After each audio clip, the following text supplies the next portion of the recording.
Vulcan Soapbox.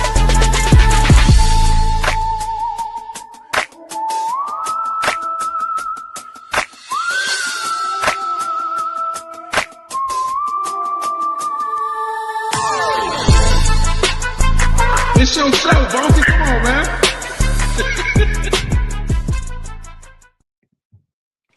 What's the deal, good people? Welcome to the Vulcan Soapbox. We are here to have a fun show today. The last two shows have been pretty serious. We were getting into some topics that people definitely have varying opinions on, and it can be very emotionally disturbing for some. And so it was real challenging, but we had a good time. We had a great time on the show, actually. But today is going to be a little bit more fun. It's going to be a little bit more random. I don't even know what necessarily we're going to be covering today. I don't know if anybody knows all the things we're going to be covering. People were able to send stuff in, and so we'll see how this goes. So, Enos, you ready? Yeah, let's go to the first video. I am ready. All right, fellas.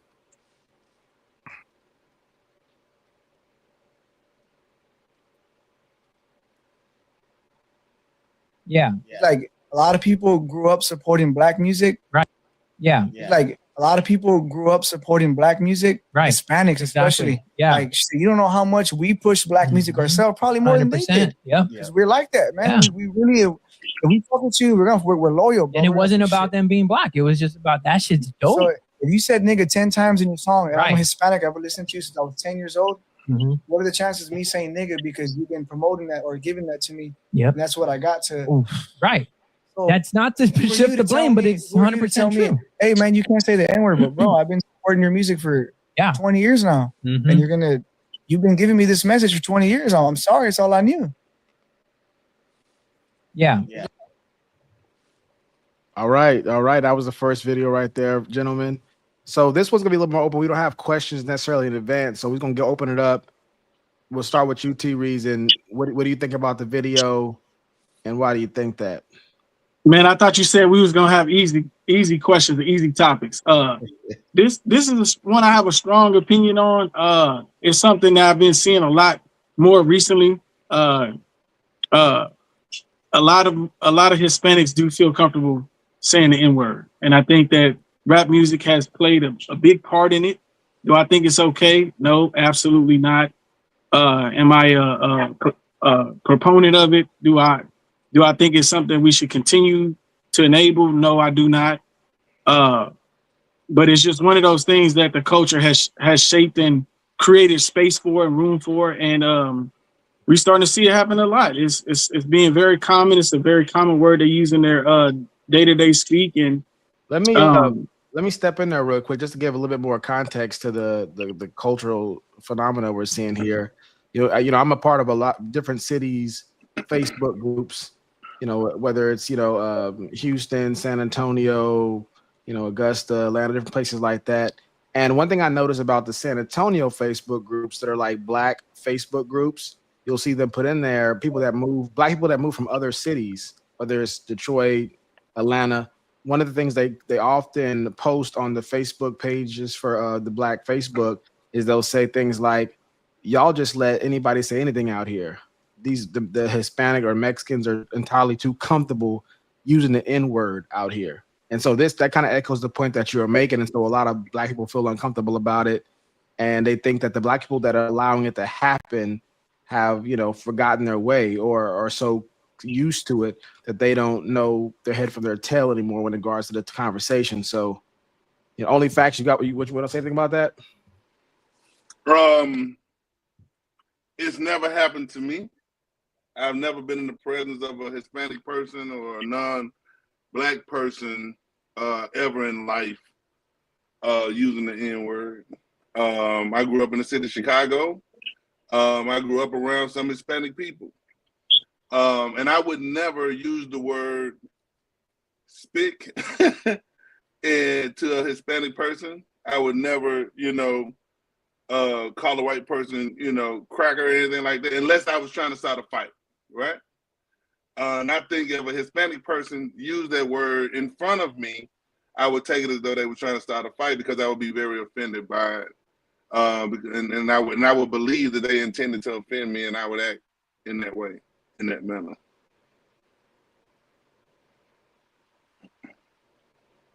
I Your can't hear mic's nobody. muted. Your mic's muted, Vulcan. Dane, I think it's contagious.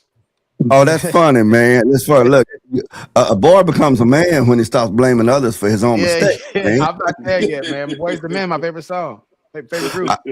I have a whole full-time job keeping myself straight, man. I can't do both. Yeah. So Enos, are you gonna be a part of the panel for this one, or? Okay, yeah. He must be with Chad and stuff. You know, people maybe backstage or something. You there? I don't have. He muted too. Yeah, I don't. Hello. Were you Yeah, gonna we be a can part hear of the you now. panel? Are you gonna be a part of the panel for the day, or? Yeah, today. This topic. You said yeah. You said yeah. You are. Or you said no. I couldn't make it out. Oh, you're probably having some difficulties. Go ahead. You're fine. No, I'm not going to be a part of this this particular topic. So I'm saying, are you gonna be a part of the panel?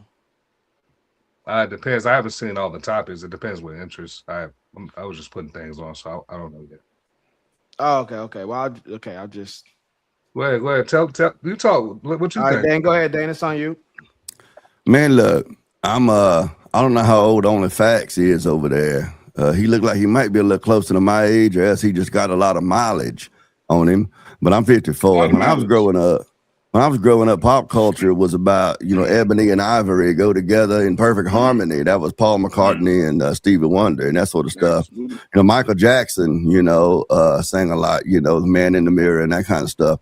But, as hip hop went out west, that's when like the N-word came in to modern parlance. But when I was young, even people I knew, white people who used that word, they kind of whisper it. They would, or they'd look around before they'd say it or something, because even though they said it, they knew it was unacceptable behavior. But hip hop, like T Reason has said, and look, T Reason, don't start saying stuff this early that I'm agree with. Hip hop music has branded black culture as if the ghetto culture is black culture. And with that comes the N-word. And I understand, I've heard black people say, well, we taking the word back. Well, I know, but okay, so take the word back. But it makes it such a common part of the parlance, the language, because white people listen to hip hop too. And like I'm a big fan here. I'm gonna show my age now. I'm a big fan of Teddy Pendergrass now. And so like there's this song he has. It starts off says, "Looking back over the years, I guess I shed some tears." I call it belly rubbing music, right? And everything. Well, I've listened to that song so much that sometimes I'll be telling a story and I'll tell somebody, I'll say, but like years ago, I thought such and such, but looking back, and I have to catch myself to not roll off into a Teddy Pendergrass impersonation. Trust me, y'all don't want to see me impersonate Teddy, okay? Unless it was after the car wreck to put him in the wheelchair, because that's what I do best, to sit down. But so that's just an example that when hip hop music is so popular across the board with so many different demographics, and it's that boom, boom, boom, and it's the N-word, N-word, N-word, just like Teddy stuck in my head and becomes part of my parlance. Same thing for, non-black people. So I am of the mindset that it's inappropriate for people. I don't care what their ethnicity or race or whatever it is. It's just lowbrow language, as far as I'm concerned. Yeah, and so for me, I would definitely say I think that there's only one of two extremes. Either nobody should use the word or everybody should be able to use the word. And the reason is because, one, if we're going to be cerebral about this, be intelligent about it, then context is going to matter. How are they using the word? Any type of offensive word, whether it's calling somebody the B word, calling, a man, a certain word that he may not, one thing that was popular growing up was fool. What up, fool? I'll say that. To some people that was disrespectful. Some people it wasn't disrespectful. Depend upon who you were and how well they knew you. Some people, hey, I'm not a fool. Even some black people don't like being called the N-word. They don't like the word being used around them. And so either we're going to look at context and think about, okay, is this person saying this in a derogatory way? Are they using it in the hip hop usage of the word where it's more of a term of endearment some of the times, or it's a term to just refer to somebody else? You got to take it that way. Or just if it's offensive word, then nobody should be using the word, because it's going to be hard to really have a good reason why one group can use it and other groups can't use it. It's going to be really difficult to do, especially if people are calling the other group that. Like we talked about this before on the show, where I grew up, and T Reason can attest to this, and so can Enos. Black people call non-black people the N-word all the time. Well, that was a normal thing to do. And so if you're calling them that, they can't call you it back. And you're calling it to them as just a way of referencing them. Like, what up, Chief? What's up, man? Whatever. So if you're doing that, what, they can't say it back? They can't say it to themselves? That's offensive. So I'm not thinking if you're not gonna call them that, then maybe we can have a different kind of conversation. But if we're gonna be consistent, I think you gotta pick one way or the other. Me, I just picked to not really use the word unless I'm quoting somebody or something like that. I really don't use the word to try to be consistent. So that's my take on the usage of the word. And now that we've done that, now that everybody's on the panel's been able to speak, we just open up for conversation now at this point. So everybody, anybody want to speak, go ahead and go. If I could respond to what you just said. First, we got comments. Dang, do the honors, man. Can you read this? Me? Yeah. Look, that dude right there is the most Irish looking person you ever meet in your life, and he trying to quote some Teddy Pendergrass lyrics. I think I better let it go. Just another love TKO. See, right. I got to really think about it so I don't sing it in a rhythm. See, he trying to play me. Dude sitting in a lawnmower shed right now watching the stream. All right, but you just said the N-word. She might be responding to that. I'm wondering if someone did that with the N-word, used it while saying they never used it, would you feel okay about it? Or maybe she's referring to the video. She's referring to Stat. Stat, you want to address that? Okay. What happened? It said, but you just said the word. She said you said it. You said it when you said I would never say that. You said you did say it. So she's saying if it was reversed and a non-black person were to say I never used, but they actually said the word when they said I never use it. She said, would that be okay if it was reversed? I think what I said was, if I'm absolutely recalling correctly, I said I would not say it to them. Oh, pardon me. Yeah, I said I would not say it. I would not say the word to them. Right. Well, unless I was being offensive. So you don't only mind say it to be offensive. So real quickly, if they said it, I would take it offensive. So because it wasn't clear when you gave the example, which was if somebody said it around me, I would take it as they want to fight. I would take it offensively. Yeah. Yeah. So you're saying you don't mind if they say it as long as they don't say it to somebody. Right.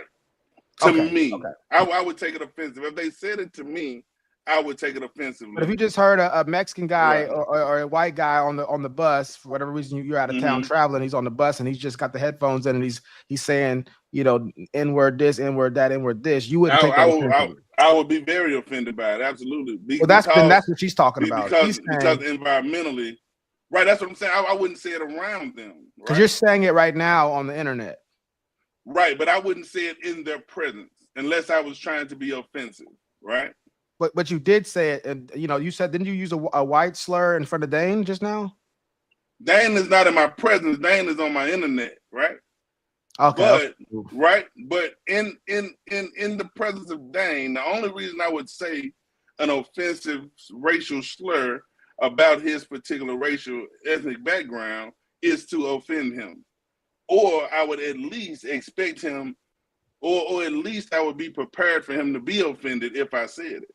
So if you're on a Zoom call and somebody used that word, they're not in your presence, but they were using the N-word on the Zoom call with you, you're saying you wouldn't find that offensive at all because they're not saying it to anybody and you're not in their presence. I would find it offensive, but I would have no recourse. I mean, what I'm gonna do? Choke there?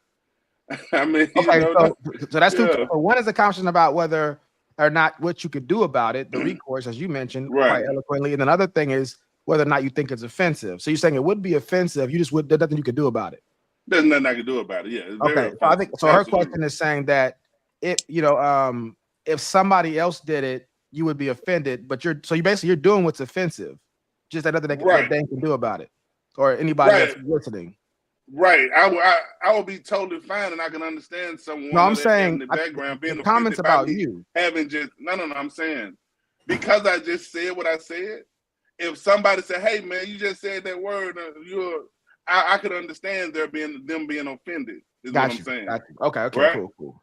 Right. But when I watch movies, when I watch movies, just like last night I was watching The Ghost of Mississippi. I don't know if y'all ever seen that, right? It was about the killing of Medgar Evers, right? Yeah. Man, listen, I heard the N-word. I heard the N-word more times last night than I probably heard it my whole life, right? And I was very offended by them saying it even in the movie, even though I know that they're doing it to portray an event that I'm very connected to. But they don't stop me from being offended, but there's nothing I can do about, somebody saying something outside of my presence. All right, more questions for the listeners. Oh, so if I said it to Dane is cool, if I said it to you is bad? Question mark. Want to respond to that? No. If you said it to Dane in Dane's presence, even on the internet, he had the right to be offended by it. You know what I'm saying? But I'm saying in his presence, I don't know what type of man that he is. But I would hope that you wouldn't say the N-word to me in my presence. Even I don't even let people I'm a black man. I don't even let black people say the N-word to me aggressively, and I limit the number of times that I allow them to. I will say, and I'm known to tell people, hey, you using that word just a little too much. You know what I'm saying? Call me Terry. I'm good. Go ahead. Me personally, it wouldn't offend me if somebody called me whatever. It takes a lot to offend me. Somebody has to really be talking about or be disrespectful or threatening my wife and family and close loved ones to offend me. But also for the record, that the C word you use, the cracker word, man, I wear that as a badge of honor and pride, to be honest with you, because it was my subculture of white folks, Scotch Irish, that was invented for, man, because we were loud and boisterous and we didn't go by the rules. So, yeah, but I am a Ritz cracker. I'm not one of them saltines, none of that with the salt. No, I'm at least a Ritz, man. Yeah, sorry, real quick. Enos, do we have any more comments? Or are we good? It looked like you kept popping one on the screen, but yes, sir. We do got more comments. Can we get through these comments real quick, please? Yes, sir. You might read some of this? I'll fix this. Okay, I got you. Huh? Okay. You could just bite the bullet and admit you have double standards, but you don't have to. Oh no, I got double standards. I absolutely got double standards. I absolutely got double standards. I think everyone has double standards. If you say you don't have double standards, you're probably not a truth teller. All right, that's the last comment he knows. And by the way, it's not only you. I find this to be the standard with offensive words within communities. 100. Absolutely, totally agree. So, what would you do to stop them? Would you be down for a law against certain words? No, absolutely not. Absolutely so the other question was, what would you be willing to do to stop them? I believe that if you are offended, that you should act within your capacity and choice, and be willing to accept the consequences of your actions. So if that's you just speaking out against it, I believe either you stop something with your hands, you speak out against it, or you hate it in your heart. But to hate it in your heart is the weakest of faith. Got you. All right, we done with the comments, Enos? Yes, sir. Okay, so yeah, we're gonna open it up now. T. Reason, you haven't said something in a while. Go ahead. You got anything you want to say? Man, I got too much to say, man. This is a strong topic I feel passionate about. I mean, the word is a derogatory term. Any way you slice it. There's words we can't say on this internet right now, and we get our whole channels banned. In reference to no matter what, so no matter, even when 50 Cent and them say it in the song, it's derogatory. I mean, it's so the history of the word is also something that I would argue too, and I feel like that's where you and I disagree. No matter how you slice it, I was trying to make sure I understood what you were saying. Oh, okay. The word, it's still derogatory. So in reference to the video, in reference to the Hispanic culture saying it, in reference to the original video. So there's ways you can slice the word. It's not derogatory. You're saying that? Yeah. Yes. Okay, got you. Yes, because a certain group of people can say things about their own community and it won't be deemed as such. So, for example, let me give you an example. Go ahead. Let me give you an example. So, you would not call a woman the B word, but it's perfectly okay for her amongst her friends for them to all call each other the B word. And would you tell them that they need to stop using the B word, or otherwise I'm going to start using it towards them as well? Men do Is use that the your B word, stance? especially in hip hop parlance. We use B words. I think it was Corey Holcomb had a whole breakdown of how to do it. He was like, he said guys want to call that girl that word, but they don't know how to do it. You do it the wrong way, yeah, you're gonna be in trouble. So he was like, like, can you get my thing over there, out over there? It's right there. Just grab it right there. He said, if you do it like that, So you got to sneak the word in. Basically, is what you saying. You got to sneak the word in. But I still feel that you dodged my question, because my question is, would you feel okay to use that word with them, or would you feel like that's a word that they can no longer say because you can't say it? You see what I'm saying? Well, you as in me, or like you as in like the hypothetical? Any male. Do you think any male should be able to go around using the B word in reference to women? I think when we were in like middle school, high school, it started getting big. Because I never thought it was cool. I thought it was kind of feminine, actually. Men started calling each other the B word. Man. Like they're friends, they're homeboys. Bro. And that goes, listen. Gay. That is, look, pause. Listen, that is something I hear men call each other in friendship, right? Yeah. And I can tell by the tone in their voices, they mean it from a deep point of affection and friendship.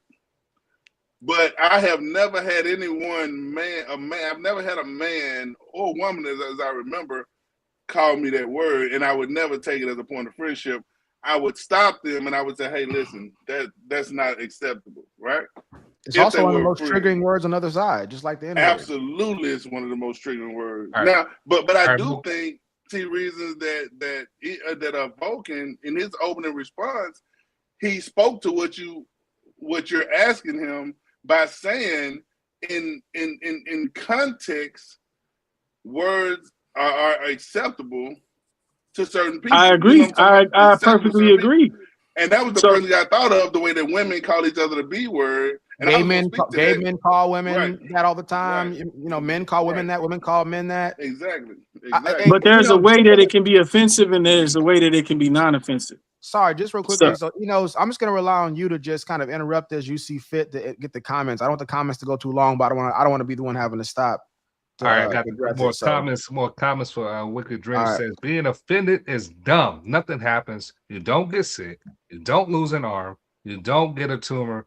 The only thing is your feelings get hurt for a minute, then it goes away. Shout out to Wicked Dreams. No, I got the impression that Stat was saying his feelings will be hurt for way longer than that. That ain't gonna be in no. What I was saying was, in my presence, I would take one of the three options.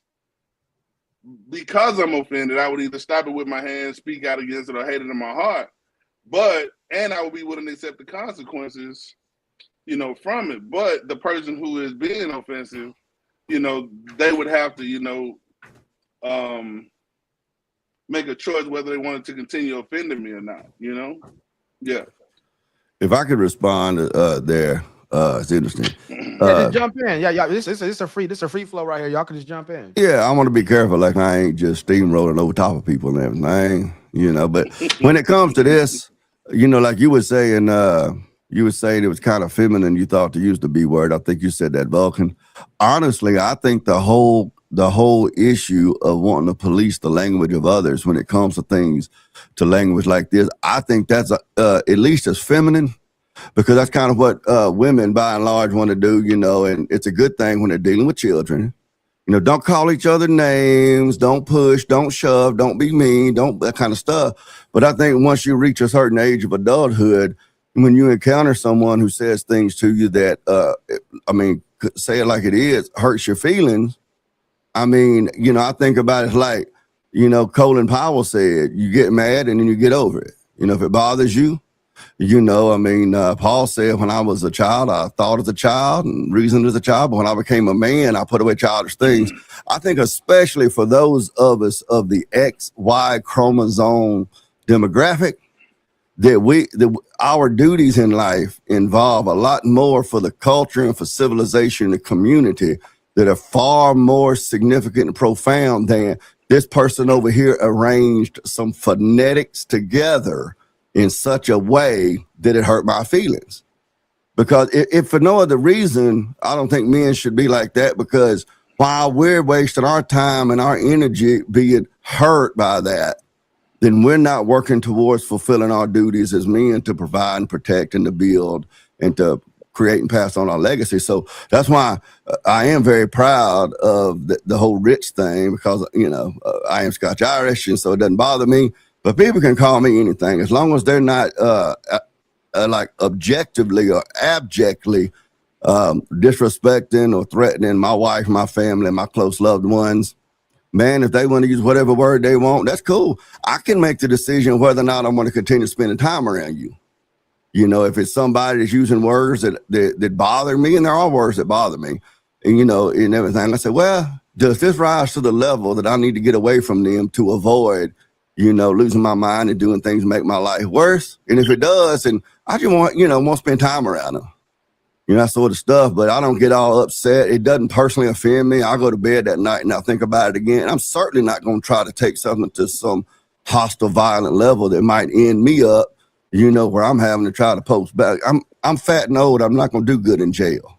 Well, let me say this real quick. I want to respond to him too. I want to respond to what he just said too.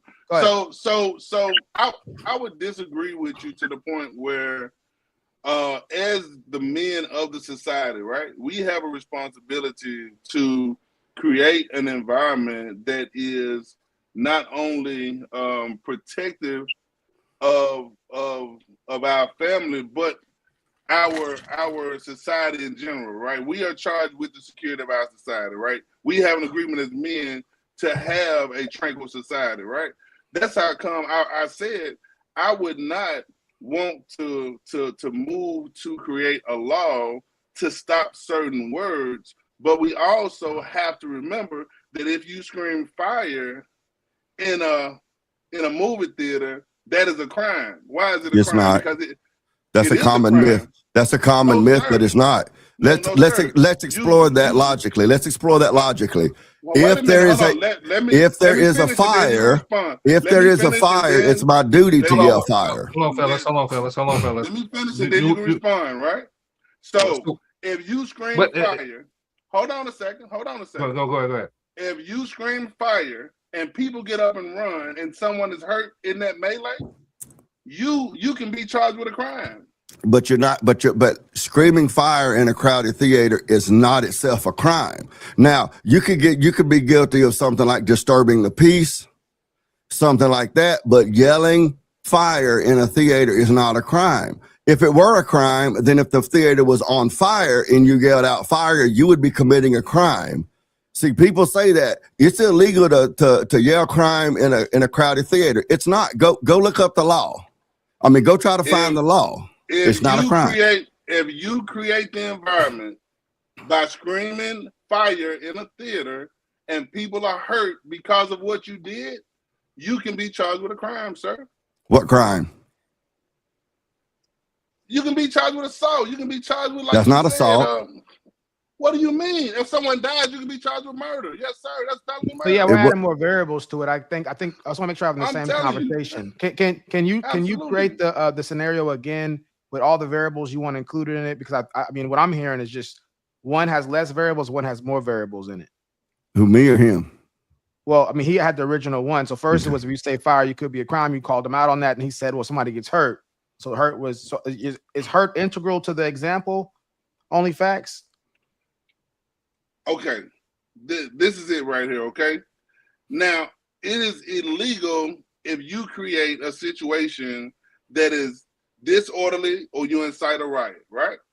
Okay, so fire, the word fire doesn't really matter at that point. No. That is what you can do by screaming fire in a theater, right? That is what you can do. People can break out running because they believe the theater's on fire. And that is illegal. Yelling fire in a crowded theater, you will not find the law that's illegal. Let me give you an example. I'll demonstrate it for you. Okay. Is driving a car illegal? No. Is drinking alcohol illegal? No.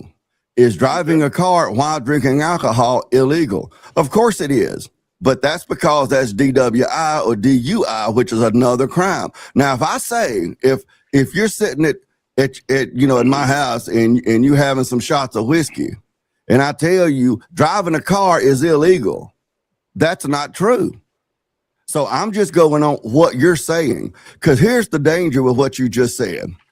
People who want to limit our First Amendment rights to free speech, they use that example. Well, speech is not really free. It still has its limitations. After all, you can't yell out fire in a crowded theater. Of course you can, especially if it's on fire. Or even if it's not on fire, if you can demonstrate that you believed it was on fire, it's not a crime. This is why yelling fire in a crowded theater is in fact not a crime. Now, if they find out later there wasn't because you're adding a lot more to it. Is there enough in there to where somebody can get your point, would you say, Dane? Possibly, yeah. You need more to add to it, because it seems like you covered it really well. It's pretty robust. I would hope they could get my point. I want to simplify. I want to simplify it right quick, right? Well, I want to say this really quick for you, and I want to apologize for this, but this is a show about reason and logic. I want to say this just for the audience to be informed about this kind of a thing. Anytime you're having a debate with somebody or discussion with somebody and use an analogy or use an example, and they start picking apart the example, you have at least two options. You can defend your example as what's happening right now, or you can just pick another example that's maybe a little bit easier to use. So I want the audience out there, because I see people getting, me and Enos talk about this all the time, people get in debate and they end up arguing an example for 10 minutes, and it was like, and they're like, I could have just said this one, and it would have took out that little bit of hair that was causing the confusion. So I want to give Only Facts an opportunity. Do you want to defend this example, not saying it's right or wrong, or could you have a cleaner one that maybe I would defend the example. I would defend the example. Right. Because I am not an attorney, but this is a legal discussion, right? This is a discussion about what is illegal and legal, right? Supreme Court Justice Oliver Wendell Holmes made that statement in Shinek versus United States, right? And the summation or the summary of it all was that yelling fire in the theater, if it's actually burning, is not illegal. But you are responsible if you intentionally cause panic and you are on the lie. You are legally doesn't that fit what Dane had said? I mean, I think I rest my case. I rest my case. That's what Dane had said, though. But that was my point from the beginning. Then hey, well, you know, that was my point from the beginning. We're all good. You can do it. You can do it, but if you did it and there was no fire and people get hurt, you are legally responsible for that. Okay, and so real quick, can you correlate that back to the original topic? We're talking about the N-word right now, and I know we probably need to get to the next topic, but well, what we were saying was, what I was saying was that I would never create, because Dan was saying that as men we should not really, worry much. And I'm not quoting him completely, but the understanding I got was that as men we should move past what people say. And what I said was that we are responsible for creating a secure and tranquil environment as the men of this society, right? We're not, though. That's a woman's job. We have to protect not only ourselves and our families, but our society as a whole, right? Even from hateful speech. And you're saying that using the N-word violates that in all of its different usages and capacities? No, not in all of it, but because I think we all agree it's possible that it can do it. You can have a lot of vitriol and say it to somebody in an intimidating way and all that kind of stuff, and everybody would say that's wrong. That I don't know if a Hispanic person could say the word in my presence and I not see it as offensive. But that's going to be subjective to you, right? I mean, you're saying you can choose to see anything how you even want to see it, right? But if I deem it offensive, that makes it offensive. Well, yeah, that's subjective to say. That's going to be no. That's anybody who's had a girlfriend or a wife is not gonna agree with you about that one. Only Facts and Stats. What? Anybody who's had a wife or a girlfriend is not going to be able to agree with you on that one. You can tell me something is not offensive if I say it is. I mean, it's going to be to you. It is your word versus. Oh, sorry. Go ahead, Wicked. Hold on, Wicked Dreams. I'm gonna bring in Wicked Dreams and Uncle Tiger. What's up, man? How y'all doing? How y'all doing tonight, man? Everything good? I'm gonna just. Are y'all familiar? We could brief y'all what the topic is. What you mind. Well, I mean, it started off at one thing, and then we kind of ended up in a whole other area. It seems. Hold on for a minute. Hold on. Look, I'm gonna say real quick, y'all. Don't be intimidated by that ink he got on his arm. He's a chef for a living, okay? He might look like a Hell's Angels Hey, or that means something. That's right. But I he's a cook in the chef. kitchen and I'll cook you here, Dan. Metal. I wouldn't mess with him. He's with sharp metal, man. Man, I got knives You tattooed on about me, to say homie. stuff, Vulcan? What? He can handle the heat in the kitchen. That's what that tells you. I'll cook you twice. It's okay. Don't worry. There you go. All right, you were saying something, but when I So actually, I was a little confused because he just said that his own, if he feels offended, then that's objectionably offensive, or is No. that, I feel that would be subjective, because I mean, if we were to literally say I was black and somebody said the N-word to me and I didn't get offended by it, but you got offended by it, how is that objectionally offensive? Well, to say something is subjective or not or objective doesn't mean, that means you're making a ruling, you're making a decision, you're making a decision for me. What I'm saying is, if I say it's offensive, you can't tell me it's not offensive. If I say it is. No. That wasn't the point that was made. The point that was made was you said that if I find it offensive, then it is objectively offensive. No. But to you, it's objectively offensive. But are you talking about to you it is, or as the statement itself is objectively offensive? I'm saying that we each have a right to make a decision whether something is offensive or not. Now, I'm not disagreeing with that. I'm just trying to confuse. I'm trying to understand what your point was. Now, when we get to being a group, that's when we get to subjective and objective. But I'm saying, me as a person, I can say something is offensive, and that makes it offensive. Can you be wrong about that? Is it possible for you to think something is offensive and then reflect on it afterwards and realize you were mistaken in that? Is that possible? Is it possible that I could say that it was not offensive? You could say that it was offensive. You could say it was offensive verbally or in your mind, and then reflect on it further, and then go, actually, it's not offensive. Is that possible? I disagree with how you putting it, but I could say. Right, so I think I could put it a different way. Have you ever been really mad at something, and then 10 minutes later you're like, you know what? What was I even mad about? Right, but that's not what I was going to say to him. What I was saying was, I could say that you meant to offend me, and then change my mind later and say, oh no, he wasn't even trying to offend me. Will you apologize in that situation? He would have been like that. Would you apologize? If I say you were not trying to offend me and I felt like you were?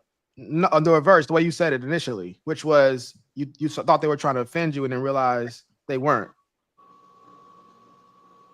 Let me give you a situation. Because you don't even like my situation. No.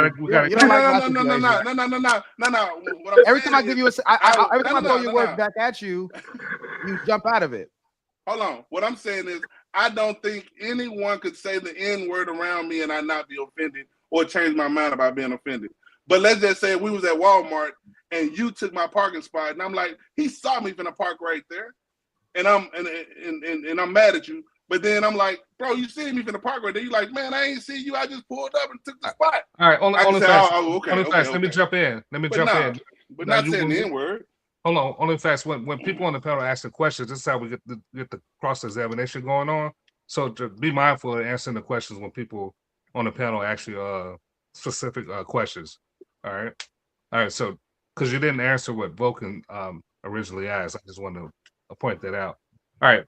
We are behind. I think I did. I told him no, I wouldn't change my mind if it was about the N-word. Yeah, and just so the audience knows, what I'm doing is what's referred to as reductio ad absurdum. So if somebody makes a point, it's typically used with absolutes. You're gonna test their logic by taking it to its logical end. So if you're saying this, would you say this? Either they're gonna maintain it, which means it's internally consistent, or they're gonna say, actually, I wouldn't, which means they have to change. Oh, I know you had it up for the screen. But yeah, so it's just testing the claim by taking it to its logical extreme to show it leads to an absurd or contradictory result. So that's why I was asking those questions. There's a method to the madness. All right, but as we can go to the next one. Unless anybody had any closing comment on that? Well, even if they did, let's go to the next one because we got a lot to cover. Could I inject something real quick? Just real quick. I just wanted to point. This will be. This will be like one sentence, and I promise I hush. Okay. Hey, you don't know what one sentence is. Grown folks talking, boy, hush. But what Only Facts is saying here, when I said that I believe that wanting to control the speech of others to this minutia is feminine, What OnlyFacts said basically that if he is offended by something, then that means that what he's offended by is in reality offensive. That comes from that feminine way of thinking that the feelings, which is what offended is, the feelings control reality. If I feel offended, then it's in fact offensive. Instead of if I feel offended, I might be wrong and reality may be different. That just really demonstrates that kind of a feminine female way of processing their environment. That's all. I'm gonna end with that this. goes to what?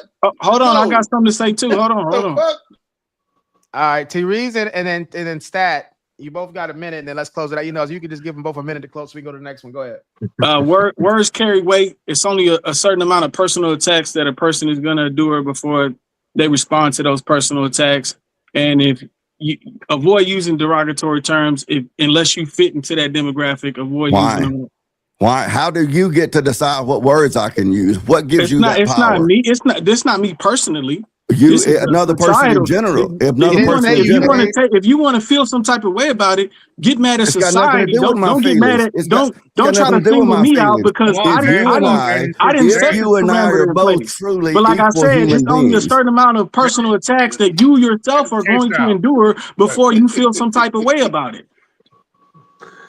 Anybody on this panel, you start attacking them personally, you included in that game, even with your ignorance, even though you want to try to. Both of y'all, hold on. Well, let's go ahead and let OnlyFacts say his closing comment. You know, he wants to address that. Okay, Dane just made my point, right? We as individuals have the right to make whatever decision we want to be that we want to make, right? Now, your rights end where mine began, bro. All right? It's not feminine to be protective. It's rather masculine to be protective. I didn't say it was. Please don't straw man my argument. And to I didn't say it was. I didn't say it was. Sir, you will get time to speak. Go ahead. Come on, Flash. You got 1 minute. Come on. I'm done, man. Let's go, 20 man. seconds. Let's roll. All right, next topic, let's go. All right, let's go next topic, y'all. He's straw man my argument, by the way. All right, mute your mic if you can, y'all. You guys remember Vernon Maxwell? He was a vet with Chris Webber and them too. He was kind of Vernon Maxwell. You guys remember Vernon Maxwell? He was a vet with Chris Webber and them too. He was kind of racist a little bit, Vernon Maxwell. Like, he called me white boy. Yeah, that's kind of racist. Not to me, I didn't care, but a lot of people think it's racist. First road trip, we were in Dallas, I'll never forget. He said, hey, white boy, I want orange juice and the newspaper in the morning. I said, no problem, got you. So about 2:33 in the morning, I bang on his door. Bam, bam, bam. You gotta go. Stop. You know, the music in the background. I don't know if you can hear the music, but it's playing music. We already got the main gist of it. I'll finish telling the story just so everybody can hear it. So basically, like, you know, I'll say it really quickly. So he brought up the fact that Vernon Maxwell would call him white boy. He said that's a little bit racist, and then he was talking about how he was a rookie.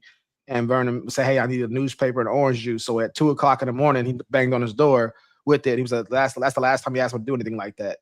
So he he got out of the hazing, whatever you want to call it, the rookie treatment, by knocking on his door at 2:00 in the morning. But yeah, so if it's music in the background, you know, you can just go ahead and cut it.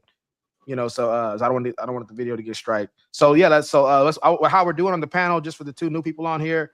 Everybody gets a minute in the beginning to say what they got to say uninterrupted, and after that, we just open the panel up. We're just having a loose, fun show today. So we'll start off. OnlyFacts, you go first, and then we'll just go kind of clockwise, at least on my end where I can see. Go ahead, OnlyFacts. So, I guess the question is, was Vernon Maxwell being racist? Or whatever stood out to you in the video you want to bring up. You got a minute to talk about it. You don't have anything. So I've seen that video a couple times, and I got a couple thoughts on it. Number one, Vernon Maxwell is one of the most insane NBA players that ever exist. He is a beast. He is a monster. And had I been a teammate and heard Vernon Maxwell call him a white boy, it would have been something that I spoke to him about and told him that wasn't proper. Got you. All right. Wicked Kid Dreams. All right. So, I mean, what stood out to me is the point where he said, well, it really didn't bother me, but it bothered the other people. See, I don't think he took it as the intent was malicious. I think he took it as, okay, I'm the new kid, I'm going to get the hazing. And once he realized that it's like a hazing thing, he didn't take it, as a threat, more of a haze. So he stood up to it and then immediately stopped after that. So I think it's really the intent of what it was. If it was maybe to keep going after that, I could say maybe he was trying to be racist towards him. It could have been. But I think the way that he interpreted it and handled it, it didn't really turn out that way because that's not how he saw it. All right, cool. Let's go with Uncle Tiger. You're on mute. Can everybody hear me or? Yes, You're fine sir. now. Go ahead, sir. Okay. Yeah, I think it's pretty similar to the original, like the N-word topic, and it's a perfect demonstration of a word or a phrase being offensive is obviously subjective, right? I don't remember his name, but white guy took it on the chin, and I think that's how, generally speaking, men should approach these sorts of insults. It's super silly he took it on the chin and he did something about it and it wasn't malicious. It was just, giving him a little bit of a taste of his own medicine, and it worked out, so. All right, T Reasons. I think there's a difference here. Calling somebody a white boy versus using a racial slur, I can't make that connection. I mean, it's levels to it. So you can say black boy, you can say white boy, you can say Hispanic boy. You see what I'm saying? Those don't have the same impact as an actual racial slur outright. I think his way about going about handling the situation fit the scenario. I think he didn't over respond or overreact. I think he reacted the way he should have reacted. So two teammates can get along. I think in the end, it was a good thing to happen. So I don't see nothing wrong with it. Dang. My. I think that the white guy handled it like Uncle Tiger down there said, which Tiger was unusually accurate in his comment that he handled the situation like men handled the situation. He didn't get in his feelings. He didn't try to tell the other guy, and I don't know one from another because I don't do sports, but he didn't try to tell him, you're not allowed to use that language like he was some nursery school teacher trying to control the words of someone else. He handled it like a man within the hierarchical structure. See, I was raised by a single mother, so when I came into manhood, I had a lot of those same tendencies to try to respond to stuff like that, like women do it. But I learned better because I had older men come alongside of me and mentor me into behaving like a man. There's a reason that there's not a building on the planet that's ever been built exclusively by a crew of women, because they're too busy trying to control the way. But that hurt my feelings. That did make me feel not very seen. I felt disrespected, and the building never gets built. Men just deal with it. They only concentrate on what's important, like you yell at fire in a crowded theater and people get hurt. Somebody uses certain language like that on you, it ain't hurting nobody. You move along and you build the building. All right, my guy, game. Let me bring in Just AI for sure. What's going on, sir? Man, what's good? What's good? All right, so the topic is, Vernon Maxwell's NBA player. He was playing with Jason Williams as a white NBA player, and White chocolate. White chocolate, yeah. Vernon Maxwell was a veteran NBA player. He was calling the rookie, the white NBA player, boy. So that's the topic. White boy. Yeah, white boy. White boy. Yeah, so that's the topic. Was that considered racist? If you want to chime in, you can. If not, we can go to Vulcan. You got anything on that? Yeah. No, I mean, I don't think it's racist at all, to be honest. I mean, I guess kind of like Dane and see, that's Alan. What up, Alan? I didn't recognize you in the dark, man. I didn't recognize you with the lights off. Listen, we can't argue with shadows. Can you come a little bit closer? I'm in my car, man. I'm sorry, I'm in my car. But I mean, I don't think it's racist at all. I mean, I think personally, it's just one of those things where it's just about how a person feels. I mean, and to be honest, I mean, you can't really go based on how you feel. I mean, I know people who they feel that the term you call somebody a boy, a black guy a boy, they feel like something wrong with that. You know what I'm saying? Like they feel like that's racist. But I mean, as far as it being racist, now I don't think it is at all. I mean, like I use the N-word, to be honest, I use it. But I've never used it in a derogatory way. If you understand what I'm saying. All right, You know, I mean, well, that's like I said with we intent. got a minute on there. We're gonna go to comments right quick, and then I'm gonna get Vulcan to chime in. Shout out to on the site said, "Boy was used as a racial term to show black men. I mean, to show black men they was lower than the white man." Shout out to on this on site 937. On site, what's up on site? What's up? What's up? All right, what's up, Vulcan? What's your thoughts on this? So yeah, I mean, the thing about it is, it really just everybody has their personal preferences. I would find it offensive if I heard it like Stat said, either way. And the reality is, sometimes people have, and they're within their subculture, within their small group context, certain things that they're allowed to do or not do. If somebody happens to hear it, they may take exception. I'll give a crazy example. I worked at places where somebody might be calling me the wrong name. I personally find that hilarious. So I'm not going to correct them. I'm going to keep on amping it up as far as I can go. I just, to me, it's hysterical. But the thing is that somebody else may find that offensive. And I've had situations like, what'd you call him? That is not his name. And I felt bad. Like, man, I kind of got them set up because I wanted to correct that earlier, you know, but at the expense of, you know, my humor. So the thing is that, you know, some people might find it offensive. So if somebody was around and say, I think part of it is if other people heard him calling him white boy, I think somebody should have said something about it, unless that's a part of their culture that they've already established. There's been white boys doing that they've been referencing that way.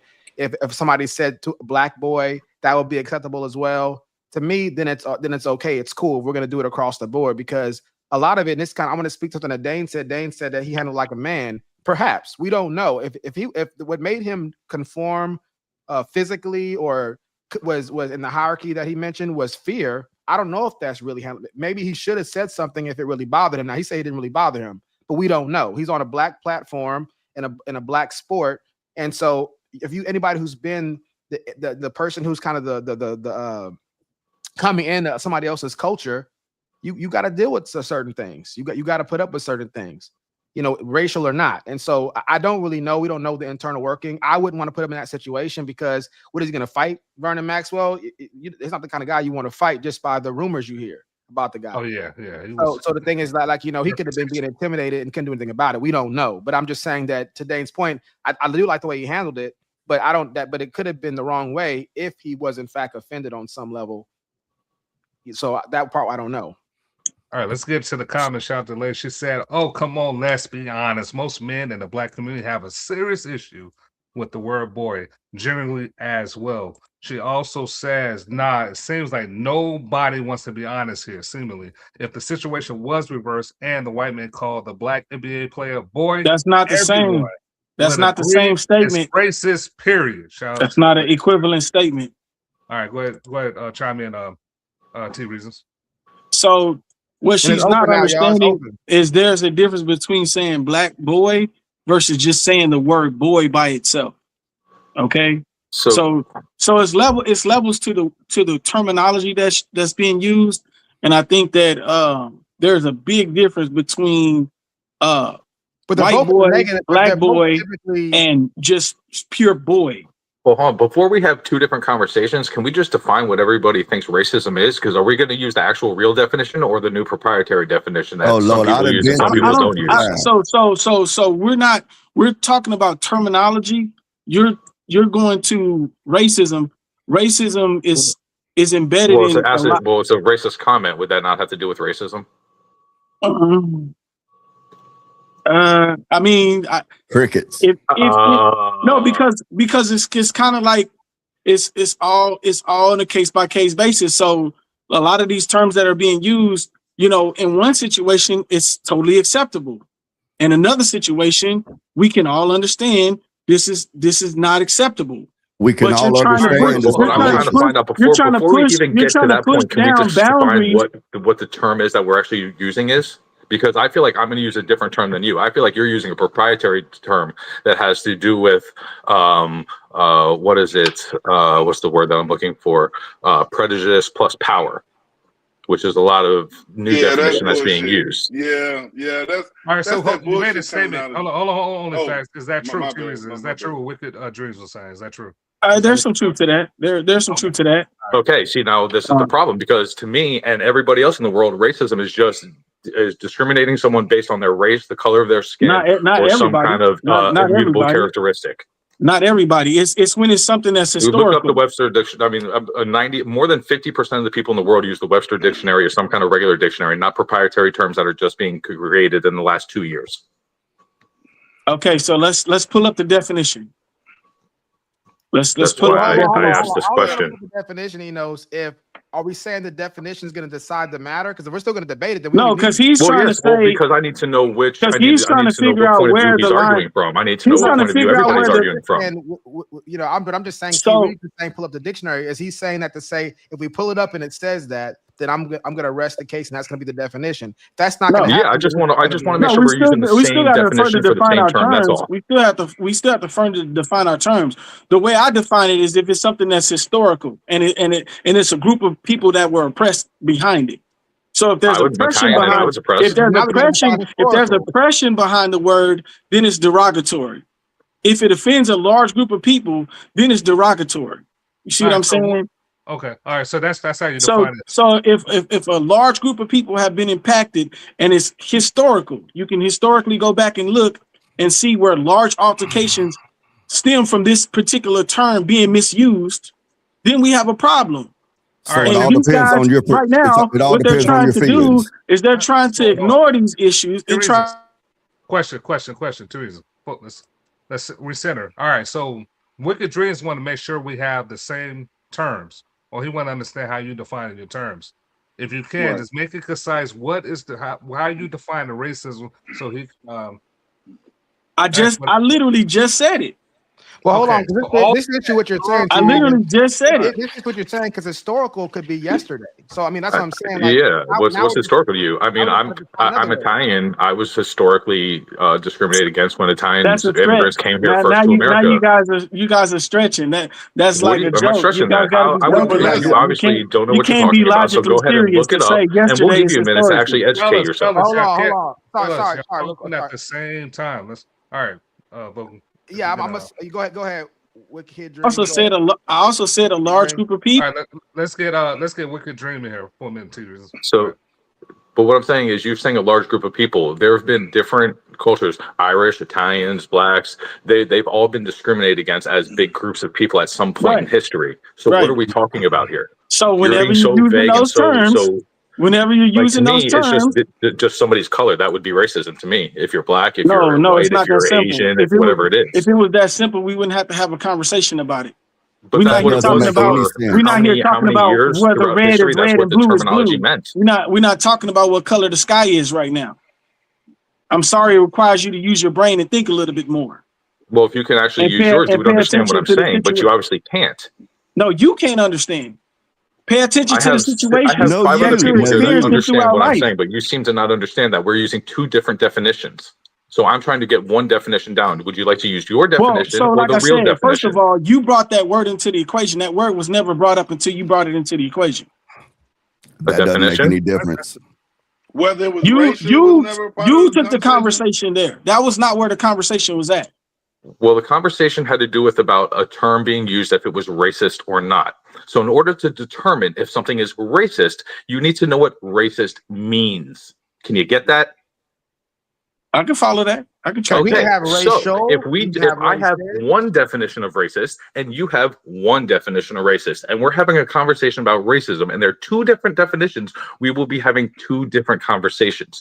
So if we can establish one definition, then we can have one conversation. Do you understand that now? I'm tracking. Okay, so let's have one definition so we can have one conversation.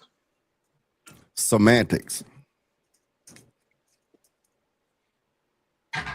I outlined my definition. I gave. Okay, that's what I was trying to understand. So you're adding it. That has to be historical groups of people, but that applies to different groups of people. And so all of those terms are racial. All of those terms are racial terms. It could apply to white people or Italian people or Irish people or black people. I never said it couldn't.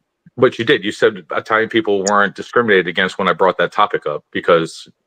Are you deaf, blind, or mute? I never said that. No, he did. He said it was a stretch. He did say it was. You said it was a stretch. You said it was a stretch. So that's saying that what I'm saying is not what true. What did you say that I said it was a stretch? Hold on. You were saying the stretch real quick was when I said historical could be yesterday. So just to say historical, I think we think it means a billion years ago, but historical means in the past. So yesterday is a bit of a stretch, though. I don't think anybody, when we think historical, thinks yesterday. All right, so you don't have to necessarily. Anybody with a logical sound mind wouldn't think yesterday. Historical could be 10 years ago. Historical could be 50 years ago. I mean, you're being very that's fine. vague. That's fine too. But then you got to add in large groups of people. Fellas, what we're going to do? We're going to bring some other people in here. Let's bring only facts and stats in here. I'm gonna give you a minute, and then for what? For what? Everybody a minute. I'd like to hear you expound on. You said it was bull crap. The whole prejudice plus power or whatever it was. I'd like to hear you expound on. Let's get only facts. Remember that, gang. Go ahead. I will speak to that. So I don't agree with the new world definition that racism has to be prejudice plus power, right?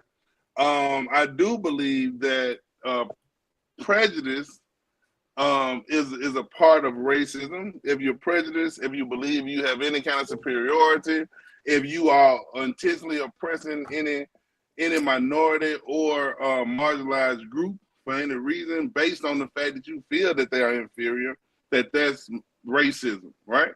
And speaking to this situation, I do believe that this could be characterized as possibly a racist statement if you think about the makeup of the NBA, Jason Williams being a marginalized minority in the NBA, and Vernon Maxwell being a part of the majority and being superior in the fact that he was white chocolate is still chocolate, a career player. Exactly, man. You know, so white chocolate is still white chocolate, right? Still chocolate, right? All right. Let me bring but I think it was more so a hazing situation than a racist situation. I don't think it was. All right. But I wasn't there. Let me bring some comments out. I'm gonna get you to chime in a little bit more. Shout out to Jason Rucker said, "Boys have to chill and be still." I just got one question before I go to Uncle Tiger. Only facts. Did you say that people that's in a superior position could practice racism, or just people that think they're superior? I didn't catch that. If you believe you're superior, you can practice racism. So people that think that, okay. Yeah, right, I think when he was talking about prejudice, being superior. Yeah. All right, Uncle Tiger, man. Give us your thoughts, if you have any. You still muted, Tiger. I got him. Yeah, you're muted. Yeah, I'm not the one muting I don't even know how to do that, so I don't. It's hard. If you look in the corner, there's a little microphone button, and it has a cross on it. That means you're muted. Y'all don't make fun of the little fella. I thought that meant you wanted to be baptized. My bad. Okay, I don't think we can know. I don't know the white guy's name. I don't know any of these people's names, but I don't think we can know whether or not he was offended. His name is White Chocolate, and White Chocolate. Pardon me. Perhaps White Chocolate was offended. I mean, who's to say? And according to other panelists, perhaps it is up to the person whether or not it's offensive. Right? I mean, isn't that? I want to say this too. It might be more offensive to be calling a man chocolate. That is, that just hit me right now. I would not want to be referred to as a delectable dessert.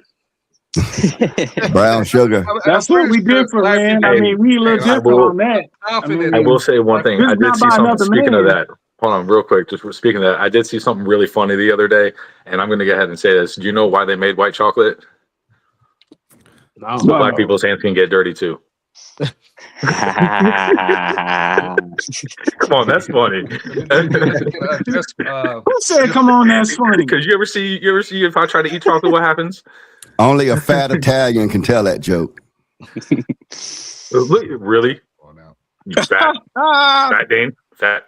I think about you when it breaks my neck. Anybody want to cover on this? Yeah, we got to bring Danny. I asked just AI for short. You had anything on this? Yeah, I mean, I kind of agree with OnlyFacts and Uncle Tiger, man. I mean, I think for the most part, it's just based on what you believe. You know, I mean, it's just about your own personal worldview. You know, if you view it as racist, then that's you. But I don't think you as an individual get to speak for the masses, if that makes sense. Okay, cool. That's just my take. All right, appreciate that. What's up, Darren? All right, we do. Man, first, let me shout this out. Oh, just AI down there. That's just Al. His name Alan. I just want to help you out, man. Yeah. I know sometimes he knows it'll be difficult pronouncing black people's name, but that's just Al for short. That's my barber, man, and I can't do my beard as good as he does it, though. I'm gonna tell you. You gotta believe. You gotta believe in yourself. Yeah, we appreciate it. Speak it into existence. We got to do a show on that. But no, on topic though, it looks like I'm gonna keep wearing this argument out. But whenever you get into to making these claims and understanding your reality and thinking that society should conform to how you feel, you coming from a feminine mindset. The man understands that his feelings don't matter. What matters is his duties. No matter how he feels, he's got duties to fulfill. And that's the bottom line. So all of this stuff about, well, it's only racism if it hurts the feelings and has historically hurt the feelings of a large group of people that don't control reality. Well, it hurts my feelings, so you can't use this word or that word. Get over it. You don't get to control my feelings. If we are truly equal, if all men are created equal, then you don't get to tell me how to do something as simple as talk. You may not like this pink shirt. You don't get to tell me that I can't wear this pink shirt because it offends you. So you don't get to tell me when it comes to the minutia of my language. You know, respect the man if he approached you. Let me chime in for a minute, Dan. That just sounds like pure ignorance to me. Of course it would. Of course it would. That just sounds like pure ignorance. That's not an argument. You're ignoring actual. That's not an argument. Two reasons. I'm gonna give you a chance to speak. I just want to ask Dan something because I don't think anybody on this panel brought up their feelings.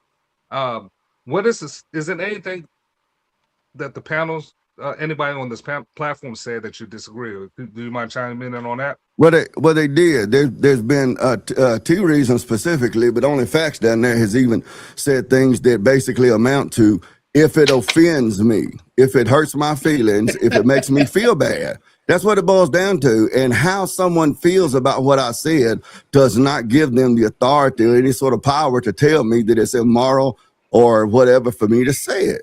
Are they allowed to come to you and say, with respect, do you mind not referring to me as that? Certainly. Okay. And when they do that, they are acknowledging my equality as a man to man, as iron sharpens iron. I've said that multiple times on different podcasts, on this podcast. Iron sharpens iron. You come to me with respect. Hey, man, look, I know you got a right to say that. We both men, but that really bothers me for whatever reason. Can you refrain from saying that? He extends that respect. I extend that respect. But this stuff of you're doing something morally wrong because that offends a group of people, that offends me, or I don't like it, get over it. We grown. We didn't build civilization by walking around other men worried that we might hurt their feelings. When we got our feelings hurt, we got over it. And if we didn't, and if it was hurt bad enough, we would go to that person just like you suggested, Vulcan. That's how men are. All right, Dan. What I would say is... Hold on, we got a lot to cover. T. Reasons, I'm gonna give you the floor, please. But keep it concise, man. Please, 30 seconds, and we're gonna go to the next topic, please. Words have an effect. Things we say carry weight. Our words will always carry weight.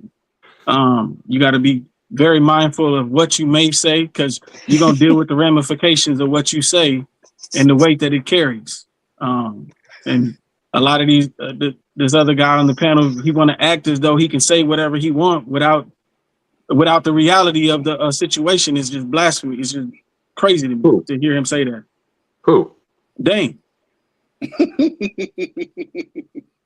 Words say whatever he wants. Words carry weight. So what? So what? Words carry weight. So what? Get over it. Man up. Reach down there and give them a good squeeze and man up and move along and build something. That's manhood. Get over it. Words have weight. Wag your finger. What does that do? How does that help you? Get over it, man. This is man world. What I would Bottom line. What I would say is, all right, fellas, we better get to the next topic. What I would say in response, because my name only was facts. said, We're moving on. Facts. We're moving on. All right, bro. My name was said, bro. My name was said. He spoke about me. Yeah, but that was his closing statements. I'm gonna just go ahead.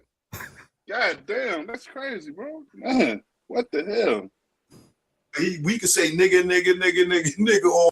We could say nigga all day, and we could kill each other all in our music, and they'll put it out. But as soon as we say something about Jewish people or something like that, you're Kanye. That's why Kanye just pushing the envelope, right? Oh, I could say nigga all day, but let me say something about you. Let me put on a swastika and just to see what they gonna do, and what they do. They shut them down. You can't do that. But I can say nigga all day. We can say nigga. All right.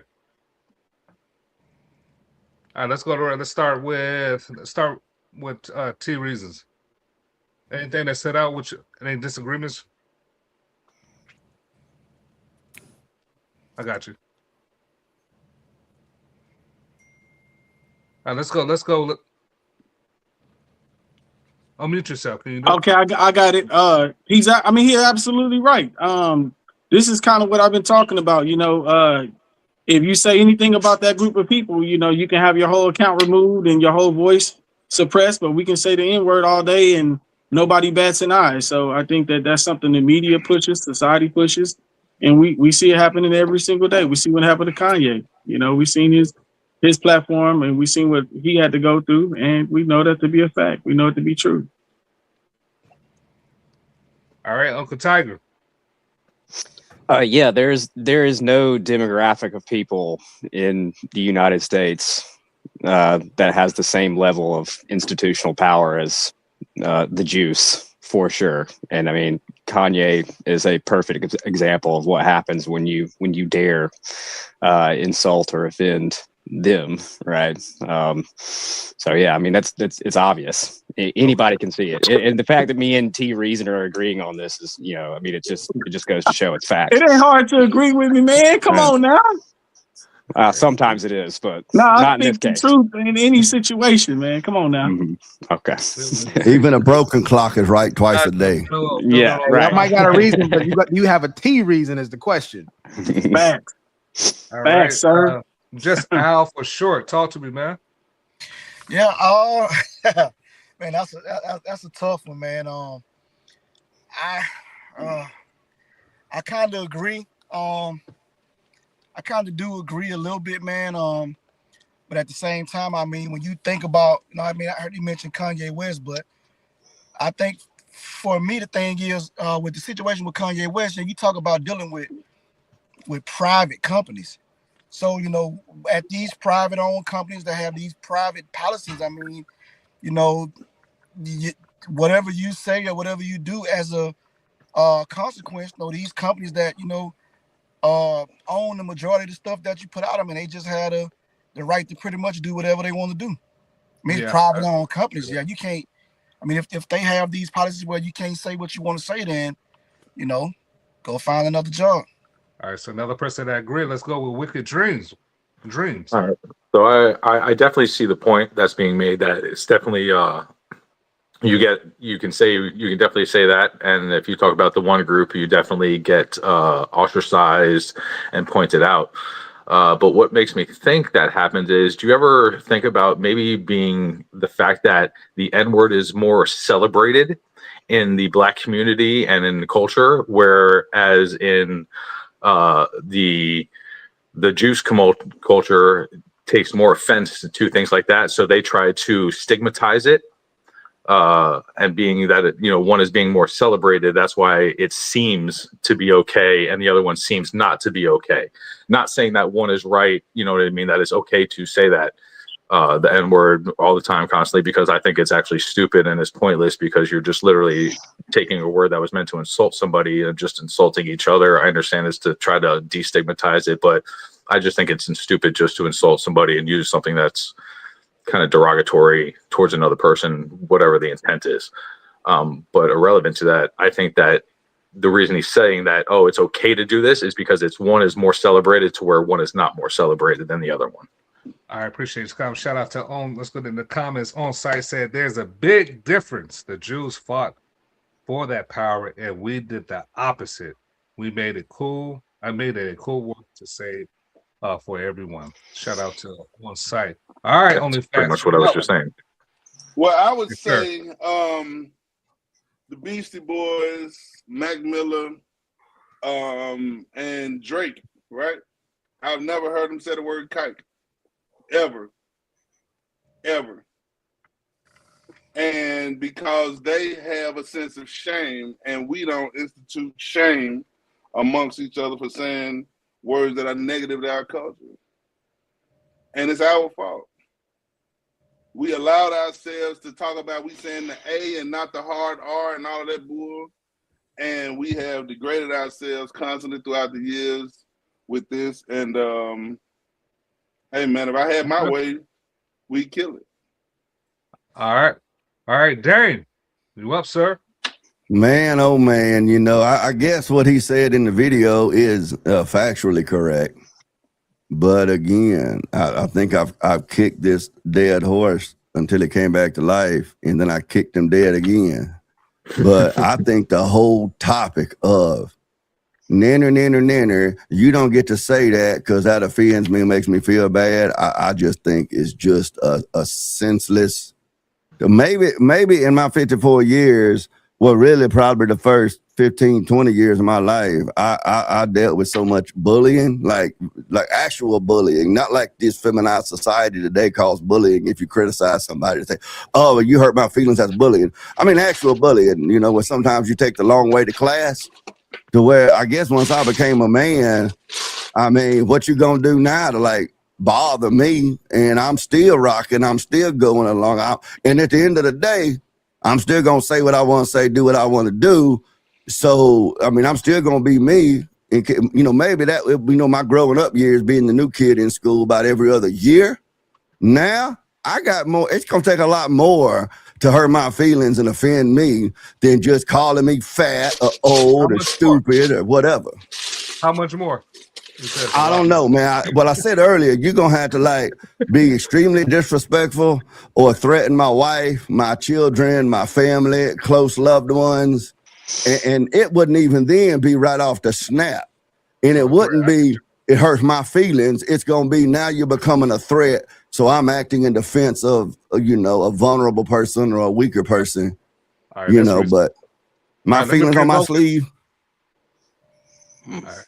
Let me get Vulcan here. Talk to us, man. Talk to Yeah, the so people. for me on this topic, I definitely agree with the guy's latter point, which is that particular group of people are very protected, and the word has been stigmatized in the way that if you use it, you're going to have to suffer major repercussions. That part I agree with. I thought it was a false equivalency, though, and it kind of goes to what Wicked Dream says. You know, using the N-word, especially in hip-hop, is meant as a term of endearment 90% of the time or more. So the thing is that's one thing. What Kanye was doing at some point, I don't know how he started, or I don't follow it that closely, but he was saying derogatory terms, talking about the Nazis and stuff like that, and attacking the group, the racial group itself, how he would verbalize it. I don't know what he was doing in his heart. I don't know what, you know, and we can debate what he meant, but how, if you just get a grammarian to look at his words, he was saying things that everybody would say, like, you're attacking, he was racism, just flipped around, or ethnicism, whatever you want to, however you want to word it. So he was actually doing that. Now, every statement he made wasn't that, but it's on record that he was doing things that was antagonizing. It'd be just like if somebody were to be putting up, you know, putting the KKK stuff on, the Grand Dragon stuff, and then saying things about black people. That after saying it, we're going to say we can't take it as a term of endearment anymore. All the evidence is pointing towards it being derogatory. But within the confines of hip hop, they're saying it in a endearing kind of way. So yeah, you can say it, and it's not as offensive because you're not saying it in an offensive way. That's why it's a different thing. Where Kanye was purposely saying it to be derogatory. Even on Drink Champs, initially when he said it, he said they can't get rid of me, they can't do anything to me, and he was saying those things that was antagonizing the group. And then there are swift repercussions for it, which, as just Alpha Short was saying, they're within their rights to do, because if they own the businesses, they can, whoever businesses that are a part of that, they can say you no longer align with our values. So that's what I have to say about that topic. I think something I thought of, if I could throw it in real quick when you said that, Vulcan, and I guess it's touching on Wicked Dreams down there a little bit, but not too much on what he said, is in a way you could kind of, the point y'all making about, you know, the hip hop music in terms of endearment stuff, it's kind of like when you go to Walmart stuff and you see these gals walking around with these plunging necklines, you know, and all that kind of stuff. They're wanting to show off their body and get attention. But as soon as somebody like myself walks over and says, man, that's a nice rack you got, ma'am, she wanting to call security. So she walking around advertising these things, but it's like I learned back in middle school the hard way. Whether or not that's harassment or flirtation depends on her response to you. So it's kind of like whether or not that's racism, as T Reason describes it, or whether or not that's a term of endearment. You know, sometimes it depends on how that's received, and sometimes you don't even know how it's going to be received until after it's being received. And one quick other thing, Vulcan, please don't use them words like a grammarian and what was the other one you used? Ethnicity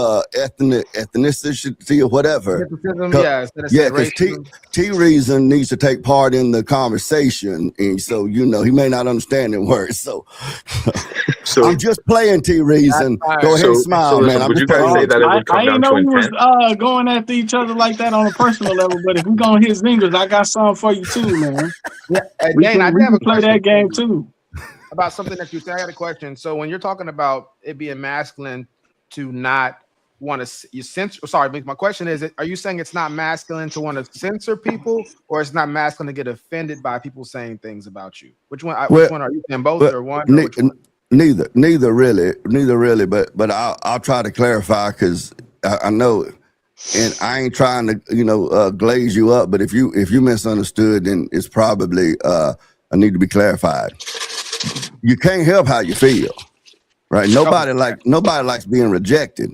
Nobody likes being put down or stepped on or pushed around or nothing. You can't help being offended.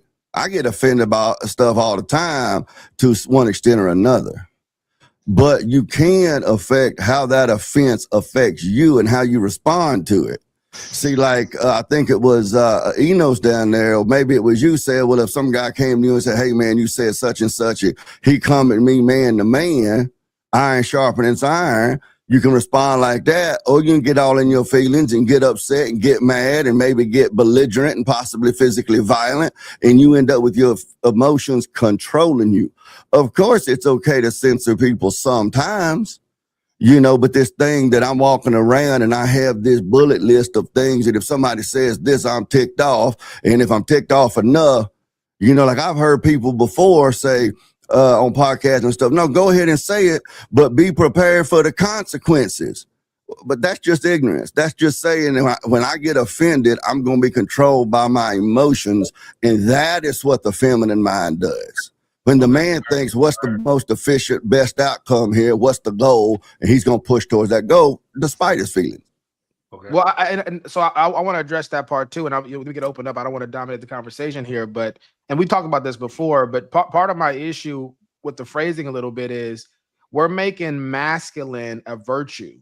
Masculine is a neutral thing and feminine is a neutral thing. There's, we consider good things about femininity, bad things about femininity, good things about masculinity. So we say masculine does this particular thing right here. If everything's in a good category, we've turned it into a virtue itself, basically. It's some kind of honorable office to hold.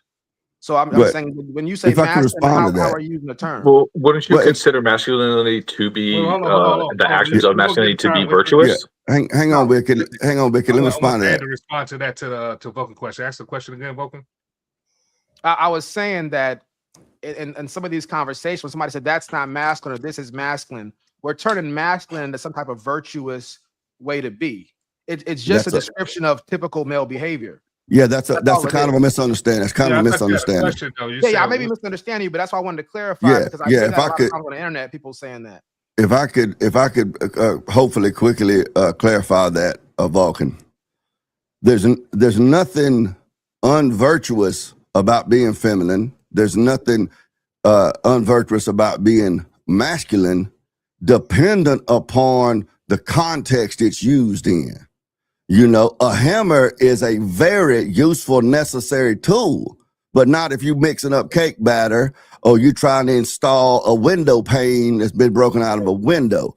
There's that emotional, that empathetic, that sort of thing is a very virtuous feelings and emotions and behaviors within the context that it was created by God for, which is the nurturing and raising up of children and the cohesiveness in the home. Men create a legacy and pass it on, but the culture is passed on by the women to the children. When that femininity gets out of its cage and it gets out into the boardrooms and the city council rooms, and it becomes controlling the policies of adults in society, and it becomes that being controlled by their emotions, like the feminine mind is so well to do. Now it becomes an unhealthy procedure.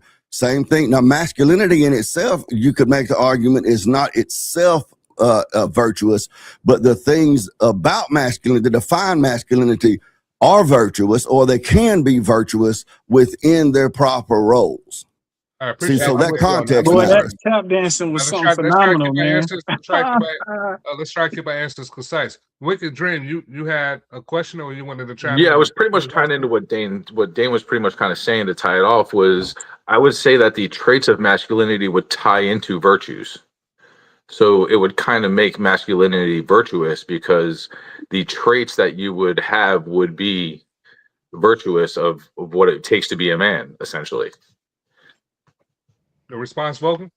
Well, I see T. Reason shaking his head. You know, masculinity is neutral because you have masculine men that can respond in both ways. So for Dane to sit up in here and say that a masculine man is not going to respond in such a way. Have you ever seen boxing? Have you ever seen how boxers interact with each other?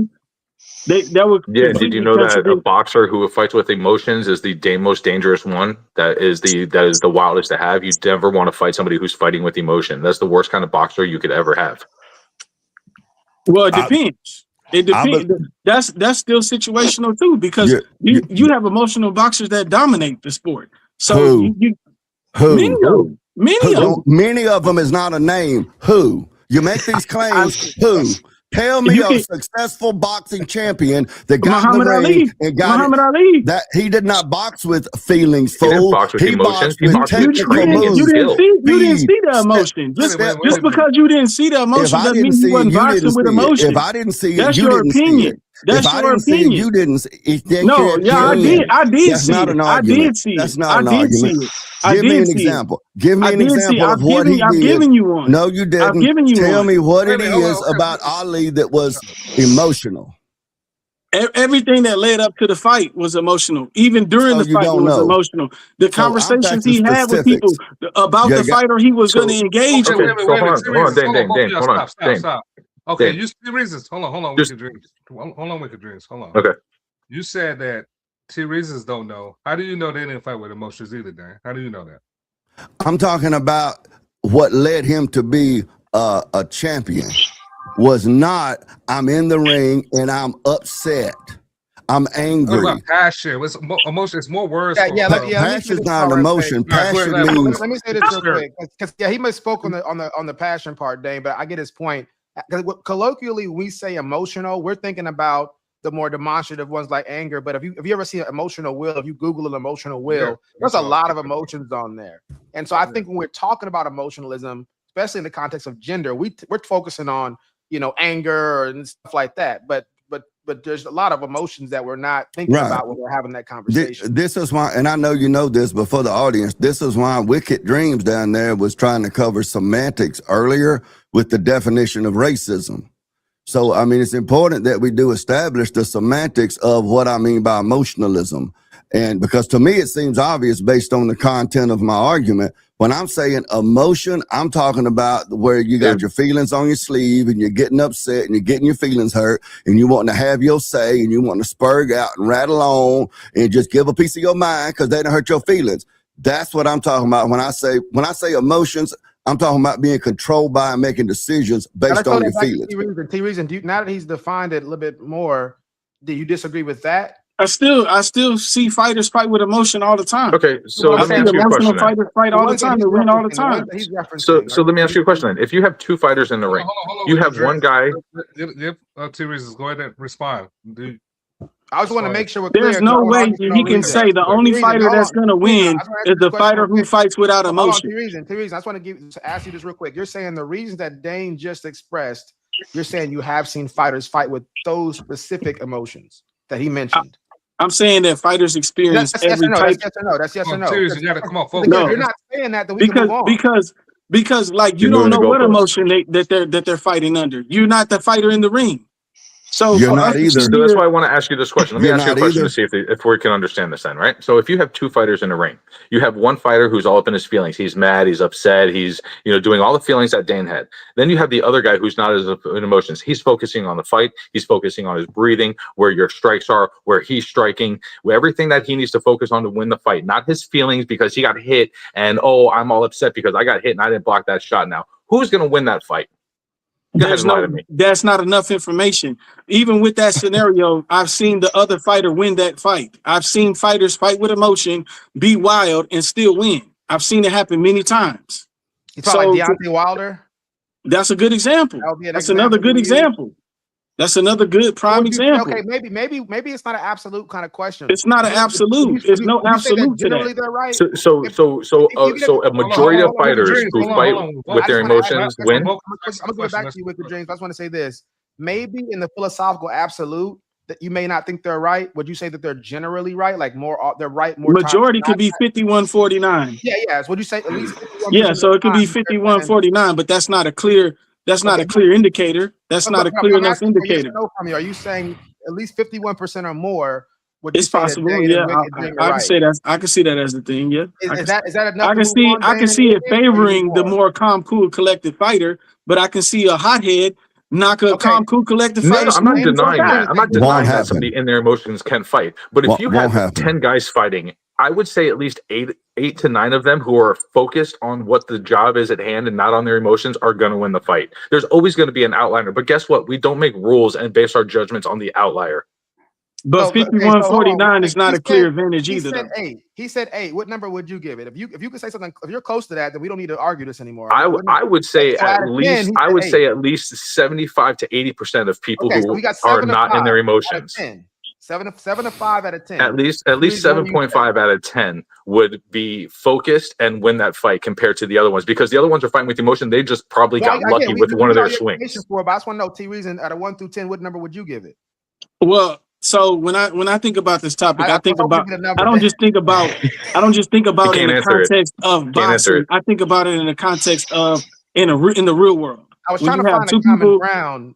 I could have found that common ground with you, but he just doesn't want to do it. He can't. It's not that I don't want to do it. It's just that that's a new point. It's not a good enough point to make. It doesn't add or give contribution to the conversation enough. It's just a new point to me. Have you ever seen the fight? It's a very famous fight between Ali and the other boxer was Michael Dokes, where Ali's in the corner and he completely dodged 21 punches in 10 seconds. Yeah, he didn't do that because he was angry, afraid, upset, offended, felt insulted. You don't know what emotion he was under during that time. I'm telling you, human nature is human nature. And the statement, but you don't know what he was feeling, is not an argument. But you don't either. But you don't either. Do you know? And that's part of the, I do know. You're just talking out the side of your face right now. Your lips is flapping, but you don't have no way to actually know for a fact what you're saying. Can I finish what I'm saying? Can I finish what I'm saying? If you'll stop spurging a minute and act like a man, and then I'll let you talk. You're spurging. You're the one who's spurging. Can I let you talk? It is a perfect sign that you know. Yes, you can let me talk. It is evidence. You don't have any way to prove that Muhammad Ali was not emotionally charged when he was dodging those punches. You don't have. That's just an opinion you have, and your opinion is not worth anything. You're stating an opinion, but it's not a fact. Just because you say it's a fact doesn't make it a fact. Get it off your chest. Have your rant. Have your rant, air out your ovaries, and when you get ready to be a man, we'll have a conversation. Hey, T-Reasons, y'all not doing a good job cross-examination. Let's bring Just Al Can for I sure. finish what I was saying? Can I finish what I was saying? Because what T Reason, Can I finish what I was what saying? this lady Can I over here finish? said, what this lady over here did was when I was pointing out how dumb what he said was, he just wants to spurg out, in which is more feminine behavior. Like when you're trying to argue with your wife and she just wants to scream about her feelings and say, but that's not what you want. T Reason. I have a question if you for don't you. know, Can you sit here and tell know, me with a straight face, I beyond a guess shadow of a T-Reason doubt, just you gets know to what just, emotion he I guess had T-Reason when he was just gets the diagnosed? PMS. I guess he just gets. Dang. Tack ideas, not the person. We went over these rules and begin the show. Focus on ideas. I'm responding to him. Argument, sir. We just got to get better. I just want to ask a simple question. Can you say beyond a shadow of a doubt he did not possess the? I muted you for a reason. All right. What we're going to do is, because like I said, y'all not doing a good job of cross-examination, asking questions, then clearing all those things that we advocate on the show. Let me bring Al for sure there. Let's settle down a little bit. Al for sure. What's your thoughts on here? Man, so man, that was wild, man. So my thoughts, man, to be honest, I'm hearing the sparring back and forth, man, and it's funny because when I think about the idea of the emotions, truthfully, the emotions don't matter. Like whatever he was feeling at the time, the emotions don't matter. What's virtuous is how you respond. The response is where the virtue is. So you can be, like nobody knows what nobody's feeling about nothing until you respond. And that response is where you can find whether there's virtue or not in the response. Yeah, so that's my take, man. Y'all wild, man. If I can say this in response to Alan, I'm just gonna throw this out and Alan can respond to how he wants. I don't know how much of Alan's background he wants to divulge publicly, but he comes from a background a lot like you, Enos. You've shared with me some of your backgrounds and how you thought, before Vulcan over here kept bugging you and pushing you around and bullying you and stuff. Before that, you and Alan would have a lot in common. That's why I've been telling him for weeks he need to come on panel because I think he got a lot he could offer. Okay. Did Uncle Tiger get in? Uncle Tiger. Man, I honestly, I don't even know what we're talking about anymore, to be honest. I don't. Well, so earlier we're talking about how Dane and T Reason trying to distract us from the Epstein files. Oh, right. Okay. T Reason can't even spell Epstein. Release the files, man. I'm still trying to figure out. Save nobody. Now, earlier, Vulcan was bringing up the way we're defining the virtues. I want to ask Vulcan this. Ask them. Oh, he said ask them to define virtue. Let's bring Wicked Dreams in here, and then we can go to the next topic. I want Vulcan to respond to that. Virtue. I would tie virtues to duties. Okay. All right. So I remember you was asking that question earlier, Vulcan. Was that for me? I don't know if that question was for me or not. I think that question was for everybody. Okay, that's for everyone. But I remember y'all two was actually having a disagreement about the virtue part. Well, we could get everybody in on this topic. Yeah, that was probably from when we were actually trying to figure out when you talked about virtues, and then I was saying that virtues would be kind of tied to a duty or masculinity. Masculine traits would be tied to a virtue. Which is why I think I would tie virtues to duty, because if you do your duties as a man, that would actually be traits of masculinity. Okay. Vulcan, would you agree with that? I would say this, generally speaking, yes. But I would say also taking over, dominating, conquering, that's also, let's say, for instance, I work for Wicked Dreams. If I work for Wicked Dreams and he's my boss and I'm doing my duties and I say, you know what? I think I could take this guy. And I take over and I conquer, and now he has to do what I say. That'd be masculinity too. Well, but you're still doing your duties. You're taking charge. You're not. I mean, that's still. But I'll be saying I'm not going to do the duties you gave me anymore. I'm going to make you do the duties now because I'm taking over. Well, I mean, that would still be part of your duties as a man. I mean, you'd still be trying to conquer. Well, I mean, it isn't life all about conquering. Essentially, all of life has been about conquering. I certainly hope not. I mean, if you think about it, throughout times, Indians conquered. Everybody tried to take over or conquer something at some point. Yeah, We just have it good now to where we don't have to. I would say it's a part of being the masculine, testosterone and stuff like that. Just again, typical male behavior. I would say that falls into typical male behavior. But I wouldn't teach my kids to go around conquering y'all's property. Yeah, well, I mean, I wouldn't say go. Okay, well, maybe we're speaking past each other here, and two different. Yeah, I think so. If I could, I think we're speaking past each other because if I could respond, I would agree with that. I mean, that would form all into like a bullying type. I wouldn't say conquering. I would consider that more as bullying somebody. But you would want to conquer, like your family would want to conquer have the best outcome. So that would be a type of conquering. Conquer life essentially. If I could respond to you, I want to ask Wicked Dreams one more thing, Dan. Uh-huh. So when the example, I think Vulcan said this, where your boss is telling you something to do, you say you could take that guy. You still maintain that as a virtue? Well, I mean, I would have to get more context, as in take him as in like what, like you're just going to take over his job. Do you know how to do the job? I'm going to give you the duties, and I'm not going to do the duties you gave me anymore. But I mean, how is that going to work? If I own the company and I'm the boss, and you tell me no, you do it, I just say you're fired. How is that? You may not be the boss. You may not own the company. You may just be my manager. But I would still have if I'm the manager and you're the employee, I have the power over you to fire you. So I think about that Bane scene in Batman. Do you feel in charge? You know what I'm saying? Like, but I mean, it's still an employee-employer relationship. They still have power over you, because now if you were like a boss versus another boss, I could maybe relate to that a little bit more. But a boss to an employee, because you could be like, oh, well, I'm not going to do this, and be like, okay, well, you're fired, and then you can't do anything about that. You get what I'm saying? Because you're saying a man's job is to do his duties. You know what I'm saying? Or, that's masculine behavior, to do your duties. And I would say generally that's what I would teach people. Like, hey, look, a man should do what he said he's going to do, should do his duties. But also a part of masculinity that's not a virtue, from my perspective, would be to just dominate you and conquer you.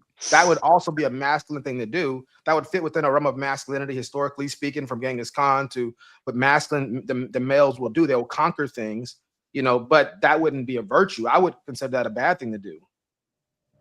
But I mean, I think I understand what you're saying. I wouldn't think of that as masculinity.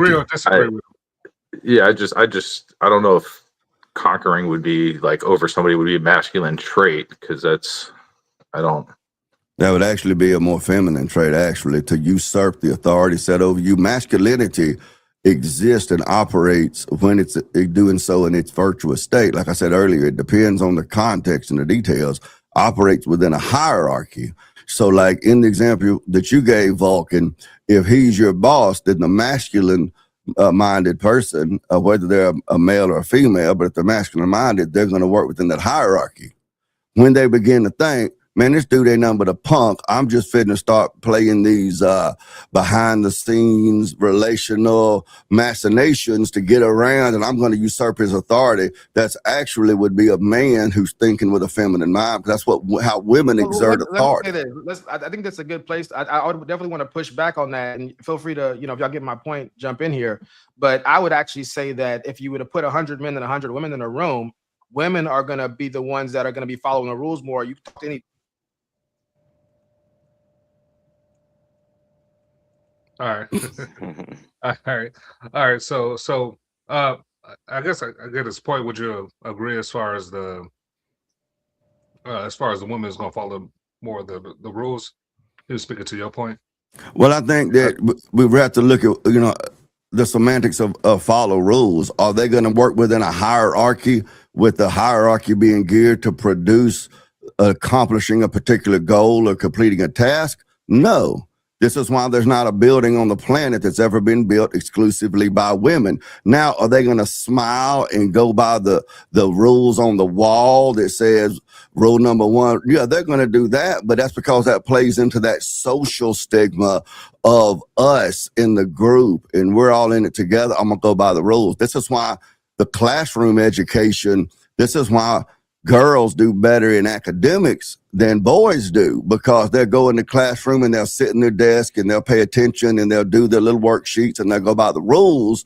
But the whole time, the underpinnings of their mind is they're jockeying and they're positioning themselves for favor. They're not dealing within the hierarchy to accomplish a goal. So when that man steps out, he starts usurping the authority that's over him in the hierarchy. He's actually behaving femininely, because that's how the feminine mind exerts power, is through those social sort of cunning things, instead of by working within a system of hierarchy to produce and accomplish. All right, let me read some more comments. Shout out to On Site said that. No, that's nothing to do with masculinity. Vocal, it was something that Vocal said earlier. Oh, On Site said C. Vocal was looking at it for emotions. Shout out to Deidre. Deidre. All right, appreciate that. Yeah, this is what Aggression is not the definition of masculine. It's just appreciate. It's just men in general have a monopoly on force and aggression. The facts show that when men are in charge, or women are the wicked individuals, the disabled and elderly. All right, so look, let me ask you this. So, what I'm gonna just circle around, but I want to just bring Wicked Dream in here, just to keep it concise. When he says, All right, I'm back. When Dane says, when people want to, oh, you back? Okay. Yeah, I'm back. So yeah, I want to make this point. Oh, he's not back. He lied. God looking out for me. Yeah, God is looking out for me. So I just want to say this right quick, and this is going to be more nuanced. I don't know how much time we're going to spend on this, because it can go either ways in some context. But so I'll start from saying this, and I'll try to be 30 seconds or less, because I want to have a back and forth on this. But what I'm saying is right here. In ancient kingdoms, kings would castrate the men. Part of that was so they wouldn't sleep with the women, and also they don't want them trying to overthrow their kingdom. It's kind of widely understood, if you got women in the group and you got men in the group, who's more likely to attempt to overthrow you? It's going to be males. You know, and so my point is saying this right here: to conquer is a masculine thing. If you know, I'm or anybody contending with that to conquer is a more masculine than feminine trait. And then Dane brought up building infrastructures. Yes, of course, when it comes to building strength and stuff like that, to build things up, yeah, that is more masculine as well. But that doesn't mean that conquering itself. All of us on here, if we had 5 women and 5 men and we had a lot of power, we're worried about those men trying to take over. We're not worried about the women trying to take over. But that has to do with physicality. Would you say that it's conquering that is the masculine, or would you say it is the attributes that give you the ability to conquer that are masculine? I would say that desire to be on top is the masculine. That desire to go, I want what he has the women, I want those women. But then that desire would give you the discipline, which would be a masculine trait, would give you all the masculine traits that you would have. I'm doing push-ups every day. So when I fight this guy, I win this fight, I take over this kingdom. But that's different than. Think about our favorite movies. Think about the one with Jet Li. Think about all the movies. How many what movies you seen women? What's the female version of the one? See, I think maybe just that would be an outcome of masculinity, but not masculinity itself.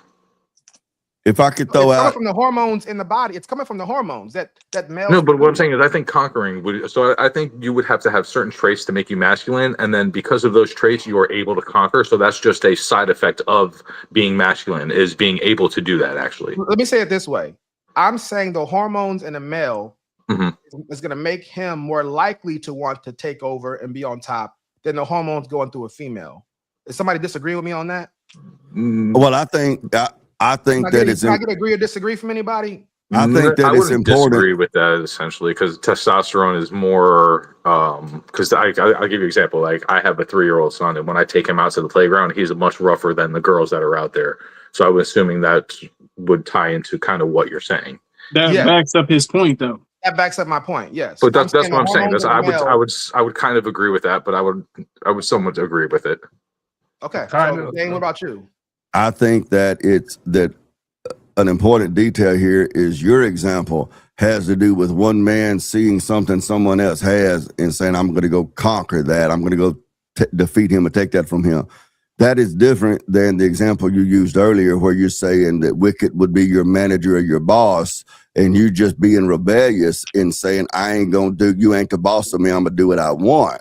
That mindset, you ain't the boss of me, I'm going to do what I want, comes from a feminine perspective, whereas to look over and say that person has resources that I need, and then I can use those resources to take care of my people, that would then be a more masculine process. But it seems like you're also looking at the physical manifestation of conquering, when women they lack the physicality that we have because they can't use force like we use force. So because they can't conquer with these, they have to conquer with this. And they have to get into this and use character assassination and shame and peer pressure. So just because the little girls might sit in the room and go by the rules and smile and be pretty with bows in their hair does not mean that they're submitted to any sort of an authority or a hierarchy. Just ask Adam. You know, so as far as who's conquering or who's, you know, submitted and going by the rules, to judge just by what we see really doesn't show the whole picture. And any man who's ever been married can attest to that. No, I would 100% agree. I mean, unless we're, you know, the Bible says what God judges the inside. We only can go from what we're saying.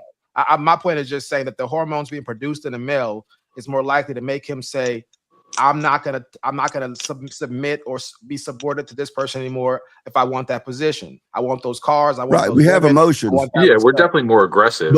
But I would agree with our that. duties, more competitive. I'm even saying more competitive. Competitive, aggressive. Yeah. I would say that's synonymous in a way. Yeah. I'm just saying competitive to take it so it doesn't have the negative stigma necessarily to it. I agree with your wording. No, I mean I think competitive in men is a must. I think there should be competitiveness. But competitive may mean like, you know, anybody seen the movie? It could be good, it could be bad, but I think competitive overall would be a good thing. Yeah. I would say it's a neutral thing, but yeah. But I mean, it goes back to what I was saying earlier. Men have those emotions. When I talk about masculinity being doing your duty despite your emotions, and femininity being, or feminine mindedness being controlled by your emotions, this, you know, it would fall into what you're saying there. We have those urges of, he ain't the boss of me, I want to be the boss, I'm going to be competitive, but our duties would restrain those things so that we behave in such a way that's beneficial to accomplishing the task within the hierarchy.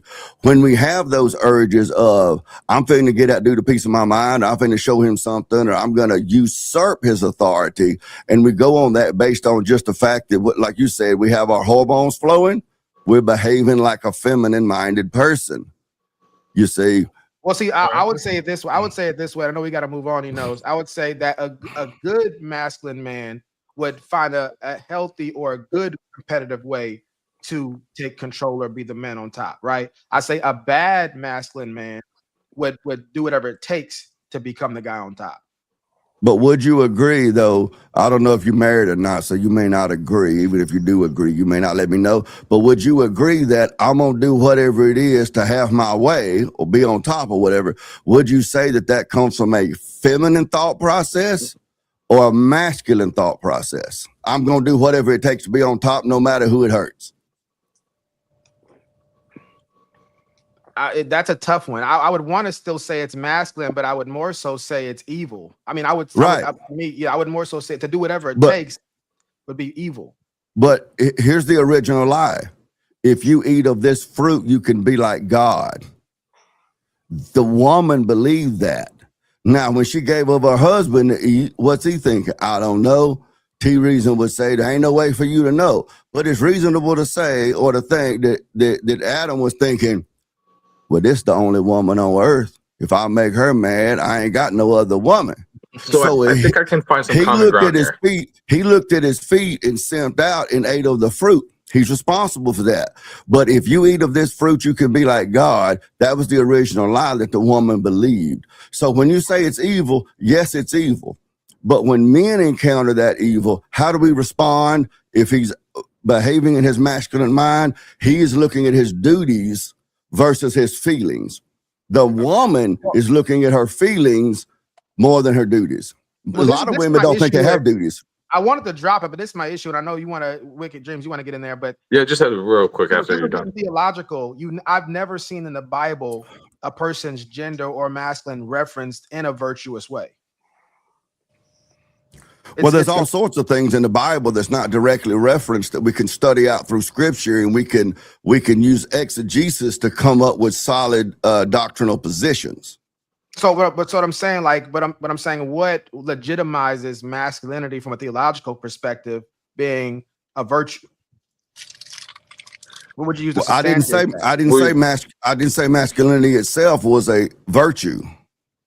but doing your duty, doing what's best for the people around you, despite your feelings, would be virtuous. Yeah, for all parties, right? Well, sure. Yeah. I'm not bashing women. I'm just saying that responding. I'll give an example. Name Oh, I get what you're Nabal. saying. That's a good question. What you're saying that even if women in the feminine mindset, when they do this, is still It's a virtuous thing. yeah. It's like this. It's like a saying goes, and I know this is not a logical argument, but this is what makes it tied to masculinity more than femininity at that point. Yeah, I think it's the actions that you take. What makes what tied to masculinity more than? So I think what he's trying to say is if you do this, you're saying it's masculine, but if you do it this way, then it's feminine. But I believe that when you're doing those actions, depending on, so if you want to conquer something and you say do whatever it takes, and then you're saying do what it takes, but within reason, something like that. So would you say that the actions you take to get the outcome would determine on if it was masculine or feminine? Would I say that the actions in particular is that what determines whether it's masculine or feminine? Yes. No. I wouldn't say that. Because Dane's saying like, okay, well, if you do it because of what's the word that he used before? I'm trying to remember the word he used. When he said you have more of a feminine mindset because your feelings. You know what I mean? And usually when you're in your feelings thinking about something, you might react a certain way. But when you're actually not in your feelings thinking about that same problem, you could react a different way. Yeah, I mean, so then the action you take would then determine on whether it was a feminine way of taking it or a masculine way of acting. Sorry, ask that last part again. So Dane's saying that like, okay, well, if you act, say you act a certain way, if you're in your feelings and you're upset about something, right? Mm-hmm. And you think about that in the upset mindset, you would act A this way, A.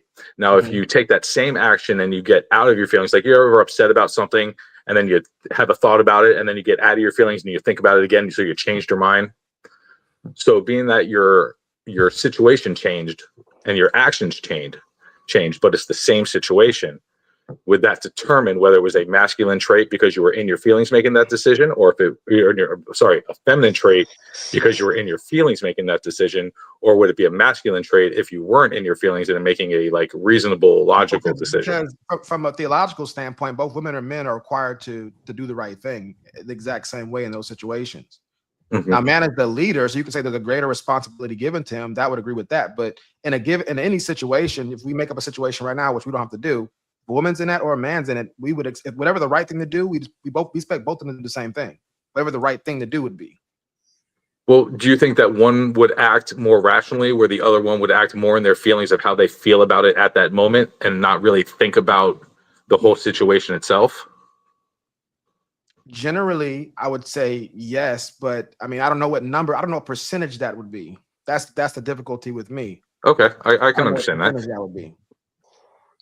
All right, comments. Let's get comments in there. The ability to conquer is masculine trait. Using it to suppress and abuse is not. That's the part that I don't. Using it to suppress and abuse is not. See, again, we're turning masculinity and some type of metric of morality.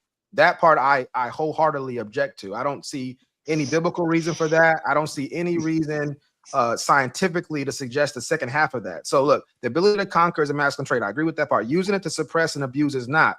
You're turning masculinity as some type of moral framework when I've never heard a philosopher that any of us would agree with, or any scripture that would support that. What scripture or whatever rubric we're going to use outside of ourselves is going to support this second part, which is using it to suppress and abuse is not.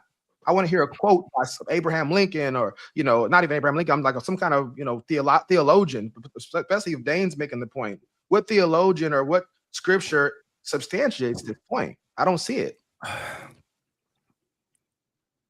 You're asking me or Wicked? I'm asking anybody. I don't think anybody can prove that second half. Well, yeah, I have nothing on the second half of that. I think that you're, and I'm hoping I understand your question, your argument, but I'm thinking it comes under things. You're saying a theologian that said or whatever.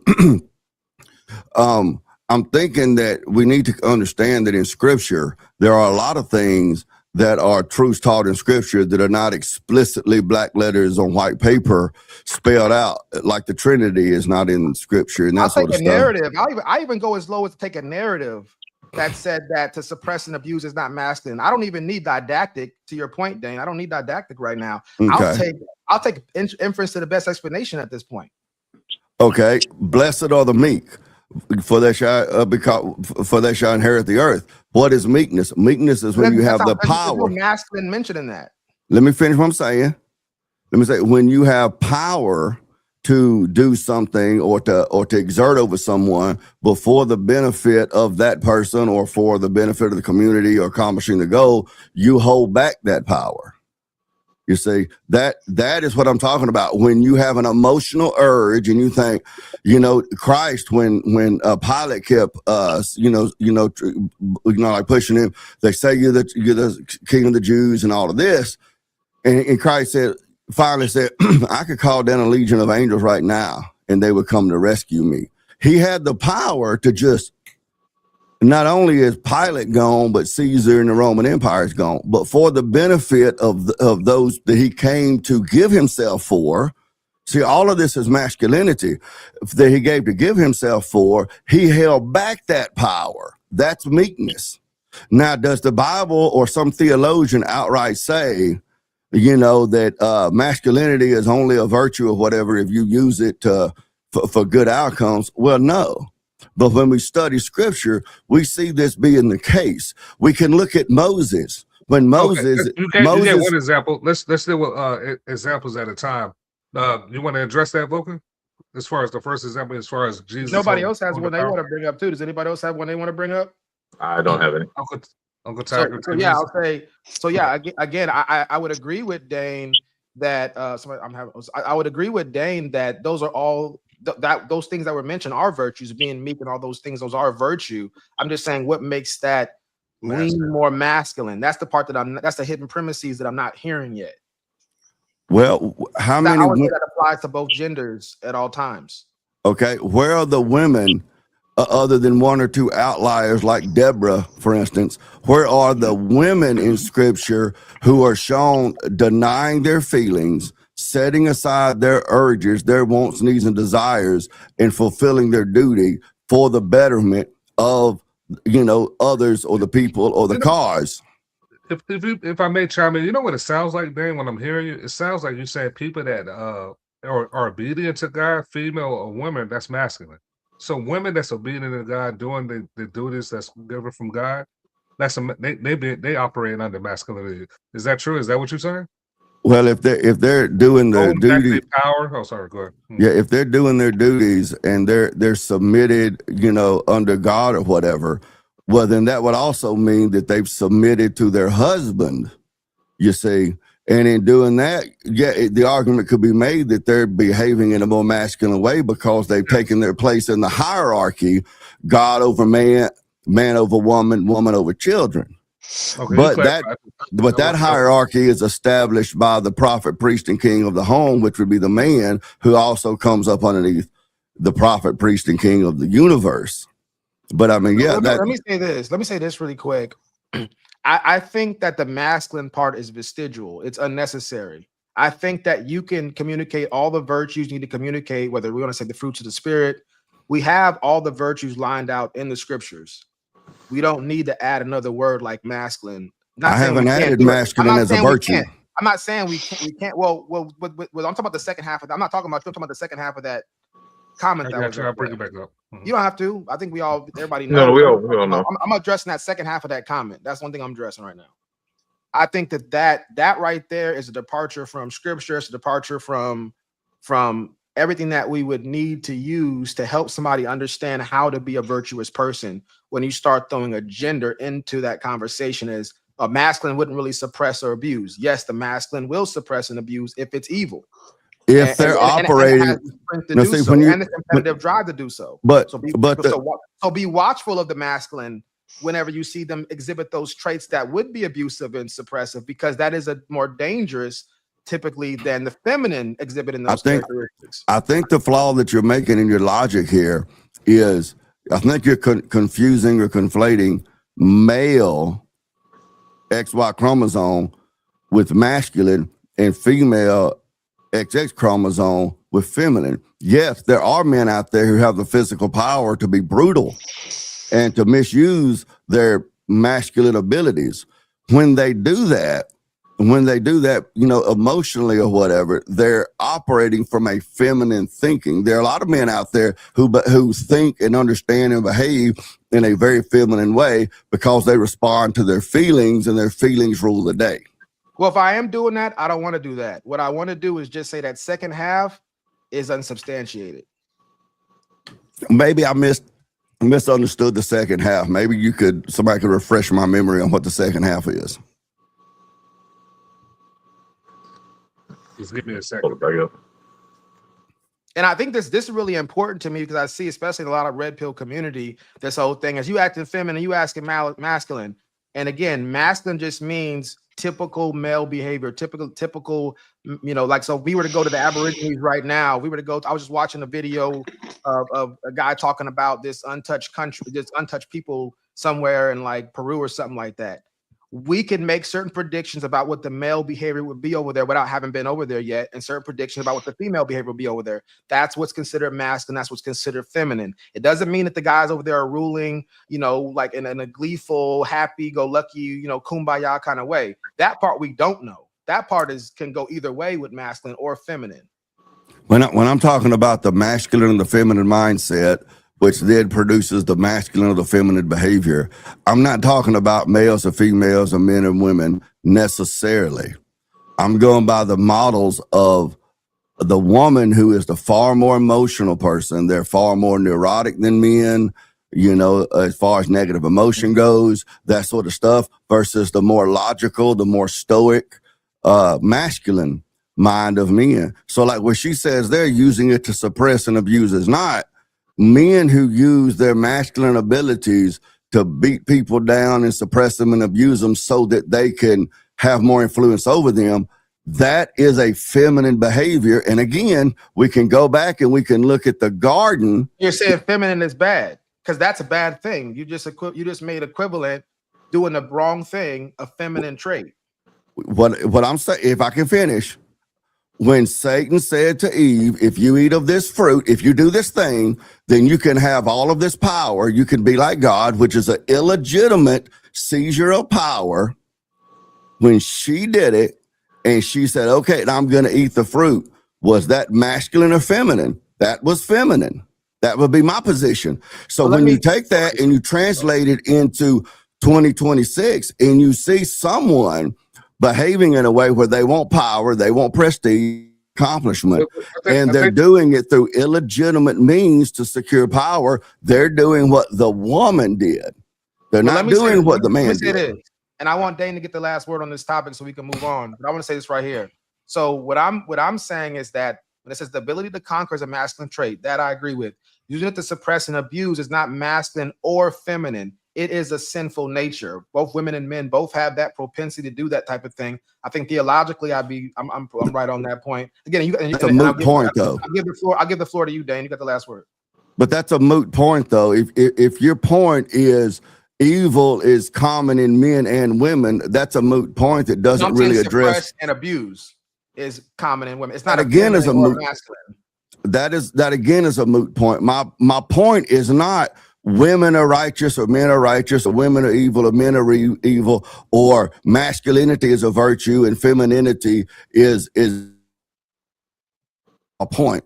My point is about the processes that go on in the mind that people reason out, and then that those processes control how they behave, and whether or not they're facing their duties despite their emotions, or whether or not their emotions are ruling their behavior, is how you come down on masculine or feminine. The woman, I'm just going on the scriptures, like you were, she looked on the fruit and she saw that it was beautiful and good to eat.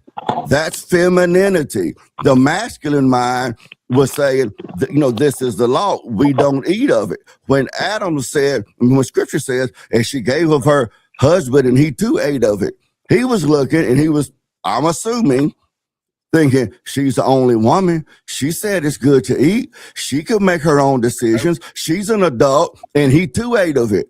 He was thinking and behaving in a feminine way. Okay. So, all right. I got you. I think we got that there. All right. Let's get into the next. Appreciate your breakdown of what that means. Let me bring the next topic in. Let's try to get through these topics, fellas. All right. Let's go. Do you support Kevin Samuels? Kevin. I mean, no. I mean, nah. That's good enough for me. Okay. Okay, very he good. was a little bit. He was alive. Yeah, And mainly how he passed away kind of contradicted everything the brother was. But hey, well, just like him, So this video right here, and y'all can feel free to take it wherever y'all want to go with it. But so this lady right here is using somebody's adoration or respect of Kevin Samuels as a vetting process in dating. So I want to know what y'all think about that. And do y'all think there's any good reason to use it that way? And I think you can take over from there, so you ever want to go first or whatever. Yeah, let's get Uncle Tiger here. I got you. You muted. I got it. Every time. Sorry, every time. Okay. He's Irish. Y'all gonna have to give him a minute. He's Irish. Yeah, I'm slow. Okay, so yeah, Kevin Samuels is You the running GOAT. into the same problem as Dane. Yeah, I guess so. So Kevin Samuels is the GOAT. And a woman using that, okay, oh, you don't like Kevin Samuels? All right, cool. Then we're dating now. Using that as a vetting process is just like they refuse to take any accountability at all, acknowledge reality at all when it comes to the modern dating scene.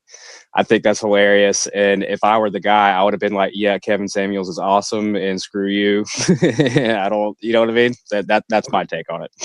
I appreciate that. Let's get into the comment. Shout out to On Site saying, I like how y'all do different topics and don't stick to just one the whole line. Appreciate that, man. Can I say real quick, Enos? I second what he said. That's what I love about y'all's little podcast. I don't know what got y'all to here, but I think it's, like I've told both of y'all, I love the blood sport, and everything, but I do like the structure so you can get into it, That's cool.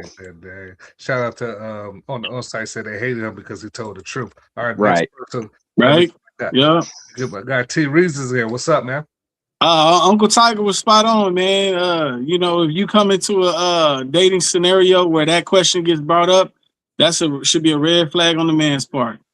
Because all he did was talk about accountability, and it was on both sides. It was for men and women. But for some reason, the women, they just took a hard stance against it, and they celebrated his death, which I don't think was a worthy thing to do. But I think a lot of things he talked about were things that need too.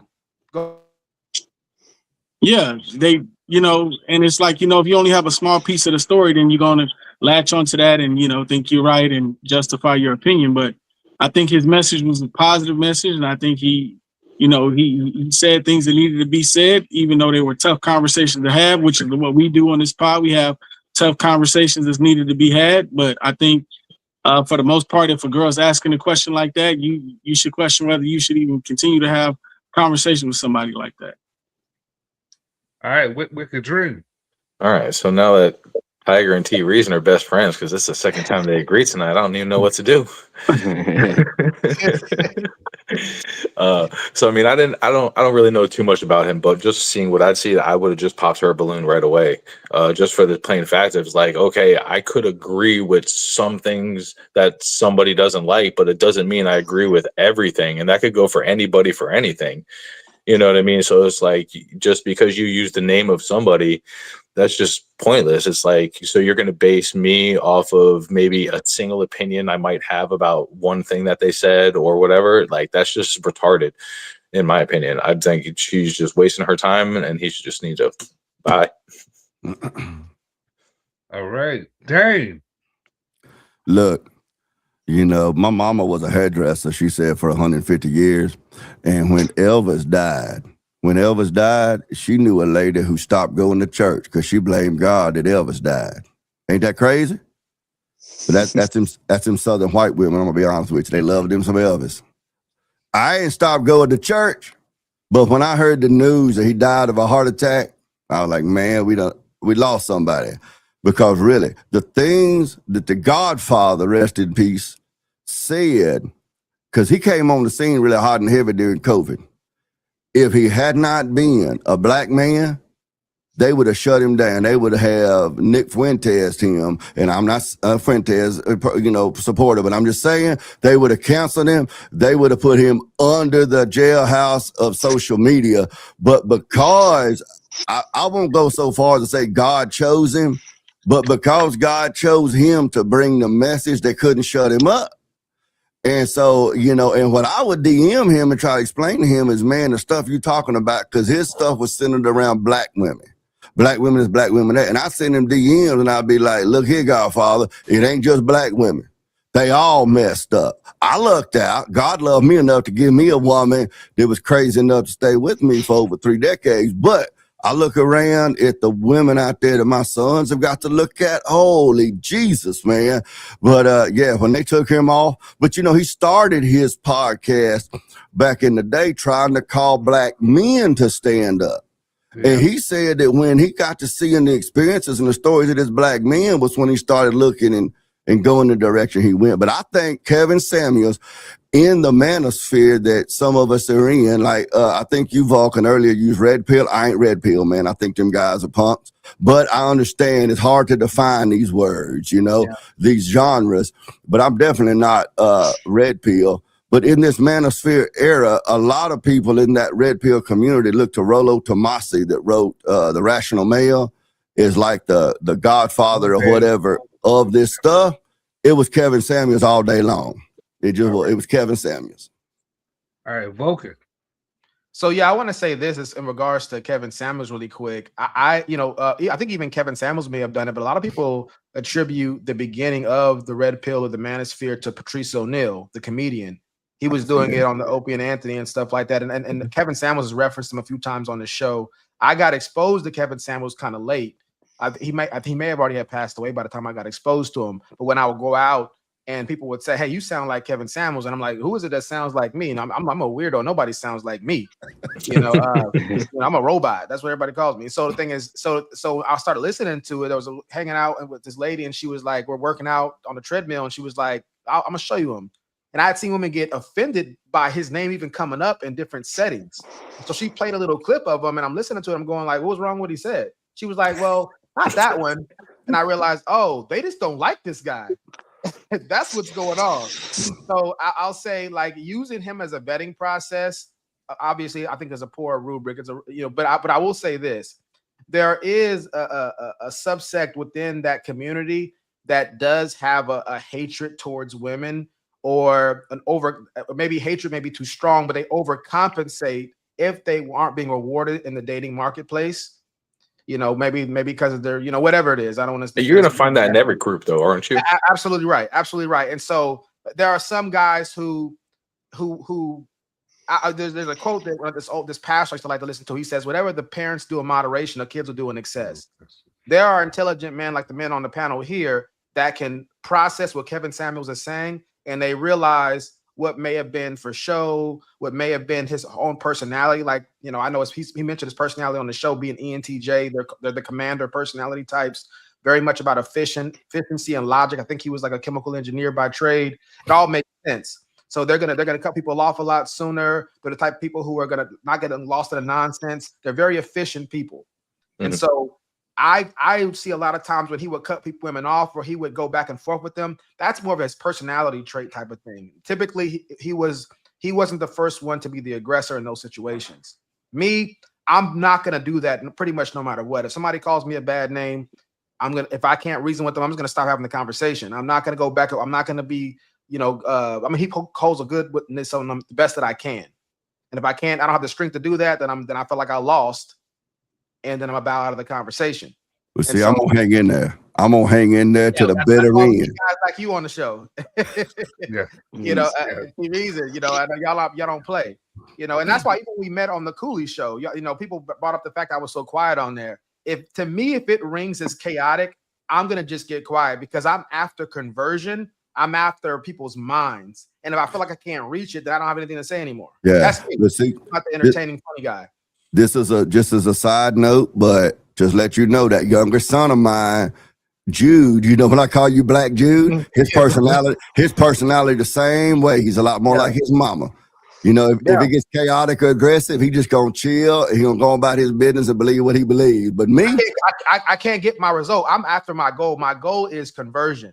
If anything is gonna get, if I feel like that's not gonna happen, then I have no my investment. I'm not getting the return on my investment. I get it. My goal when I'm engaging in a debate or argument or whatever is not to convert you or T Reason or whoever. My goal is the people listening. The audience hears those worldviews or those mindsets countered with logic and reason and stuff. I'm really looking for the chat or the people that watch this video in the days, weeks, and months, years to come than I am necessarily trying to convert T Reason, because I mean ain't nobody can help T Reason but God. I'm joking, T Reason. I'm joking, man. Sure? Well, let me interject on that. Let me interject on that point, because even that still makes my point, because when Dane does that, or anybody starts to get into the back and forth or the blood sport, as it's called, right? To me, now you're getting into ad hominems. To me, it's confusing the audience, because now that's why this shows the Vulcan Soapbox, because even in jest, I don't want to give the audience out there a false impression that me saying, oh, Dane's wrong because he's white, that is in any way a good argument. That is a genetic fallacy. You see what I'm saying? So yeah, but I don't make ad hominems. Now I will tell somebody they're dumb or sometimes when the way you joke on the Cooley show anyway. I don't think every audience member can tell the difference between when you're violating a law of logic for the sake of the joke, and when you're violating the law of logic because you just lost your cool or you think it's okay to do. Yeah, but I don't think that everybody understands that. But ad hom and insults are two different things. Yeah, I'm not violating the laws of logic. Though the violating the laws like an ad hom is what you just said. If I were to say to T Reason, the reason you said that is because you believe that is you younger than me. The reason that you are wrong is because you can't grow a full beard or something or whatever. That's an ad hominem. I'm not incorporating my insult, so to speak, for T Reason or anybody else as grounds for my argument. In the blood sport, you don't get to explain that though. I mean, I was on the show. I'm using that as an example because we all know it. I watched what happened on the show. And I think for the average audience member, if you're going to take a moment and not go back and forth with them to explain it, then it would make sense. Hey, look, now he's doing a blood sport, y'all. So all gloves are off. So everything I'm going to say isn't going to be premise and conclusion or whatever the case may be. I get what Vulcan is saying. He said just for the audience, for people that's watching Dane doing that, they don't know if he's really joking or if he's actually doing this purposely, and that's well, they may know he's joking, but that joking doesn't say whether or not he thinks it's a good argument or not. Here's the difference, though. Argument to make this is an invalid argument to get to involve myself in the blood sport, because you see this, and I covered this when I was on Cooley's show already. Whenever him and Marquette Devon Burton did their show. When they said we think it's okay to evaluate the people as well as what they're saying. I think that's genetic fallacy. I think anytime you're discussing the truth of something and you're disqualifying what somebody's saying based off of who the person is, that's a genetic fallacy. What I do, I'm not disqualifying the argument based on their IQ or whatever. I don't know if it's easy to tell by the way it's worded. Is my point. The way I describe it with people I've told about this podcast who are into the blood sport thing, like Wicked and Tiger, two of them, is this: the blood sport on No Fugazi and Speakeasy and such is more like a bar fight or a street fight, whereas this podcast is more like jujitsu. Yeah, and I'm saying in a bar fight, there's casualties that are unintended, latent functions, unintended casualties that They'll be the same thing here. They'll be the same thing here, though. No, there will be, but I have to have. I mean, I got to do what I think we should all act in what we think is the best case scenario. Because essentially, you just want decorum and a decorum, essentially, to have an argument. Instead of just the back and forth, because there's a lot of talking over with the back and forth and you really can't understand. And then if you have the ad hom attacks, people in the audience really aren't going to understand whether you're making an argument and you believe that, or if you just don't believe that and you're just have no argument and you're just talking. Essentially, is that what you're saying? Yeah, that's pretty good estimation of what I'm saying. This is, but I agree with Dane. Dane doesn't do what I'm talking about. No. Yeah. So Dane will actually attack the argument and then he'll insult them. There's a big difference in that. I'm just clarifying for everybody on here, including Dane, that I don't think it's easy to tell all the time when it's a blood sport. Let me throw this out real quick, and then I'll shut up. Hopefully, we got to get to comments, so keep it really concise. Really concise, okay. And you might call this an ad hominem, Vulcan, but it ain't. I would say at least 75, maybe more % of the chat in blood sport debates, they not gonna come to your type podcast because they can't really grasp what you and I and a lot of the rest of the panel, not T-Reason, are saying or talking about. Because we think about it. It's a slow That's grind. the problem. I agree. It's a slow grind. We on the same page on that. They're not gonna get it. They're gonna be over there. It's like hockey. They there for the fights. Well, somebody came for the chat. Shout out to on site, said Dane brought me here so the game. Yeah, on site. He's from over at No Fugazi. Shout out. He's one of the chat members. I see him in chat all the time. Shout out to Dane. Oh yeah, we was talking about Kevin Samuels. Kevin Samuels wasn't red pill. They just took what he did and made it extreme. And let me bring this last comment. That what makes the debates fun and entertaining. Other than that, they're boring. That's why I watch Dane and Cooley. Man, good show.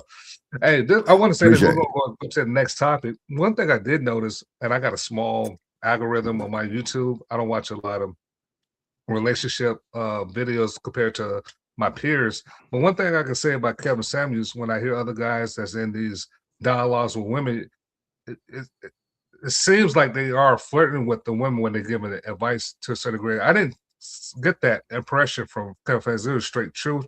He was like a father, genuine, really want to help. uncle. The frustration wasn't like, well, in those people's defense, though, those women are in the actual studio with them a lot of the times. We don't know what he would have did if the women were in the studio with him. I don't think he would have flirted anyway. I'm just saying. If you appreciate that, you will actually appreciate Cooley's girl show that he does. He does it like maybe once or twice a month. He hosts a girl show. I'm saying, like, I don't know if you watch his girl show. He's saying that he doesn't watch a lot of the dating shows. Oh, no, this why I want to rephrase that. Like during that time, this was like. Oh, okay. After he passed, I see a lot of people doing similar things where they actually just making sure they're being objective. I know the podcast topic is not about praising Kevin Samuels, but I grew up, I've shared on this podcast before, I grew up like a marshmallow and a bowl of Cocoa Puffs, all right?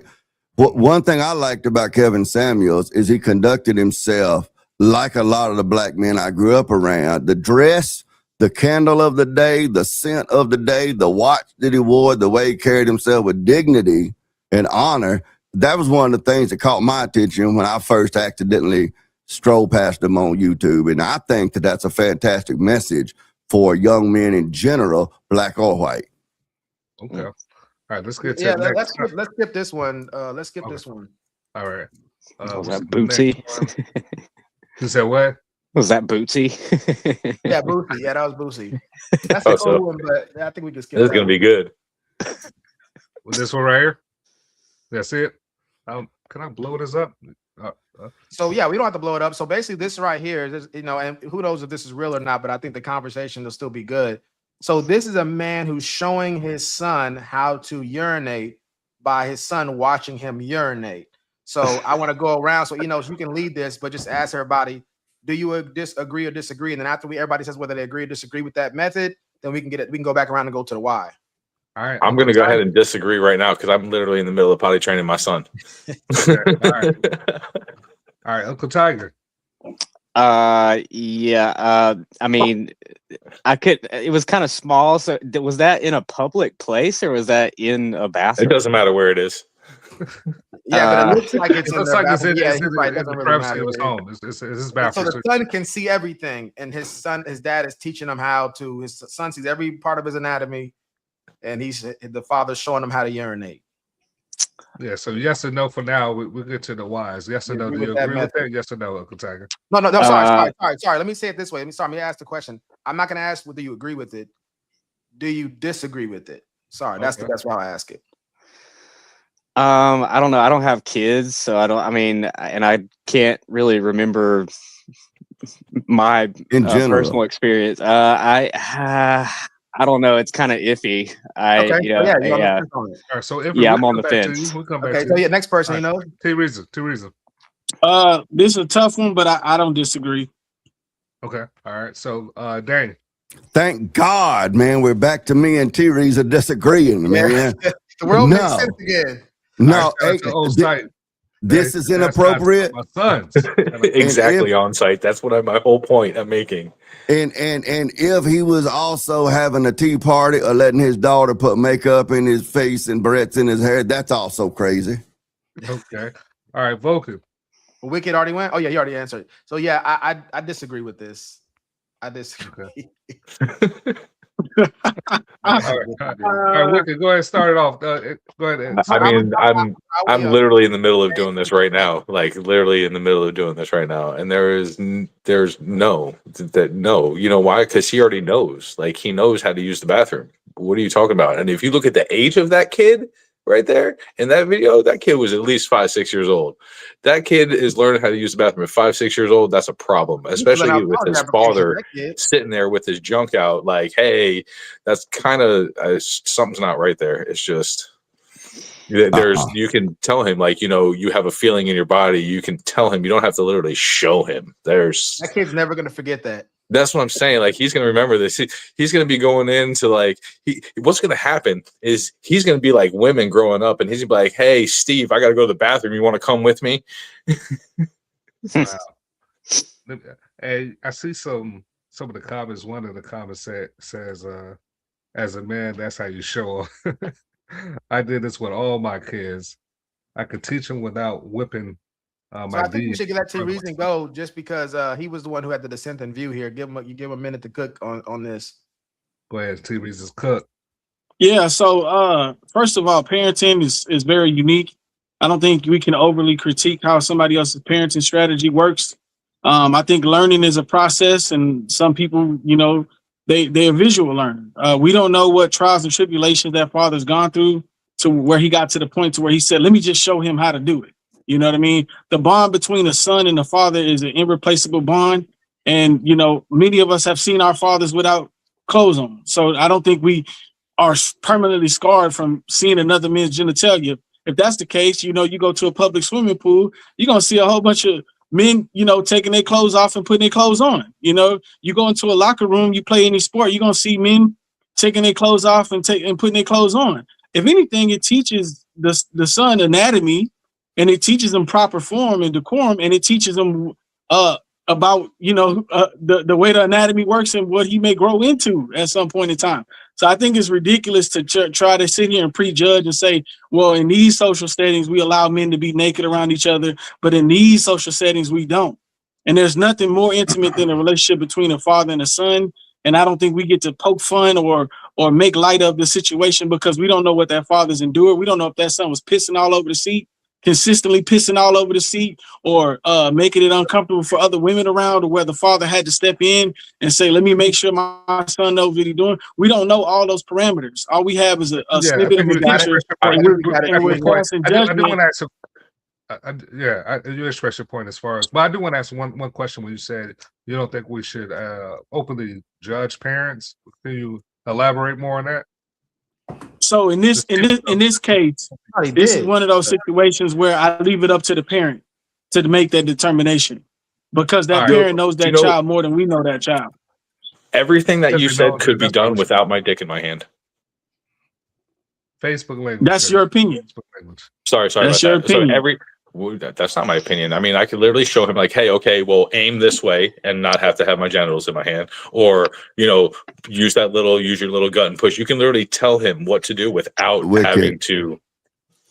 Wicked. Okay, let me respond to that. That's your opinion. Let me hold on. Let me respond to that. Hold on. When he don't have an argument. Hold on. Let me respond to him. Let me respond to him, because you trying to jump in. I'll respond to you after. I'll cook you next. Let me talk to him first. Let's say you do all of that stuff and he still continues to get it wrong. As in what? As in aiming, and as in you tell him to hold it, and I mean, you give rewards. Okay, well, if you do this, then you give rewards. You get a star, you get a street if you do this correctly. That's you use a reward system. that generally works in Okay. like 99% of situations. No, it does not. I wish Wicked Reward was. I've system. seen examples where. So if I've I tell seen- you, if you do this I've and you seen get a examples reward, if where you it don't do work. it, you don't get a reward. That's not gonna work. Do you have kids? Do you know how kids work? I've seen examples where that. Do you have I've kids? seen firsthand. Yes, I have two I'm children. telling Yes, you, I have like two reward children. systems work. I know. I let's know. just stick to the argument. I've seen Ain't firsthand the reward system. nothing personal I've about his seen the kids. Let's reward just stick to system the fail word. miserably. Firsthand. Firsthand, I've maybe seen part. it. My bad. Just real quick. We didn't go over the rules with you earlier, Wicked. Just try to do your best to just focus on his words and his argument. You don't ask him any personal questions. And I apologize for that. I just meant to forward as in like, so if he could actually, because like I have a son, so like I can just, if he had an actual reference, like Tiger was like, I don't have kids, so I really don't know. I do the same thing, Wicked. I do the same thing, Wicked. I get it, but at the same time, that's also, but that could become part of an ad hominem. It's like I was telling y'all, Vulcan and Enos, they're trying to teach logic to these guys. Whereas me and you and Tiger, we just want to beat their eyes black and prove our point. It's just a little different attitude here.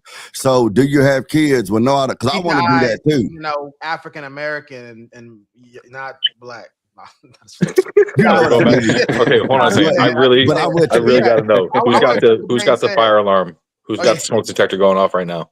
I've been hearing it for like the last 2 hours. It's somebody in the top. I got birds. Which one of y'all got the smoke detector going off? Yeah, it's somebody in the top for sure. I just said I have birds. It might be my birds chirping. Okay, I heard. Okay, well that makes sense then. Raise your hand for raisins. Yeah, I want to add one thing that Dane said. Dane brought up a good point. It could lead to ad hominem at probably at worst, but sometimes even at best, what it could do, it could just be like a red herring or a distraction, because then it's because he may have a nephew. It might, because you're asking specifically a child. It might be a nephew. You know what I'm saying? So then we get into the details of it that are distracted from the original conversation. You didn't do anything wrong. You didn't do anything wrong. I'm just clearing up for the audience. It's just a different format. I get it. It's a different goal. It's a different goal. Plus, that argument, and I use it too sometimes on people that ain't smart enough to refute it, Wicked. But that argument could also become, if you don't have a womb, then you don't have an argument about a smortion or whatever, and those sorts of stuff. And it's just that these two guys, they're trying to build like, let's teach folks how to think critically. That's their goal. And our goal recreationally is a little different. So I'm just pointing that out. we use our brain over here, Dane. You know what I'm saying? I'm still waiting on that. I'm still waiting on that. You know what you I'm saying? use your feeling. You use your feelings. We don't ahead. speak from go all ahead. this emotion and stuff like that. You know? Go ahead. Again. Cover that pretty well. Let's get into the next topic, fellas. Thank you. Can I respond to the little PPs? The little PP dude? I don't think I said my point either. Yeah, I didn't either. Eno's tired of hearing us talk. Yeah, he tired of hearing us talk. Yeah, I did. I was. No, I'm joking. Go ahead. Go ahead. Who's it? Vulcan or Dane? Go ahead. Dan, you want the last word? You can get the last word if you want. I was just gonna say just a couple things. I'm gonna go. So I was giving you the opportunity to get the last word. Oh yeah, that'd be fine. Yeah, okay. I'm sorry. I'm public school student, so I'm a little slow. Go ahead. Yeah, I'll say my point and Dan get the last word on it. So for me, I think you can teach it just as well. And I get T Reason saying that maybe perhaps it doesn't work, but I can let the kid do it. So I'm looking at my child, which I looked at many times anyway, because he came out of the womb that way. I can watch him and direct them and pick him up and make him move his body a certain way to learn how to do it the right way. I don't got to show him myself. I don't think that's a sin. I'm not going that far with it. I'm not saying, I do get the range, and maybe in some places in, the Aborigines or whatever that's commonplace, but I don't think you need that to, like Wicked Dream says. I don't think that's necessary. I think there's better ways to do it. And you may not know the repercussions you could be having. I've seen certain things one time and I never forgot it, even at my age now, at 38 years old, about to be 39 years old. I still haven't forgot certain images that I've seen, and it might have been just a glimpse. That's how the human mind can be sometimes, especially for us Westerners who we have a certain way of looking at that kind of stuff.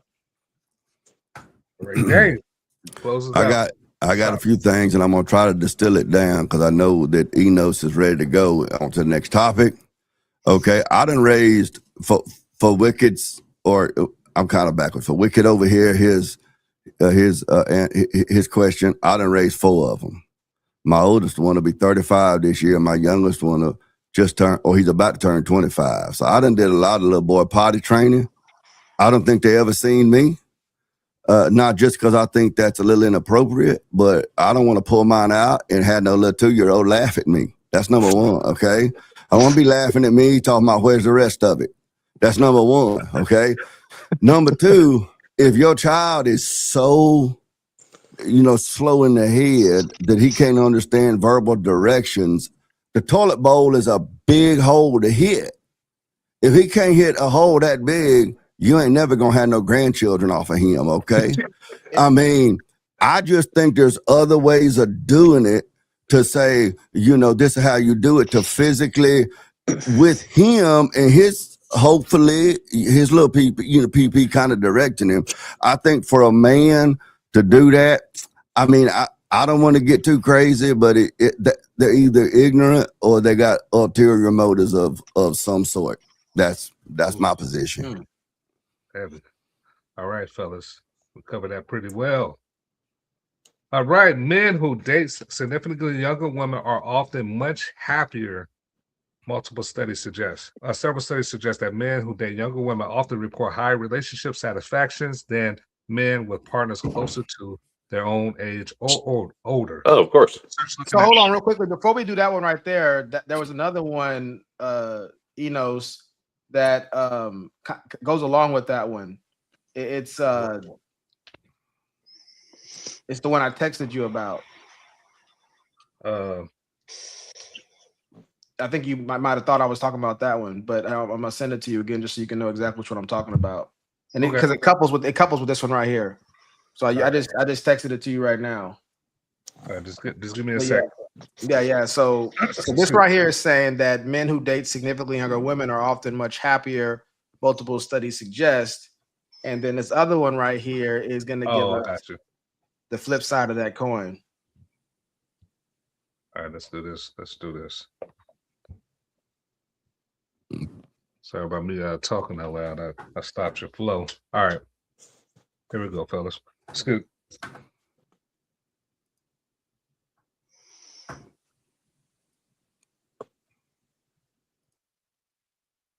Hey, are white women ready to talk about the fact that we so desperately try to turn back the hands of time with surgery, lifestyles, photoshopping, et cetera, so we can look like teenage girls, because that's what white men are sexually attracted to? Are we ready to talk about that yet? No? A couple more generations of abuse? All right. Hey, are white...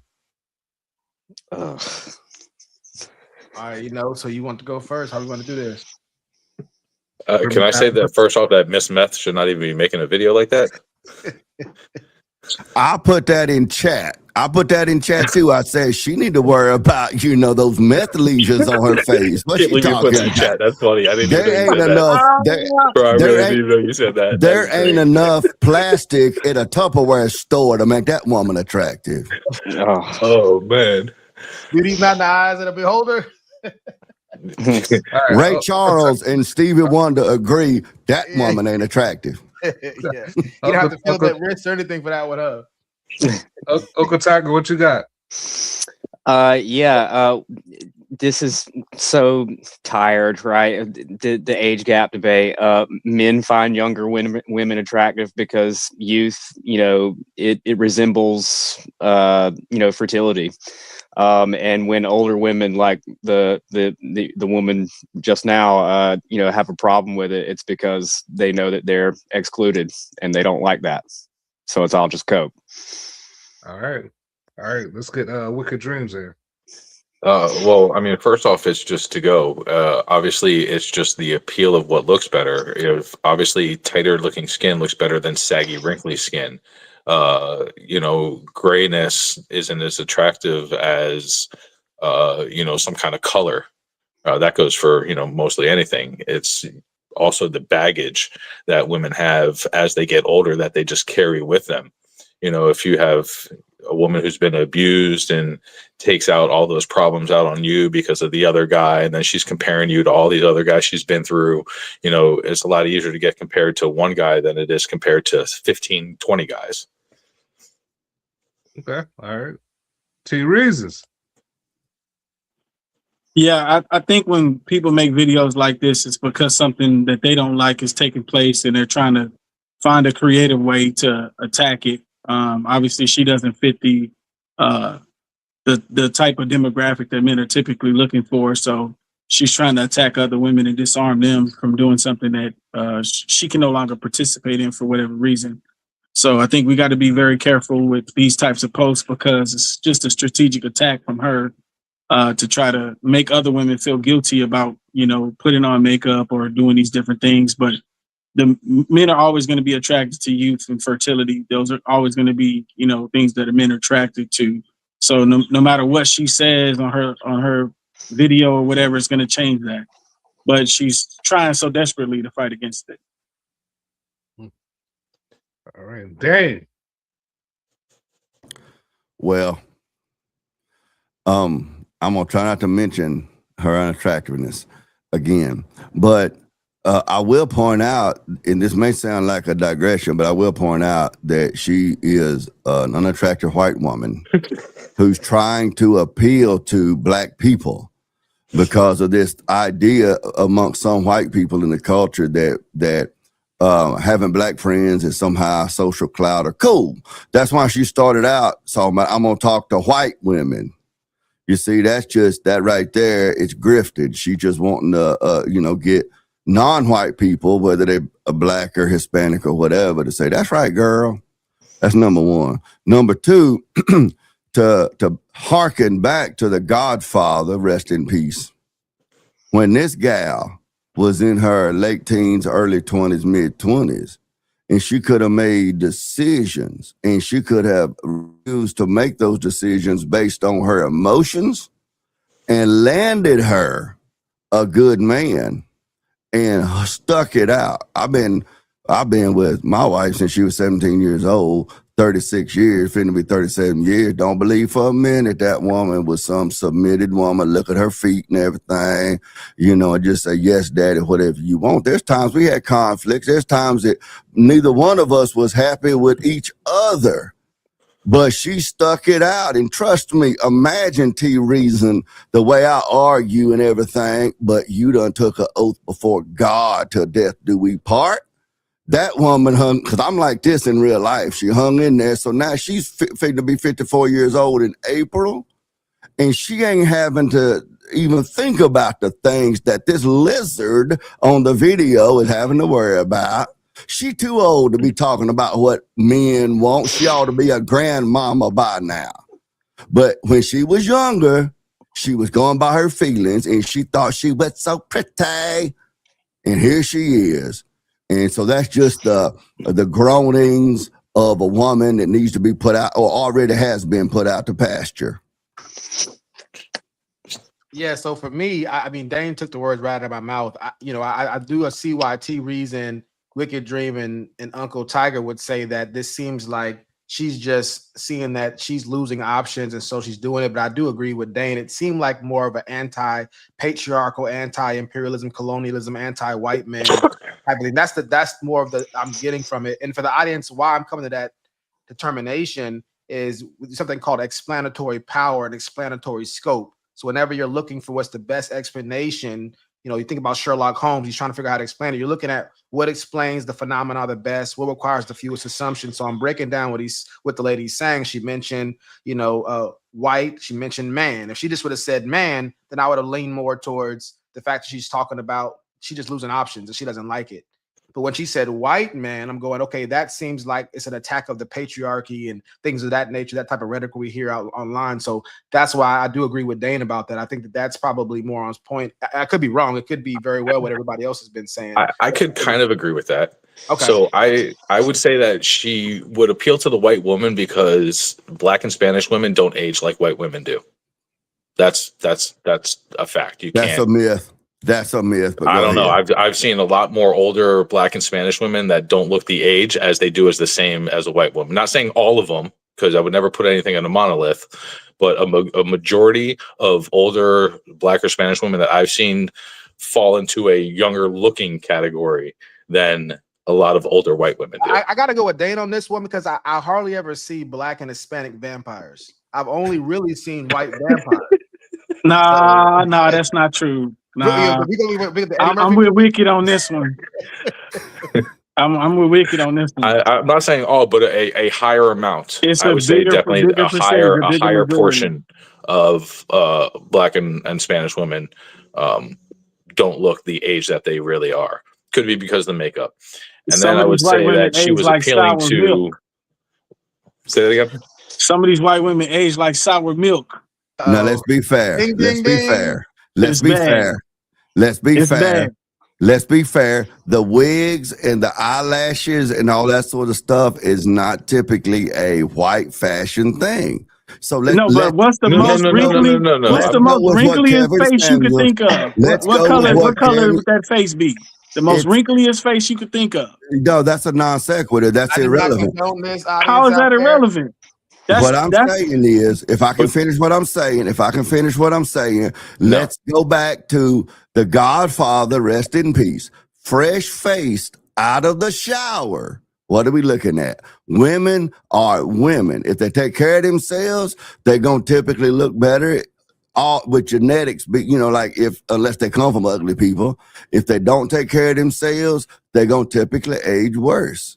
Women are women, man. Which again, and most Black women are using lotions. Most white women aren't. Most Spanish women are.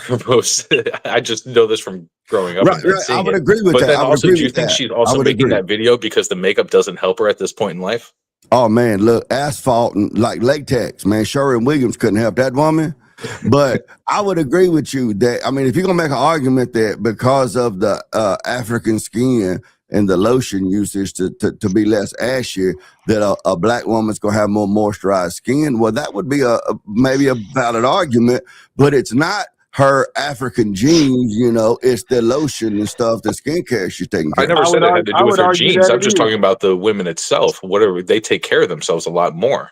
Isn't this okay, kind well, of isn't this kind of a non sequitur though? Like she's trying Well, to make no, this. because I why think are we because talking I about think youth would which have to do race with of tighter looking woman skin to be ages with. better? You know So that now that y'all had, got because white this, people fighting.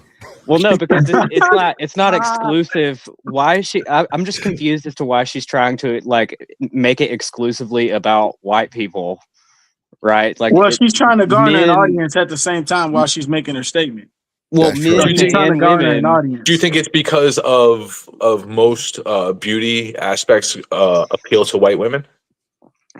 I just think that regardless of whether Like when you see the Black women commercials, or when you see white all these women beauty age commercials, differently, nowadays still it's more age. inclusive, but I'll say this, for the most time it was not inclusive. Scientifically, it has been shown that people are more likely to get on the same page based off a common enemy.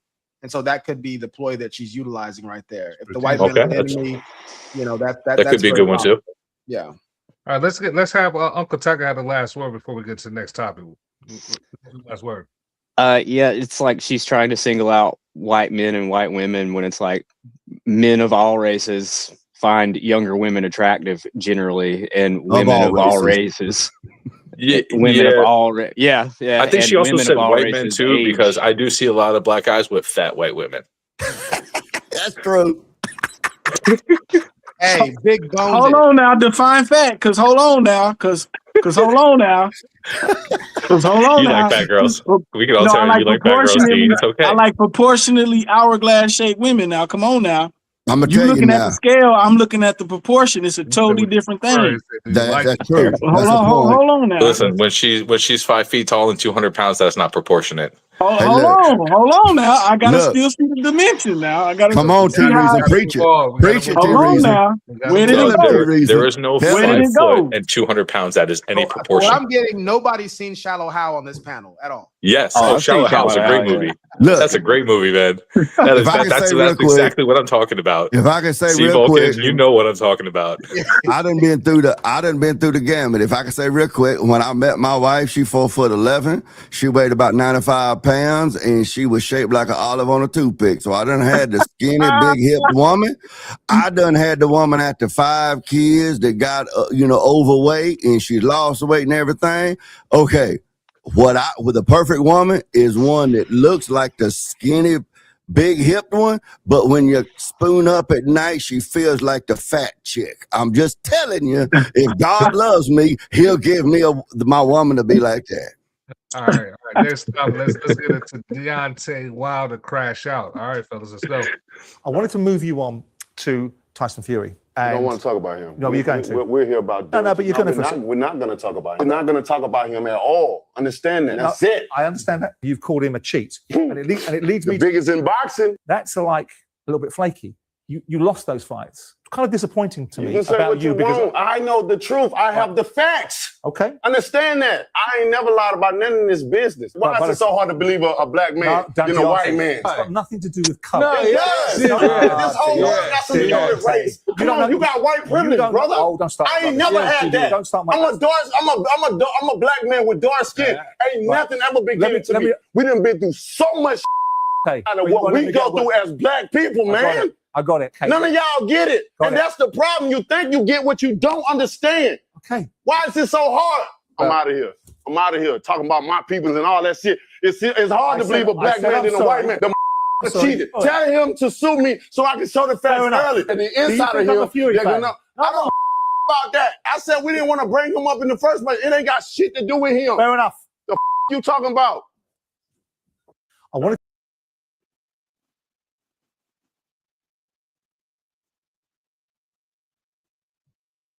Dane, you're on mute.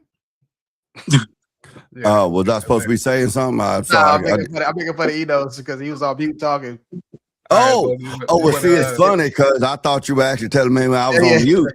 I was saying something to my wife because she brought me some chocolate here to my desk, and I thought maybe you'd say something. I missed it. I'm cool. White chocolate. All right, well, you stir this conversation direction you want to go. Dane wants to get dirty. So as far as so you have here Deontay Wilder situation. We're just gonna go around and we'll start with Uncle Tiger again. What are your thoughts on the video? In a minute or so, what do you think about the video? Well, I don't know who this person is or anything about the fights or whatever. But first of all, yikes! Like, bro, chill out. That kind of seems like perhaps a bit of that feminine mindset that Dane was talking about earlier. I don't think there's any use in getting so irate in a professional setting like that. But I don't know the situation, so Okay. Let me say this. Let me say this, since you're not before the next person. So what you're saying right there, about him being feminine and how he's acting, this reminds me of this comedian that was talking about football players, but this guy right here is a boxer, heavyweight boxer, and stuff like that. And he was saying, like, he saw a headline that said, a football player brutalizes so and so. He said what it should say is football player does football at the wrong time. This guy's a boxer, so he's an aggressive man. That's what he's gonna be. He's in a hurting business. So that's how I would expect a lot of those guys to act when they're pumped up on testosterone and whatever supplements they're taking to maintain what they got to do. So would you say he was fighting with his emotions during that? Oh, he's the one. Remember I referenced earlier, like when I was asking the reason, that's the guy Deontay Wilder. That's it. Okay. The only thing I can say about that video is that man needs a hug. Hey, we all do at some point in our life. I'm not disagreeing with that. I'm not. Listen, there's nothing wrong with needing a hug, but that dude need a hug over whoever did something to him to make him that angry over just the name being brought up. Let me give more context. I appreciate you saying that, Wicked Dream, because for the audience to understand, just to give a little context of who that is. So that guy right there is a heavyweight boxer that has the highest percentage, or at least did at one point in time, knockout record, even more than Mike Tyson. Straight knockout. So is he like a Mayweather? Yeah, no, record? Hell no. He's hell no. Yeah, straight destroyer. Okay. Straight body. He lost to a white fighter, Tyson Fury, who's named after Mike Tyson, an Irish guy. I've heard of that name. 6'10". This guy's 6'9", 6'10". They fought 3 times, and that's how competitive the matches were. And so both of them were undefeated when they fought, and he lost as undefeated after he fought this guy. It was the first one was like a draw. The second one, the third one, this guy right here lost. So that's why the emotions there. This guy was an undefeated fighter. Okay, so just so I understand, so it's 3 fights total. First fight was a draw, no winner. Then they fought 2 more times, and the white guy won both times. And Both his times. claim is that the guy cheated. That's what his claim is. The guy cheated. He's got a documentary coming out, at least he says, to prove that he cheated. Two of my friends on the phone earlier today was heated saying he did cheat and I can prove it. So that's how serious that part is. Like But, how, like, how do you cheat in boxing? I'm just giving Oh you Like, I man, understand, come like, on now, I mean, I Tyson understand there's Fury ways, can like, if you tell watch a you. Jake Hold Paul on, fight, I mean, you could the reason see. why he's so emotional about it. This is his life's work, undefeated, and all of a sudden he gets 2 losses basically, and he thinks the guy. So that's why he's so emotional about it. That's Yeah, why I mean, I guess I would have to actually see the fight or see how he cheated to actually get a better thing. But just from what I see, from what I know right now, if you tell me, okay, well, he fought, it just seems like he thinks he's good. This dude, you know what I mean? Like, you think you're the tough guy, then you go find out that you got beat up by this dude who might be a little bit smaller than you. And I think that just really hurt his ego. Tyson Fury's bigger. Tyson Fury's bigger than him. Tyson is even bigger. That guy, So he got beat up by a bigger dude. Yeah, this Irish. This is you're making it worse for him right now for him, man. I'm really trying to cut this guy some slack here. No. Once you know more about the story, I'm making it better for him. Yeah. Well, I'll say this. I'm not giving my opinion. I'm just letting you know. I just want to let you know the emotional part of it. And number 2, that you should watch that first fight for sure. Because it was a crazy situation where I think he's kind of losing most of the fight. The last couple seconds of the fight, he knocks the guy out. Like I've seen, dude, there's been plenty of fights that happen like that. I mean, this guy rises like the Undertaker, so you definitely got to check that fight out. But he rose from the dead in the last few seconds. Yeah, it was a crazy fight. You got to check it out. I mean, I would like to see that. I mean, from what I'm understanding right now, it just seems like they're both really good fighters, and he just got lucky. Somebody start dancing. Soon as the other he turned around, start dancing. Yeah, he was already celebrating after he hit him because he knew he hit him with some dynamite, and it blew up. And he was laid out on his back, both his shoulders on the back, on his back on the mat, and he was able to get up in exactly 10 seconds. And that's what's controversial. So that part of him getting up. So okay, so I guess I would have to see that part to get a better thing. But I mean, I've seen plenty of fights where dudes get up, like they just need that second to rest, and it just happens to be like they get up at that last second. They might get up. He could have been able to get up like 3 seconds earlier, but he might have taken that extra 2-3 seconds to get that extra rest. I've seen that happen in fights a lot of times. You got to see the knockout. He was out for about 3 seconds, and then he jolted, and then he like slowly and then he recovered. So I mean, I've seen fights that happen where dude gets knocked out, and then like 2 seconds later he just jumps up like in shock. So I guess like your body goes in shock. So I mean, I could see it being plausible of it happening, and being that it's plausible, I would really have to see it to get a better understanding. But it just seems like he might have just got lucky. Well, just quickly, just the question that you're on is like just what you think about the video. I was just giving you some background knowledge just to help out maybe with. Yeah, I mean, on the video, it seems like he's getting super emotional over just a guy's name. Like that's to me, like just to hear a name and get emotional over some dude's name is kind of a little bit feminine to me. I could be like upset, but to get that to that level. So that Wiki, let me ask you a question, Wiki. Let's say you're a boxer, right? And you worked hard for your career, right? And you about maybe like 30 or 40 fights in, and you have one of your biggest fights of your career, and the guy that you're fighting against cheated. You find out that he was on steroids, and you find out that he had weights in his glove. Let me add real quick. Let me add something. Yeah, but you're finding, but that's known proof. That's already having proof. Well, let me. I just want to add one more element because T Reason's painting the picture for you. I want to add one more thing.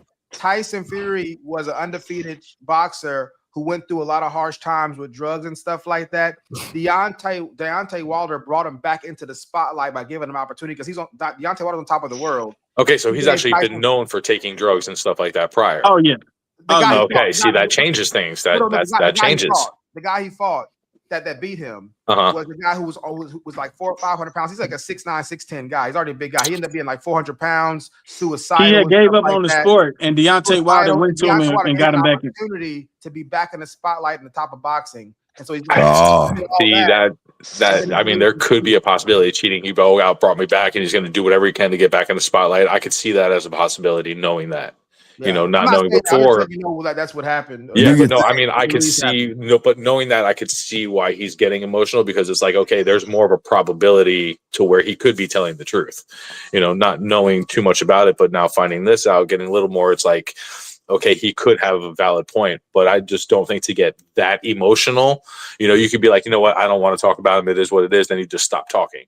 You don't have to start blowing it up, and then you bring into like like race and everything. I don't understand what race had to do with anything. So let me finish telling you. So now you meet this opponent in the ring, and you fight, and in the fight, you end up losing the fight, and you go back to your camp and you find out that this guy has several allegations of cheating, and you have proof that he cheated, and you have x-rays and different things like that showing you that this guy cheated. Are you gonna feel positively towards? No. I already said I understand why he feels that way, because you guys added context that I didn't know, where he had this drug background, he had this and that, and I could understand. Let's say he didn't have that. But what did he bring the race into it for? Let's say what I don't understand. Yeah, what does white privilege have? What is the white part, or what is I don't understand why you have to race just because you fought a white guy. So the reason why that comes into play is because nobody believes that there's even a possibility that he cheated.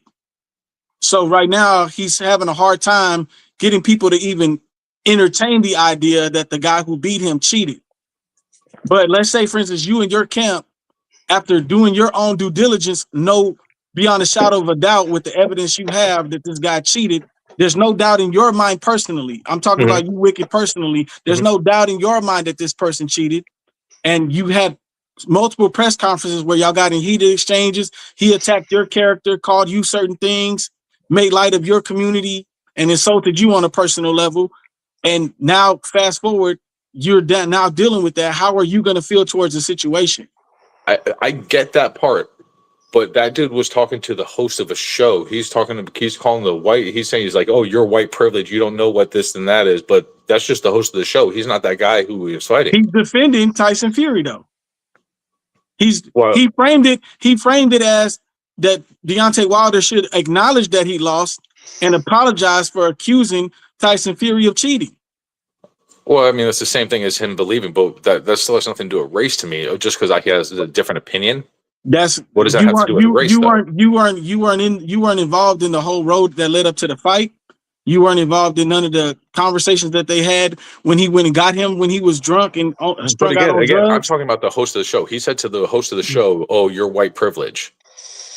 Because a lot of these fights are racially charged. When you have a black fighter go up against a white fighter, all the white community typically favors the majority of the white community. Majority of the white community is true. That's the assumption. It is absolutely true. If we actually took a poll, we could prove that through a poll. Let him get in there. Okay, I understand what you're saying, but when you say the majority of the white community, point me to those white people.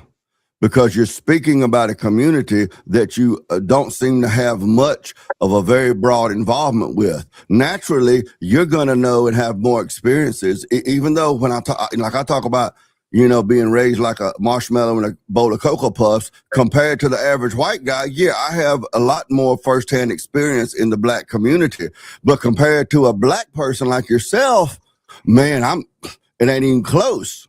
So for you to say the majority of white people X, you're speaking from your assumptions and things that people around you, which you're typically going to be.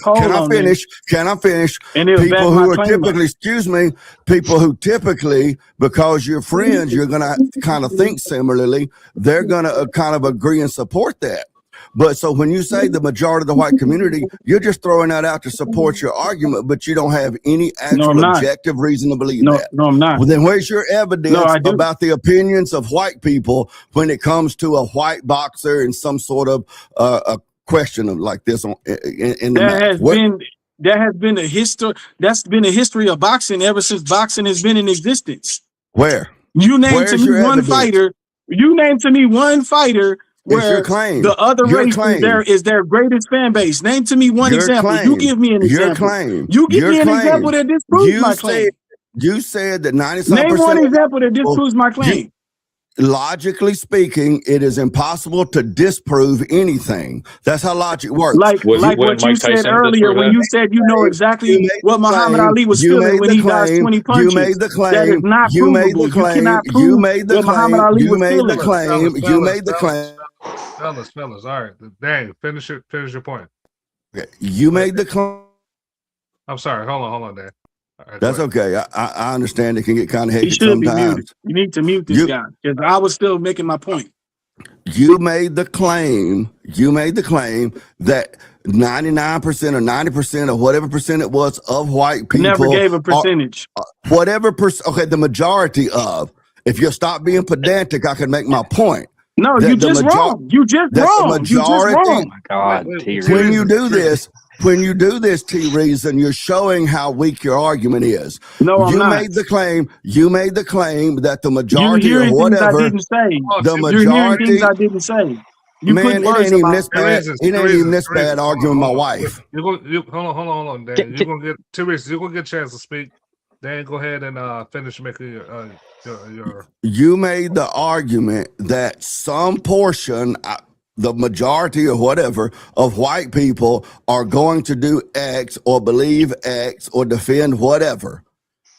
So that's your claim to defend and objectively prove. It's not my claim to prove otherwise. I have the negative. Logically speaking, I cannot prove a negative, but you made the affirmative claim, so it's your job to provide evidence outside of, well, I think, and all of my friends agree that this is true. You need to show me how you actually ground that most white people or whatever believe X, Y, You can go Z. look at the fan base of the crowd that was in attendance. Your job. Your job to go look at it. Your job to go look at it.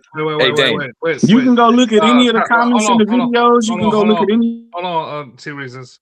I want you to respond to what Dane is saying as far as bring Vulcan back here.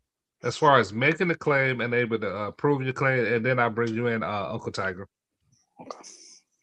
So, all right. So go ahead, T Reasons. It's on you as far as the claim is. Typically, in these situations, when you have two fighters fight, the black fighter has majority of the black fan base, and the white fighter has majority of the white fan base. And every single post that I've ever seen on this topic, you have white men in the comments that are coming to Tyson Fury's aid, saying, "You're a sore loser. You lost." And that has been consistent. You saying that to prove what? You're saying that that has been consistent throughout the totality of their trilogy of their fight. And if you did a poll on the fans in the crowd, majority of the fans that were there for Tyson Fury were white. Majority of the fans in the crowd that were there for Tyson Fury were black. And this is going to be in any fight. Okay. It doesn't matter if it's Tyson Fury or Usyk or any of the other great fighters that exist. It What happens. about Mike Tyson? You don't think Mike Tyson had a bunch of white fans? Like a I think he whole bunch did. of white I fans? think he did. But So that whenever proves you your point have wrong. him Thank go you. up Appreciate against, that. but whenever you Keep have him go up against a white fighter, that white fighter is going to have a predominantly white fan base. No way. No way. Not If I against can If you put respond. Tyson in the ring against a white dude, and white guys are hoping that white guy gets name knocked me a out. fighter. Name me a fighter he fought that had a white fighter that had a predominantly black fan base. Name me one. I'm waiting. Hold on a second. Hold on, real quick. Your point was to name a black fighter that has a white fan base. I did that. So stop moving the goalposts and then contend with my argument. The majority of his fan base. The majority. What's the majority of Mike Tyson's fan base? You said crickets. Crickets. How is it crickets? If you let me What's speak, the majority then, of Mike again, Tyson's so- fan base? The again, so majority. how about close your mouth? Okay, let me speak. You close This is your how it mouth works. because you can't even answer the question. I asked the question. How You can failed you to ask answer. me a question and then open your mouth and talk? No, expect because me to you're answer trying your to tell me question? what to do. You don't get to tell me what to do, You're being sir. absolutely absurd right now. Hold You on, can't ask me a question and continue to talk, you idiot. You don't get to tell. I'm sorry. You don't get to dictate terms.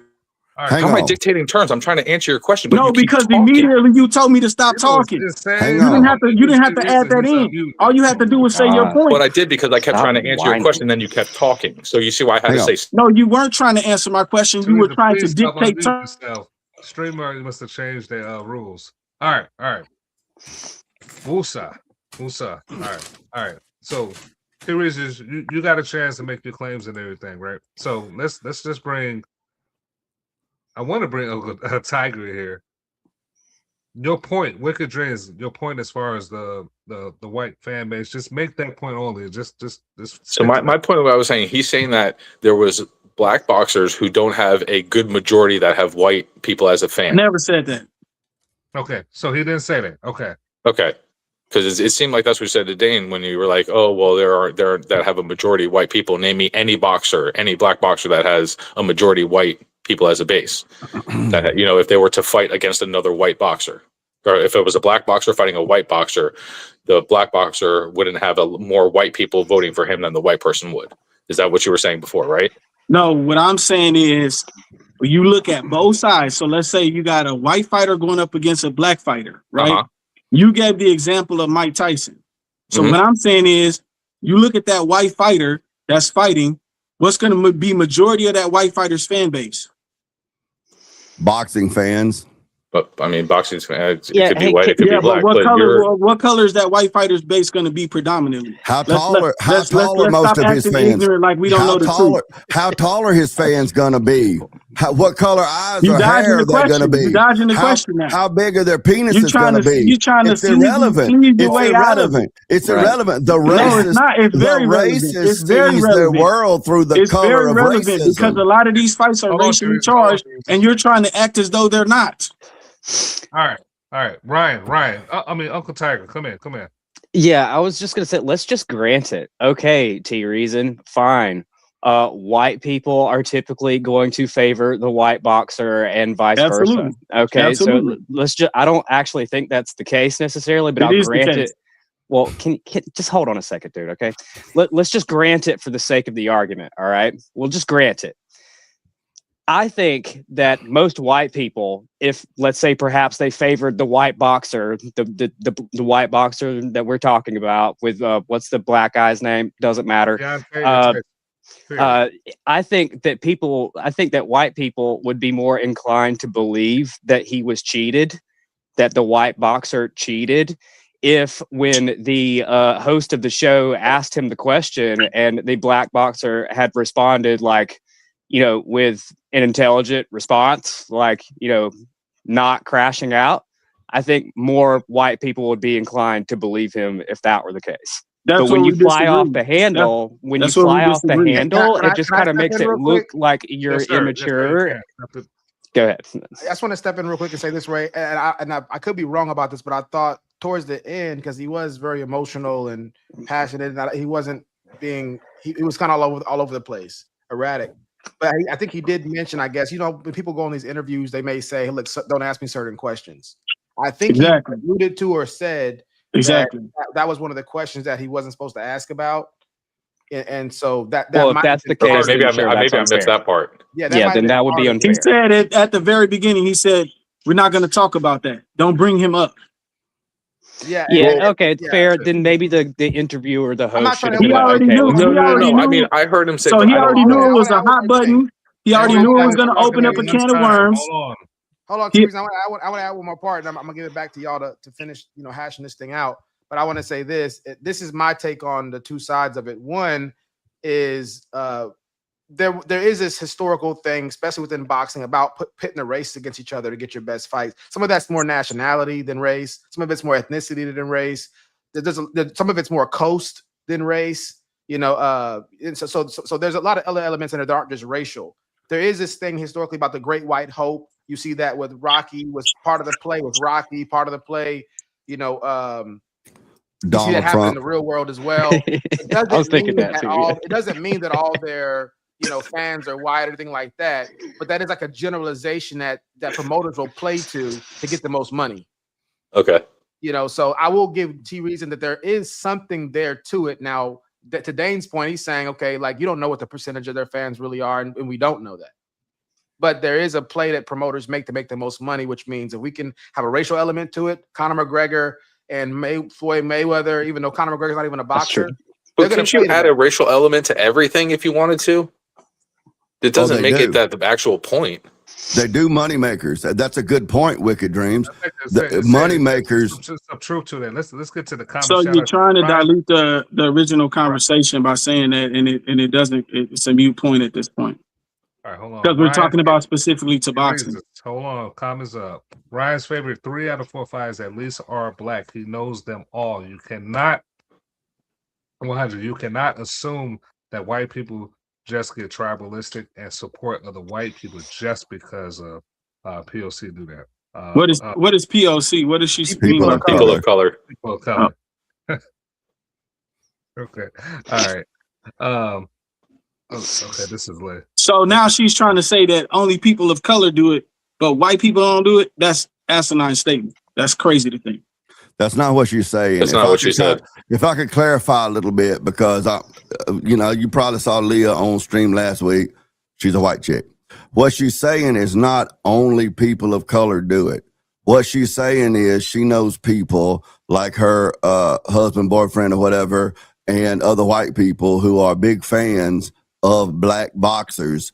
She's saying, so white people don't just support boxers because they're white, even though, and then she's stepping into what she thinks of as your experience, which would naturally and reasonably involve more black people. So you're drawing your conclusion based on your anecdotal life experiences of it being less white people, more brown and black people. So when she says, even though people of color, meaning people you have more involvements with, probably do that. That's what she's saying. She's not saying that only black people do it. I'm basing it on the history of boxing, and I'm not basing it on my own personal opinion. I'm basing it on what I've seen throughout boxing before black fighters were even allowed to fight. It's been that way. Your question was, so she's saying only people of color do that. All I'm clarifying is that's not what she's saying. So I'm trying to clarify what she was saying. That's all. I hope that's not what she was trying to say. No, that's not what she was saying. It's definitely not. No. All right, she got more comments. I believe these comments was towards T. Reason. It's only. Oh yeah. This is when the debate was going on. She said, "You keep denying the words that you said. Is this a habit for you?" Question. I think she might be hearing me say something I didn't say, just like them. I'm very specific in what I say, and she's hearing the things that they're also hearing that never came out of my mouth. I wish Leah would just come on stream.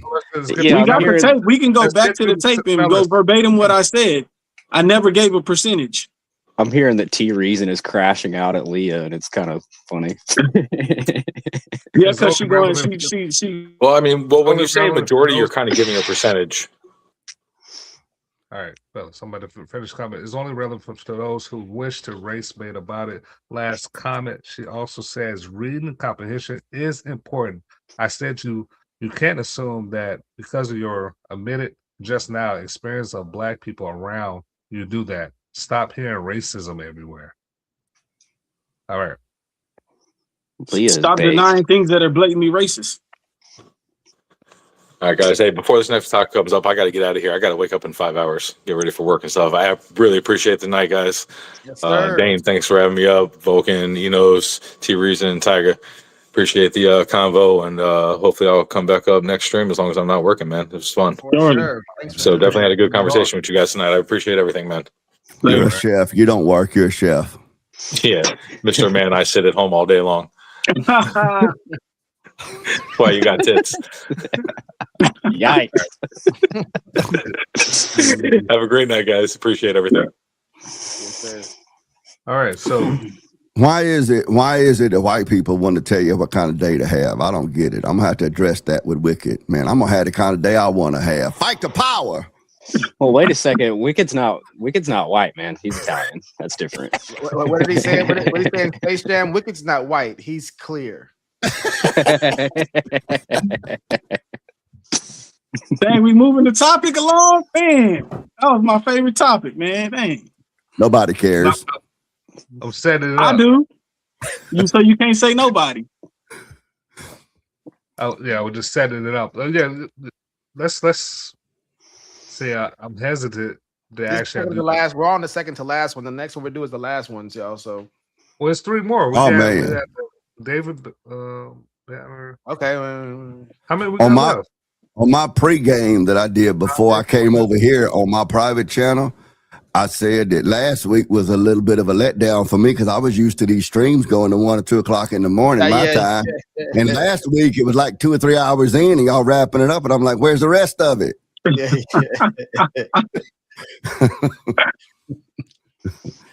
All right, what we got, man? You what we doing?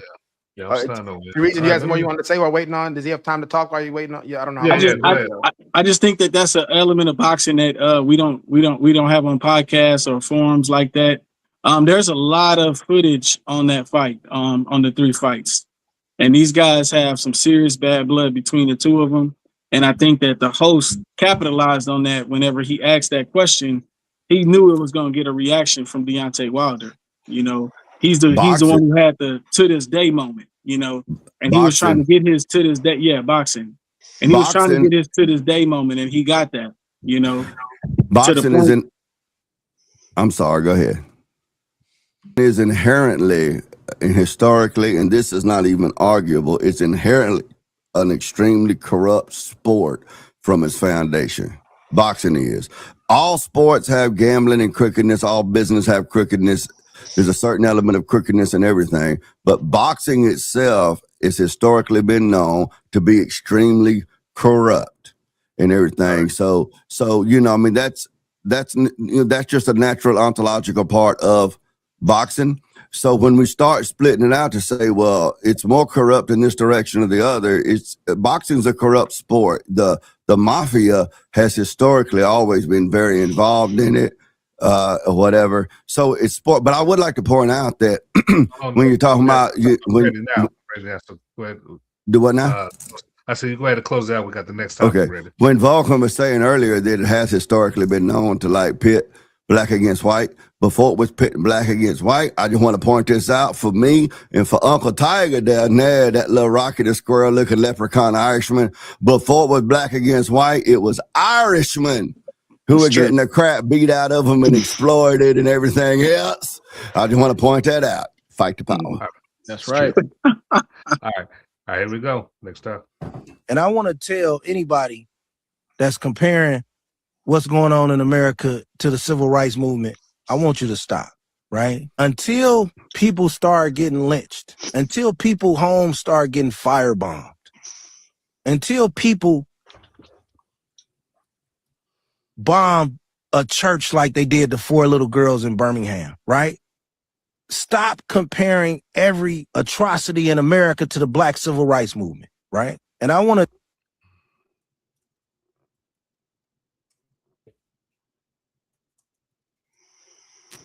All right, fellas. All right. Let's start with Uncle Tiger. Agree or disagree? I would need a little bit more, but I think vaguely, yeah, I would say I agree with that. Yeah. All right, Dang, agree or disagree?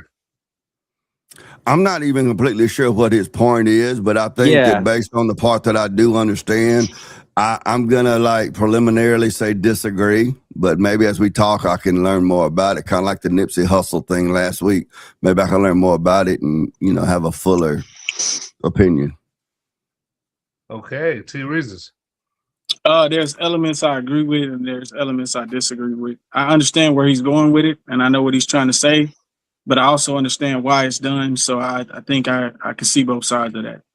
Okay, Vulcan. And I'm explaining too, not just sound like I'm giving my explanation a little bit too. Yeah, just a little bit. If you got a little bit now, you can. Well, yeah, I would say like my issue with what he was saying is I think I didn't think he used the wrong word, compare. You can compare any 2 things. You can't even really determine if you can compare 2 things if you don't even attempt in your mind to try to compare 2 things. Comparing is just putting them, side by side and looking at them. You may realize it's a poor comparison. But even to make that determination at something's not analogous, you got to at least look at the 2 of them. And so I think even and the reason why that's important, it's not a semantic thing too, because people go out there and say, because you can be having a conversation with somebody and people will object to an analogy before they even heard why you're comparing the 2. You can't compare that. And you're like, well, hold on. I can't compare them. You don't even know why I'm comparing them yet. And so like, as far as the wording, I think there's a better wording to use. I think what he should say is there is no comparison, or the 2 are not analogous, or they're not similar enough to be useful in a productive conversation. I think that would be more intellectually productive, because to say you can't compare the 2, I think that just lets people know that anytime somebody attempts to compare, right or wrong, that before they even get a chance to explain their point, the person's already not listening or already dismissing what they're saying. And that happens in romantic relationships. That happens at the job. You can't compare those 2. And it's like, well, I can compare them. I can be wrong about my comparison or why I'm saying they're analogous and why I'm saying they're not. But to my point, I think he used a poor wording for it, and I think that leads to more difficulty, more turbulence in the conversation, basically, because people are going to be irrational about it.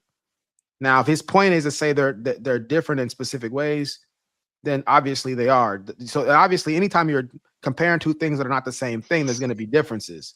The question is, why are they comparing it, and are they able to substantiate whatever the parallel that they're trying to make?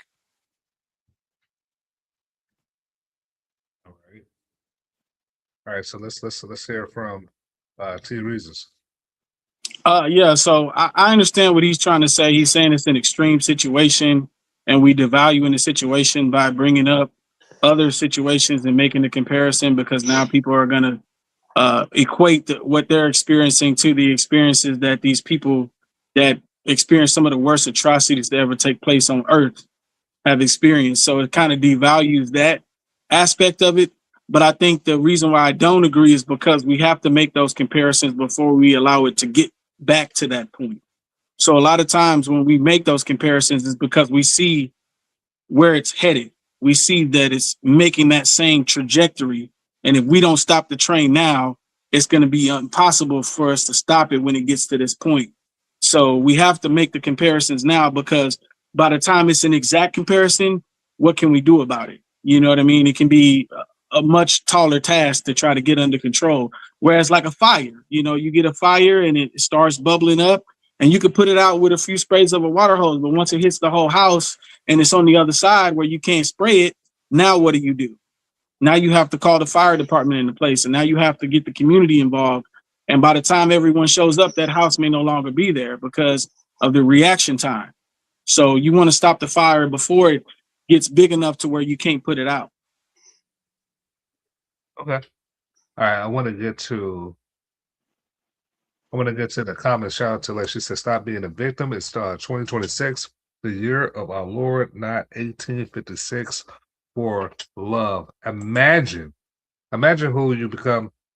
Imagine who you could become if you decide to take control of your own destiny and didn't see yourself as a perpetual victim, constantly harmed and held down by people generations removed from the sin of slavery. My grandparents, even great-grandparents, never owned slaves. In fact, half of my family were here before the white man. So you want to talk about oppression or being held back? Question mark. That's all for the comments. Let me go ahead and bring Uncle Tiger in here. Perhaps I'm confused. Is the guy in the clip saying that is he saying that a certain sect of Black people will compare every single bad thing that happens to them to a civil rights issue? Is that basically what he's saying? Or I would have guessed he's probably talking about ICE in this situation. That's my guess. Oh, see, I can't, because it's such a, I don't really know what he's talking about. I don't have a solid take on this. All right, so let's bring Dane in here then. Okay. All right. Sort of like I'm sort of like Tiger, because I don't even know who this guy is. Yeah. But I know that if I could like do some recall back to the discussion about feminine and masculine, I know that the masculine perspective, the masculine mind is about accomplishing things, whether it's conquering, like my camera's the other way, like this guy over here. Yeah, this guy. Yeah, the Vulcan was saying, whether it's conquering, conquering you could say is accomplishing the task, reaching the goal, is the masculine thing to do, and so I'm not sure what the masculine aspect of it is to completely, because anybody who's been in any long-term relationship with a female will know there's two things that are built into a female's ovaries: calendars, because they never forget anything, and radar, because they don't lose nothing. You see what I'm saying? So, when you got somebody and they're making the crux of their argument is, remember back when XYZ, so because of XYZ back then, my argument stands. That's that feminine way of argumentation. When I say that, that's not to deny that blowing up, the Black girls in the church, and the dogs on, the Pettus Bridge in Selma, and the fire hoses, and Jim Crow and all that oppression wasn't real and was not significant and should not be considered. But I'm saying that when the support for an argument, whatever the argument may be, and I don't know what his argument was, ends up being, yeah, but my people before me were mistreated and abused or whatever. That's just a beckoning back to the past, and it's kind of drawing off of the suffering of your ancestors to justify some other argument, which again, I don't even know what his argument was. That goes down through that emotional, feminine sort of spurging sort of a mindset that kind of gets you stuck in the mud instead of the masculine mindset that says, okay, this is where we were. This was the situation. This is the situation. Now, how do we chart a route to get out of the swamp?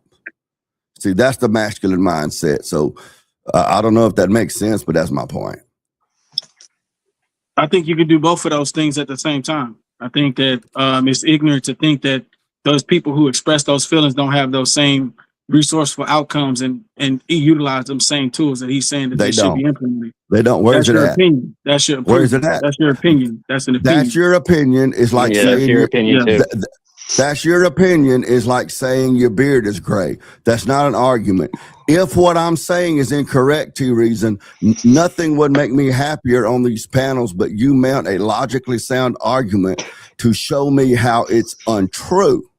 It's my opinion. Is it true? I believe it is. If it's not, I would hear angels singing in the distance if you would give me a logically sound argument to show that my opinion is untrue. That's your opinion. It's not an argument. So are you saying that it's not possible to do all those things that you said that they're not doing, but also have those same feelings that they have towards something that happened in the past? Are you saying that it's not? Are you saying that it's not possible for them to be doing both? What I'm saying is that I'm asking the question. Yet it's either yes or and no. I'm trying to answer your question. It's not a yes or no. Again, you don't get to control my speech. Okay, well, do you think it's possible for them to do both? I'm gonna keep it simple. Let's keep it simple because I don't need a long-winded answer. Let's keep it simple. Do you think it's possible for them to do both? You're going to get whatever I give you. You told Tiger earlier. You don't have to give me anything. You told Tiger earlier that he don't get to control how you talk or your speech or what you say. But I'm asking a yes or no question. He was asking a yes or no question. No, he was not. And you said to him he didn't get to control your speech. He told me you don't get to control my speech. He told me to stop talking. You can have the whole podcast, T-Reason. Say what you want to say. I mean, what you do, T-Reason, when you get into your ovaries and it's spurging is you turn people off and people stop listening to you. But carry on. Fellas, y'all was talking over each other. I mean, y'all already stopped. I was muted. Hey, I do want to get to one of these comments. Hey, what do y'all think about this? One in the comments says, black men are being lynched all across the U.S.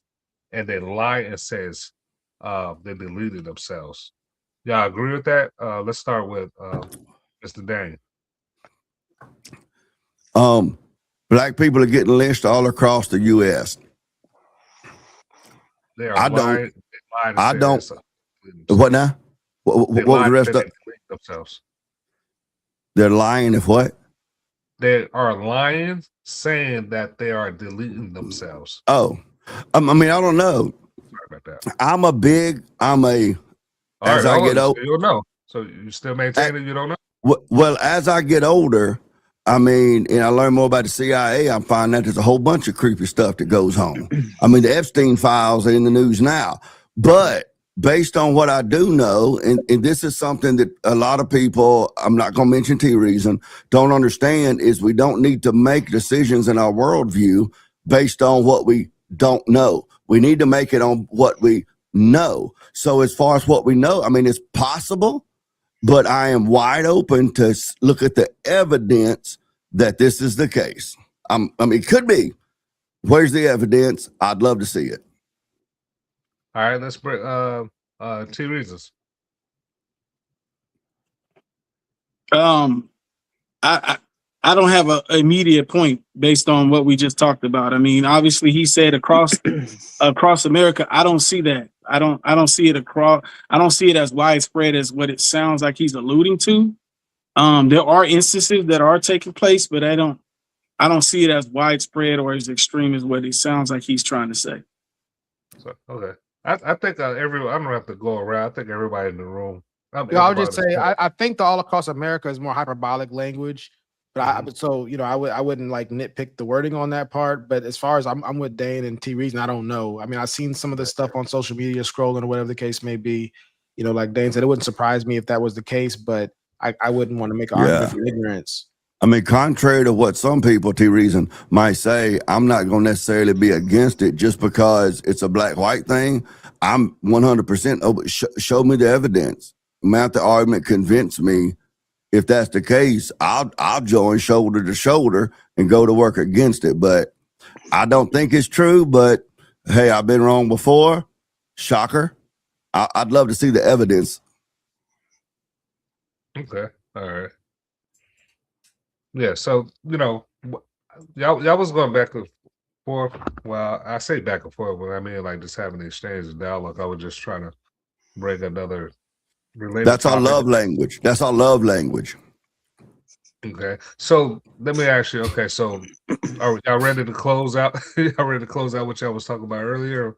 You can have the last. Can you state it? What are we closing out? What topic? Earlier, I was distracted, so I didn't catch everything. So when I came in with the comments, I was Dane and T Reason, so I'm not able to state what actually what. Okay. So yeah, what's the next thing? I mean, unless somebody has something they still want to cross-examine. I got something I can close out mine and T Reason's conversation with. Okay. T Reason's obviously serious about what he believes. So he seems to obviously be looking for what he believes is true. So, I mean, that's a positive thing.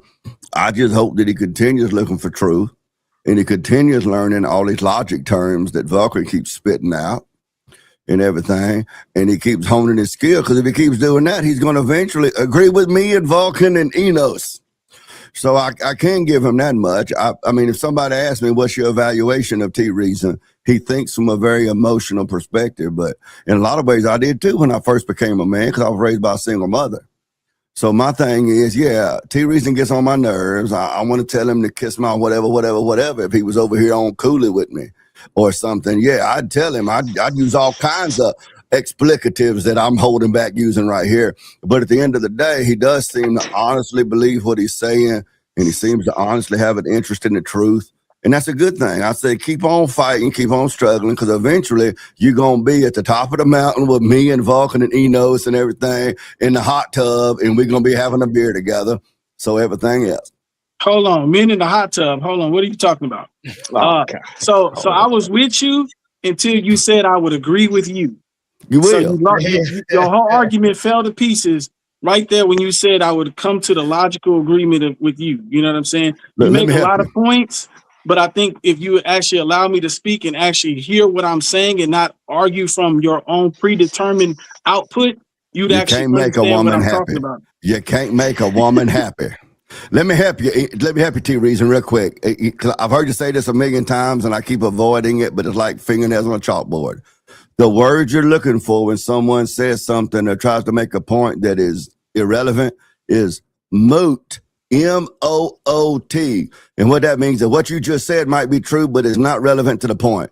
You keep saying mute. You do that a lot. You have a lot of mute points. But listen. I'm going to call you Mr. Mute. Your name should be Mr. Mute. No. No, you said it right the first time. The first time you said moot, and then you said mute. Mute means you struggle with that too. You struggle with both. No, I talk really well. I talk a lot. And the mute points. Mute means you can't talk. Sorry, let me get here real quick. I just want to say this, and this is just more for the audience. It's not a correction, because I know sometimes we speak loosely or whatever the case may be, or we use euphemisms but when we say somebody's like when you're saying that T Reason speaking emotionally, do you mean emotionally or do you mean he's speaking irrationally? And the reason why I'm saying that, let me say for the audience, just to people understand, a lot of people I see on in the internet spaces, especially on podcasts, they will contrast speaking logically, irrationally with speaking emotionally. And to me, I get what they're saying. I don't want to, but I would say the opposite of speaking logically or rationally will be speaking irrationally or illogically. The opposite of being speaking emotionally would be speaking stoic. So I'm just saying that would be how I would parse it out, technically speaking, but that doesn't mean that's how you're using the term. So if you don't mind kind of clarifying that. If I could clarify that, and I will give a preface of that of reminding everybody, I'm Scotch Irish, and there's a lot of similarities in Scotch Irish and what people think of as a black culture. Okay, the black culture is criticized a lot of time as being real emotional and sporadic. So are the Scotch Irish. Okay, again, we're cousins. But when I refer to someone who's speaking emotionally, I don't mean they're getting loud or animated or expressive or whatever. What I mean is that the things they're speaking are rooted and founded in how they feel. Like me, I'll get loud, I'll carry on, y'all see that. But the words, wasn't it Chris Tucker in Rush Hour? Do you understand the words coming out of my mouth? Yeah, the words that are coming out of my mouth are based in logic, which would be stoic, as you said. But sometimes my delivery might be really animated and loud and carried on. And people sometimes say, oh, you're getting all emotional. Well, I'm getting emotional in my delivery, but the foundations of my argument are not based in emotion. At least for the best I understand, they're not. Yeah, and the reason why I think that's an important distinction to be made, and I wish it was made more on the shows, just for everybody to understand why I would say that, is because if you misdiagnose it, and that's not what Dane's doing, but when people are misdiagnosed in these debates, and especially with the ones when it's like a man and a bunch of women, whether it's the Fresh and Fit or any of these shows where they bring women on, they say, you speaking emotionally, y'all emotion, men are logical. And I'm going in my head like, if the issue is to help them understand it better, it would be better to say irrational, because that's actually pointing to what's going on. So then irrational, what do you mean? Well, what you said, your conclusion that isn't followed by, or doesn't follow from your premises. Obviously you wouldn't say it like that to people in casual conversation, but my point is you can get to the root of it. Maybe they can say it a different way. Maybe they may be able to change their mind once they recognize that, oh, you're saying that, because I've known people that they didn't understand the rules of reason. They never had anybody explain it to them before. They never actually went into it, even on a cursory level. And so once they get exposed to it, they're going, oh, that's what you mean. I didn't even know there was a rules to engagement like that. You see what I'm saying? And so that's why I think when people hear that, they maybe miss an opportunity to know how to get redirected in the proper direction, because we focus on the passion of them instead of focusing on them not understanding the rules. Or maybe they understand the rules and they don't care. Maybe they're just being evil, whatever. There's a lot of ways we can diagnose it, but that's why I think that's important for people to hear that. What I try to do, believe it or not, even though I will get very animated sometimes, I am to a large amount trying to choose my words wisely. So that's why I try to say, like, you're speaking from your emotions, or you're thinking emotionally, and not just that's not to say you won't find a video somewhere of me misspeaking, but I strive to not say you're just being emotional, or something like that. So I know that that's a nuance and everything, but I get what you're saying, and I agree for the most part. All right, fellas, let's get to the last topic, man. Appreciate y'all patience. Let's get to the last topic. Anton Daniels does kiss the behind of white men. He doesn't call out white men because white men are some of his base, and he knows that. He said he's a hardcore Republican / conservative. We know what that means. All right. And if he goes against that side or says anything bad about that side, he's going to lose a percentage of his base.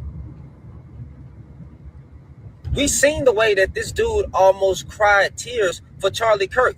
What black person in their right mind would cry tears or look like they about to cry tears for Charlie Kirk? Charlie Kirk wouldn't show us no compassion. Charlie Kirk didn't show George Floyd. Charlie Kirk didn't show any, Black Death compassion. He didn't care about. He didn't have any empathy or sympathy towards Black Death. So what are we doing? But yet we're supposed to come out and have empathy or sympathy for him. Like what are we talking about? So I don't even know why he got mad at that. Matter of fact, when Corey asked him the question, right, about why you never call out white people, notice how Anton Daniels kept dodging the question. The question never got answered. Now, I will say this. Corey Holcomb got mad at Anton Daniels for saying that he sucks black people's dick. I guess if you go hard for black folks, even though I'm not saying Corey Holcomb go hard for black folks, because he don't even go hard for black women. He don't like black women. You know, in order to go hard for black folks, you got to go hard for both sides. But whatever. For him to say something like that, and for Corey Holcomb to just completely just stay on that for like 15 minutes. My bad. Anton Daniels like black women. You know, in order to go hard for black folks, you got to go hard for both sides. But whatever. For him to say something like that, and for Corey Holcomb to just completely just stay on that for like 15 minutes. These niggas shook hands twice. They apologized to each other twice, shook hands twice, something like that, and then just couldn't let it go and started talking about, oh man, this is how men should respect each other, you know, it's a certain way. And then they go right back to arguing. This was trash. They couldn't even answer, like we could never even get the answer out of Anton, because Anton kept deflecting. Anton don't want to answer that question because Anton knows it's true. That's just the God honest truth. To the Anton Daniels, this was trash. They couldn't even answer, like we could never even get the answer out of Anton because Anton kept deflecting. Anton don't want to answer that question because Anton knows it's true. That's just the God honest truth. So Anton knows that he goes hard for white conservative men. Won't go hard for his own though. Well, he'll go hard for black men. Won't go hard for no. All right, so y'all get the gist. Y'all get the gist of what he's saying. All right, first question I want to ask the panel is: crying for Charlie Kirk, is that? Yeah. So he said a black person crying for Charlie Kirk, that's a problem. So I would like to go around. You could lead it, you know, it's just on, you know, but go around and say like you agree with disagree and you know why. All right, agree or disagree. Let's start with Uncle Tiger. If black people like Charlie Kirk and are upset by his death, I mean, what's the problem? So you disagree? Yeah, He's disagreeing. Yeah. 2 reasons. Man, that's a tough one. I mean, to each his own.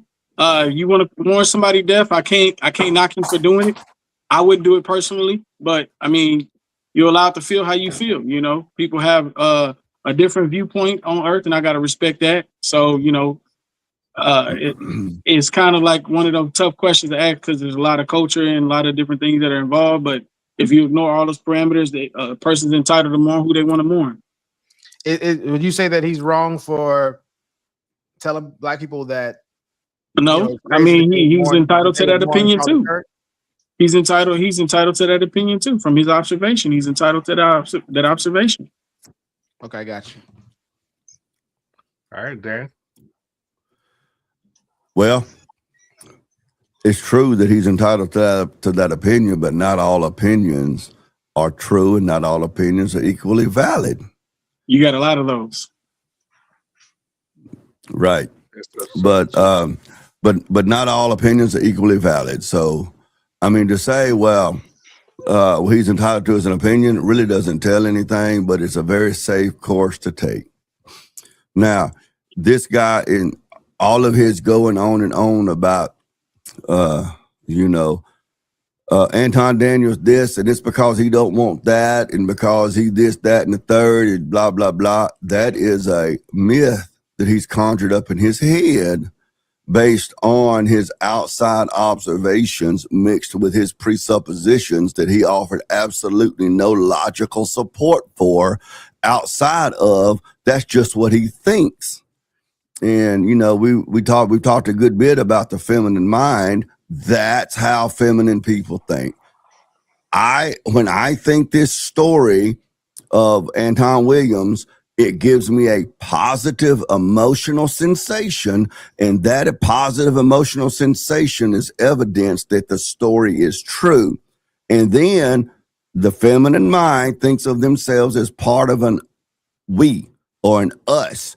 And we all agree to this, so that means it's true, and there's no logical evidence to support it. So that's where I'm at with it. That's the way he thinks, whatever, but no.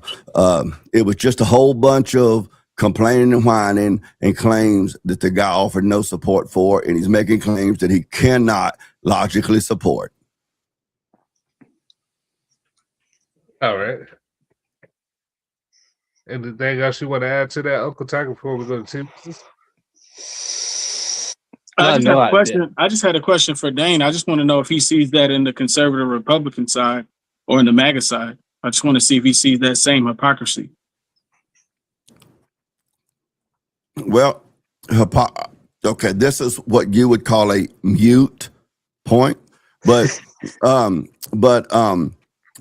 hypocrisy and inconsistency is something that's ontologically a part of the human nature. So do I see the same sort of operation on the right? Because I can't speak for MAGA because I'm not, well, I guess I can speak for MAGA, but I'm not a MAGA person. And I'm so far right, I don't know if you'd even consider me right because I'm so far past right. But sure. And you could go to my channels, whether it's YouTube or Facebook or whatever, and you'll see me calling out people on the right who are unprincipled, and all they want to do is win the fight, and truth be damned.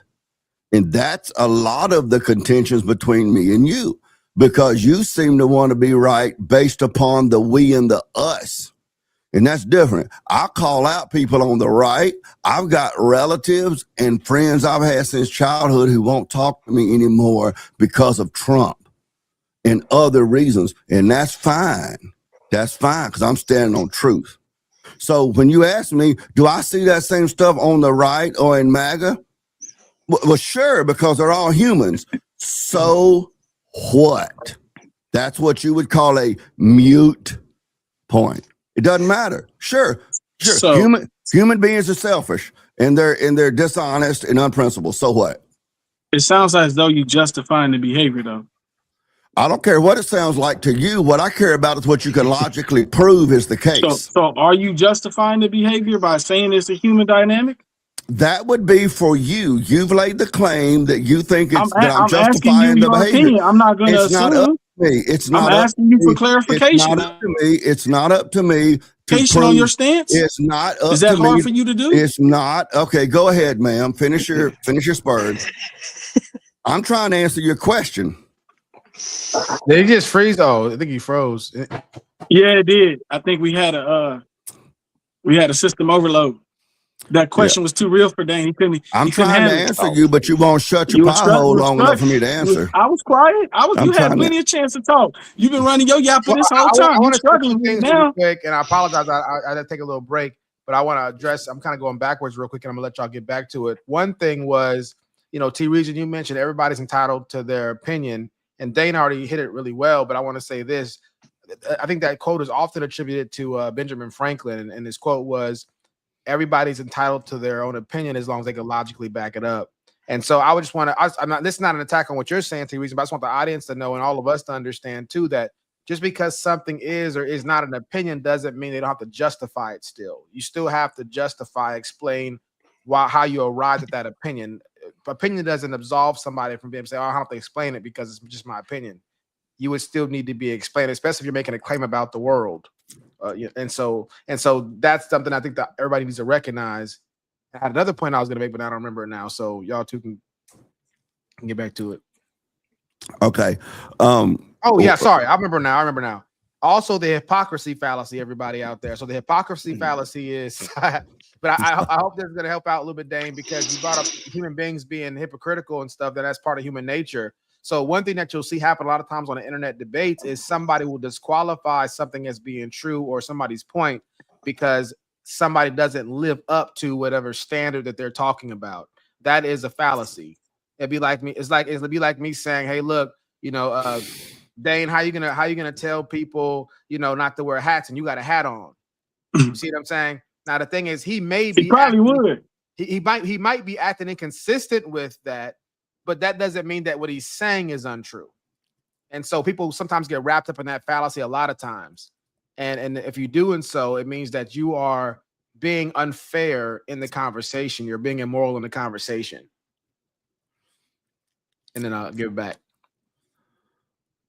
To kind of spring off of what you said, Vulcan, when you were saying, like, you know, it amounts to what you back up as far as your opinion, you know, quoting, you said Benjamin Franklin. That's the point that I'm trying to make, is that when you T-Reason, you know, make a claim, and then when I come against that claim and challenge it, when you ask a question, well, are you saying this or are you saying that? Or in this situation, when you try to claim that I have a certain motivation and I say I don't, it's not up to me to answer questions that will then make your argument. It's up to you to give the evidence that you base that argument on to show that you're not just shooting in the dark hoping to hit something.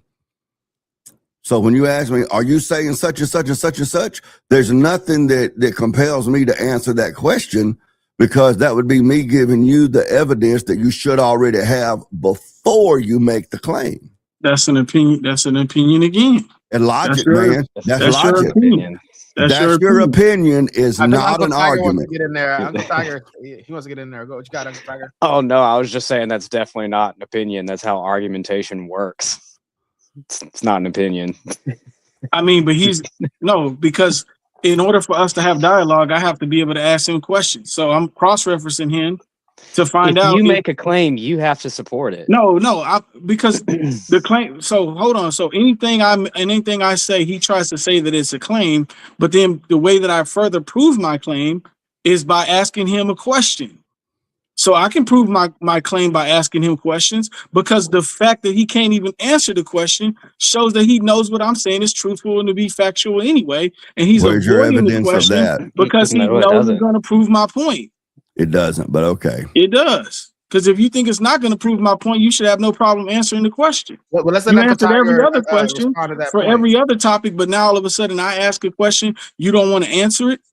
Well, let's have Uncle Tiger respond to that. You're saying I make a claim and then I ask a leading question, and because someone refuses to ask your leading question, like it's like you're saying you won't deign to fall into this trap that you've set, right? No, and because he's I'm not. refusing to do that, you're saying, well, it shouldn't be a trap. It should be no trap. Okay. If what I'm saying is wrong, it should be no. Hold on, let him finish real quick. T-Reason. Yeah, what you're doing, you're laying these trap questions, and Dane's refusing to step into these trap questions, and you're saying, see, he won't answer the trap question. That means I'm right, and that's just absurd. No, that's not what I'm saying. That's literally what you're saying. No, it's not what I'm saying. That's the way you take it. That's the way you take it. But the way I'm taking it is, if my point doesn't stand, then answer the question. But what you're saying is he doesn't have to answer the question because it might allude to proving my question. No, do you understand? That's the opposite of what I said. Go ahead, Dave. Do you understand that the Western legal criminal civil rights, rights system is based on, in large part, that a man is innocent until proven guilty? That applied here. It's up to you to prove that the other person is guilty. That concept was birthed out of centuries of philosophical development, that produced that standard that it's up to the accuser, which is you, or my camera's not flipped, you, to prove the case. It's not up to me to. Let me give you an example. Was Charlie Kirk white? That's an answer that's a question that would be fair to answer. Did Charlie Kirk work for TPUSA? Was he on the right? Was he a Christian? Was he these positions? That would be standard. Why do you think he would have said such and such if he wasn't racist or whatever? That's a question that would be asked in order for me to provide you information to support your argument. Do you see what I'm saying? So to say, well, it's not, I don't have to answer your question. Because you asked the question, do you want to answer that, or was it more rhetorical? Who you talking to, Vulcan? You said, do you see what I'm saying? And, then that was more rhetorical, but that's neither here nor that's cool. I think I made my point. Just to say that the other person doesn't have to answer questions is not really true, because there are questions to explore. Socratic irony is when I'm asking someone questions that I already know or pretty sure I know the answer to, because I'm trying to lead them to a conclusion, a point I'm going to make. So questions are permissible in logic, but when those questions are geared to provide information that I can then flip around and use as evidence to support my point that I've already made, I need to have that information before I make the claim. From a logical perspective, I need to be able to already know that, and then I just present the claim, and that puts the other person on the defense. Let me address that real quick. We had a similar situation happen like this way back a long time ago. Me and Freshly got into a debate, and part of the challenge was he would ask me to substantiate or prove my case, and he said, "Now go ahead and prove it." And I was saying, okay, like I was asking him, what would you accept as proof? Was what I was trying to ask. He's like, no, I don't have to say anything. You made the claim, now prove it. And the question was, I said that European countries are more philanthropic than other countries, right? But so everybody kind of would have turned against me, and everybody was like, no, you made the claim, now you got to prove it. Don't ask any more questions. But later he and I were able to talk about it, and I was saying, well, look, first we got to define philanthropic. Are we talking about in the country, outside of the country? Those are things I would need to know how to hit the target. But the general consensus from everybody just hearing it was, see, you're violating it because you made the claim, and now you're asking him, when really you should be just trying to prove it. But he and I were able to discuss it, and he was like, you're right, I should have worded it differently. Because when I asked you to prove it, you would need to know what I would accept as proof or what the parameters are on philanthropy so that you can hit that target. And that's the rhetorical aspect of logical debate. And that's where a good, solid, which is hard to find, moderator can come in to kind of clarify some of that stuff. But yeah, that's a good point. Now, if I would hope that if I wasn't so emotionally, shout out to T Reason, invested in the argument at the time, that I would be able to kind of navigate through that, were I in your position to be able to say, well, the reason that to say, well, to me, philanthropic means ABC, and to support that, I could say XYZ and so on and so forth. But sometimes when you're in that back and forth, and it's a lot harder when you're in true blood sport debates, to keep that going, because typically I end up looking back, watching the tape after I've been in a true blood sport. I think, man, I should have said this, should have said that, should have said the third. That's one reason I encourage this little Rocky the Squirrel looking dude underneath me here to come in here, because he knows some stuff and he knows some logic, but he gets in Speakeasy and Cooley sometime, and it's like again, like I said, Chris Tucker on Rush Hour. Which one of y'all just hit me?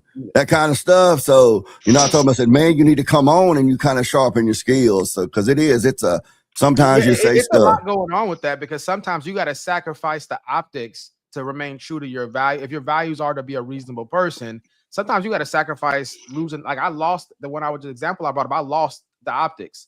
Everybody left thinking you made a claim, and then you were asking him questions. No, you shouldn't need to ask him questions. You should just be to back up your claim. And I had to take the L. I really only ever talked to the guy I was arguing with, and he later on said, yeah, you're right.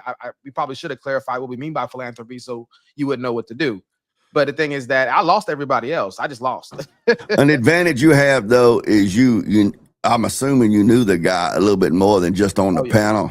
Mm-hmm. Most of these blood sport debates you get in, you don't know this dude except on the panel, so you don't have that option. But I have been known to fall on my sword to win the argument, in a sense. You see what I'm saying? Mm-hmm. That sort of thing. But that's just all in technique and stuff. You know? I'm always going to choose to lose the optics to remain true to my values or my integrity, because I'm always thinking like God knows what I did or didn't do, even if nobody else saw it. So that's why that's why, like you said, Mitch, about the show, it's not going to be a massive success overnight, because I'll sacrifice that so that I can sleep well at night.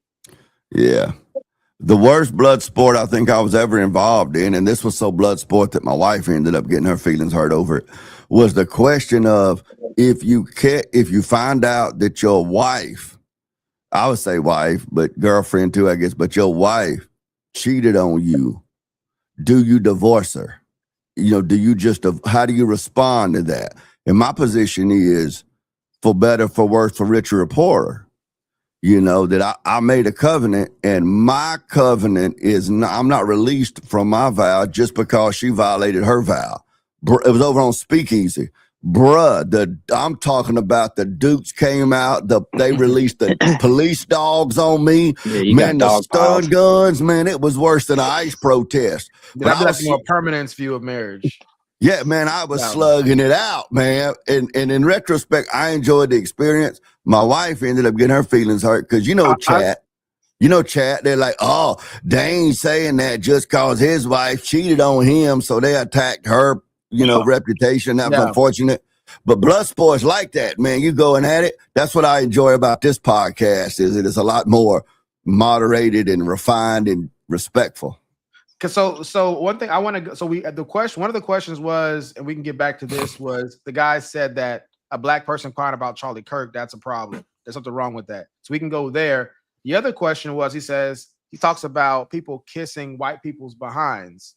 So I do want to get everybody's opinion about, like, what do you think about that? How do you know when it's happening? Do you think it's happening as much as people say it is, or it's happening more than people are willing to admit that it's happening? And the T reason, I know you said a lot about that. You want to start that one off? Normally, you have the guy he was talking about does that all the time. You know, he caters to the MAGA Republican, and that's the biggest grift right now on social media. You know, if you align yourself with the money, you're gonna get paid, regardless of whether it aligns with your morals or values or what you know to be true. If you speaking to the audience that's gonna, echo like the echo chamber that they're in, you're gonna make some money. You know what I mean? So it's a grift. He's to me, he's a big grifter. And I think there was a lot of facts in what he was saying, even though he might have been speaking from emotion. A lot of what he's saying can be proven. You know, you can go look at his content and see if he weighs both sides and holds them both to the same level of accountability. In which case he doesn't. Anybody want to cross-examine T Reason on that, or y'all agree? You agree? Call to cross-examine? I'm not really familiar with Anton Daniels, but I have seen some of his stuff, and I think Cooley actually did like a whole show where he like reacted to that whole exchange, right? Anton came on panel. With him. Anton actually called in for that, and I haven't seen a whole lot of his stuff, and I'll say this, T Reason, to be fair, there is this sort of sense of like, perhaps you could call it a tokenism, where like, and it is true. I'm not even gonna let white people eat it up when there's a black guy who is a conservative. It's like, oh my God, yeah, see, a black guy agrees with us. That affirms our position. Right there. But however, that doesn't mean that it's always the case that this is just a grifter and he doesn't believe what he says. Right? Maybe he really does believe that, and even if it is the case that he's grifting a little, I mean, what is being an influencer? What is being a commentator? Right? Like, essentially, a part of it is you're trying to make money. Everybody's trying to make money, right? I don't think that discounts or discredits, invalidates anything he says or does, and I don't think it's because he's like a puppet for the white man. Perhaps he really and truly believes it. Well, I mean, why does that? I want to say something real quick here, because we discussed this a few different times on the show, and I think the last two times we kind of discussed it, I was the moderator, so I wasn't able to really get involved with it. But what I want to understand is this: from a business standpoint, I'm just curious, T Reason, if you wanted somebody to champion your message, let's say you're a Republican, you want somebody to champion your message, would you pick somebody that already believes what you believe, or would you pick somebody who doesn't believe what you believe, and you're going to pay him to say what he doesn't believe in your favor? Which one would be a better business move for you? Obviously, the person that believes in what I represent, what I'm saying. And so when people call these people grifters, like whether it's Candace Owens or Anton Daniels or whoever it is, I'm thinking, like, to me, it doesn't even make business sense that they're doing this to make money. Not saying it doesn't exist. I'm just saying, to me, that would be more of an exception, because it just makes more sense that the person is saying what they actually believe. I think you don't realize how deceptive people can be. I agree with how deceptive people can be, but like, so if I'm deceptive enough and I know there's money to be made, then I'm going to appeal to a broader audience and say whatever I got to say, so my views go up, and my whenever they make a donation, my super chats whatever that is. I get it. I get the scheme. I get why people think that, because obviously it's a very, to me, it seems more like a conspiracy kind of mindset, because it just seems, because I like this, the lady Nora Vincent, who became a man for like a year and a half to do an experiment, right? She ended up doing assisted suicide because of that. Like, that's how much of it was for her to pretend to be somebody else for only a year and a half. Candace Owens, Anton Daniels, Larry Elder, Thomas, so whoever you want to name, who's considered the white butt kissers, you know, the mental load psychologically to fake your beliefs to everybody for that many years, that's just so statistically unlikely. No, some people can handle it. Some people put on a mask every day they wake up. Some people are great deceivers. Yeah, that would be an exception to the rule, though, right? That doesn't mean everybody. Well, you got to think about how many influencer grifters there are. There's not that many. There's not that many. What do you mean? Of course, there's a cubic shit ton of influencers here. What are you No, talking I'm talking about the ones who are grifting and are not being true to their own ideals. They're just doing it for the money. That's rare. That's a unique subset of human beings. If I could, then that's the point. If I could interject a question, let's just say that Anton Daniels is 100% grifter. Okay, Sambo, Uncle Tom, whatever you want to call him. Okay, his arguments that he presents, are they true or untrue? And what's the objective moral argument to show that they are true or untrue? Because he's just kissing white people's butt. He's just a grifter. That is the definition of an ad hominem. So me personally, I don't care if he's kissing white people's butt or not. I'm interested in whether or not the arguments he makes are logically sound and true or not. So that's my question. Yeah. So sometimes they are, sometimes they not. Sometimes they are, but sometimes they not. It just depends on what it is. I want to ask this question real quick. Is there a test of falsifiability for this? Like, is there a way to determine when somebody is saying things opposite of what they actually believe to get paid? Is there a way to test that? Yeah. How would you test that? You hook them up to a lie detector test. Anything else? Rhythm. I mean, outside of that, no. Kind of answer. Rhythm. Outside of that, no. But that's the only one that I could think of that could actually prove some merit. But they're gonna deny it in any other circumstance. Then let me ask you this. Or push come to shove, one day they may come out and say the truth. You know what? I was only doing this for views or likes or monetary gain. They may eventually let the cat out the bag. Okay, let's say Anton Daniels wakes up tomorrow and he completely flips and says everything that you want him to say, everything that you agree with. Is he still a grifter? Would that make him a grifter too? Or would you be okay with that? If he genuinely felt that, he wouldn't be a grifter. But if he was only saying it to appease me, then he's grifting again. It's the Do you double have an grift. example of something that he says that is what made you think that he was a grifter? I don't watch him that You don't much. have to, it don't have to be verbatim. I'm not trying to this is not a gotcha moment. It don't have to be verbatim, but just No, I watch him sporadically. Like, I don't know his content very well, but I've seen anybody. where Let's move him out the picture. Like anybody, Candace Owens, Larry Elder. I mean, whoever you would think that's a clear-cut case of a grifter. Do you have an approximation of what they're saying where you go, that's definitely grift? not right off the top of my head. Not that just jumps out right away. But I know if I looked into it long enough, I could come up with a whole bunch of them. It's a pretty rare thing because it's not even something that's popping in immediately into your mind. It's something that's pretty. It's not something that's rare, but it's not something I fixate on the front of my mind to where I can just call it out right away. Okay. But when she had that, when she was on stage with T.I. and they went back and forth, you know, that one pops out and that one sticks out in my head a lot because she couldn't denounce what he was asking her. She kept sidestepping it. So, you know, that was a pretty I thought big she was the most rational one on the stage on that one.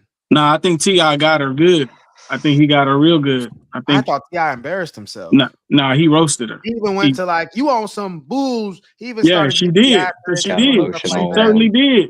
She certainly did. I think she lost that debate.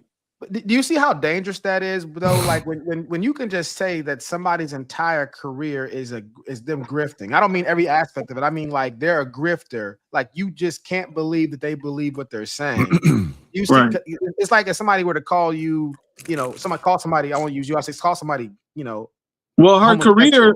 career started when she had when she was in college. She had a racial issue, and the NAACP or someone had to come to her aid because of that. So she had what's the relevance. You're talking about Candace Owens?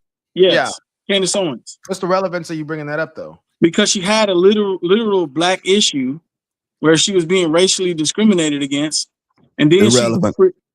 That's a then she mute. creates That's a mute point. a whole platform. Then she creates a whole platform saying that the very thing she had to stand up against don't exist. Not true.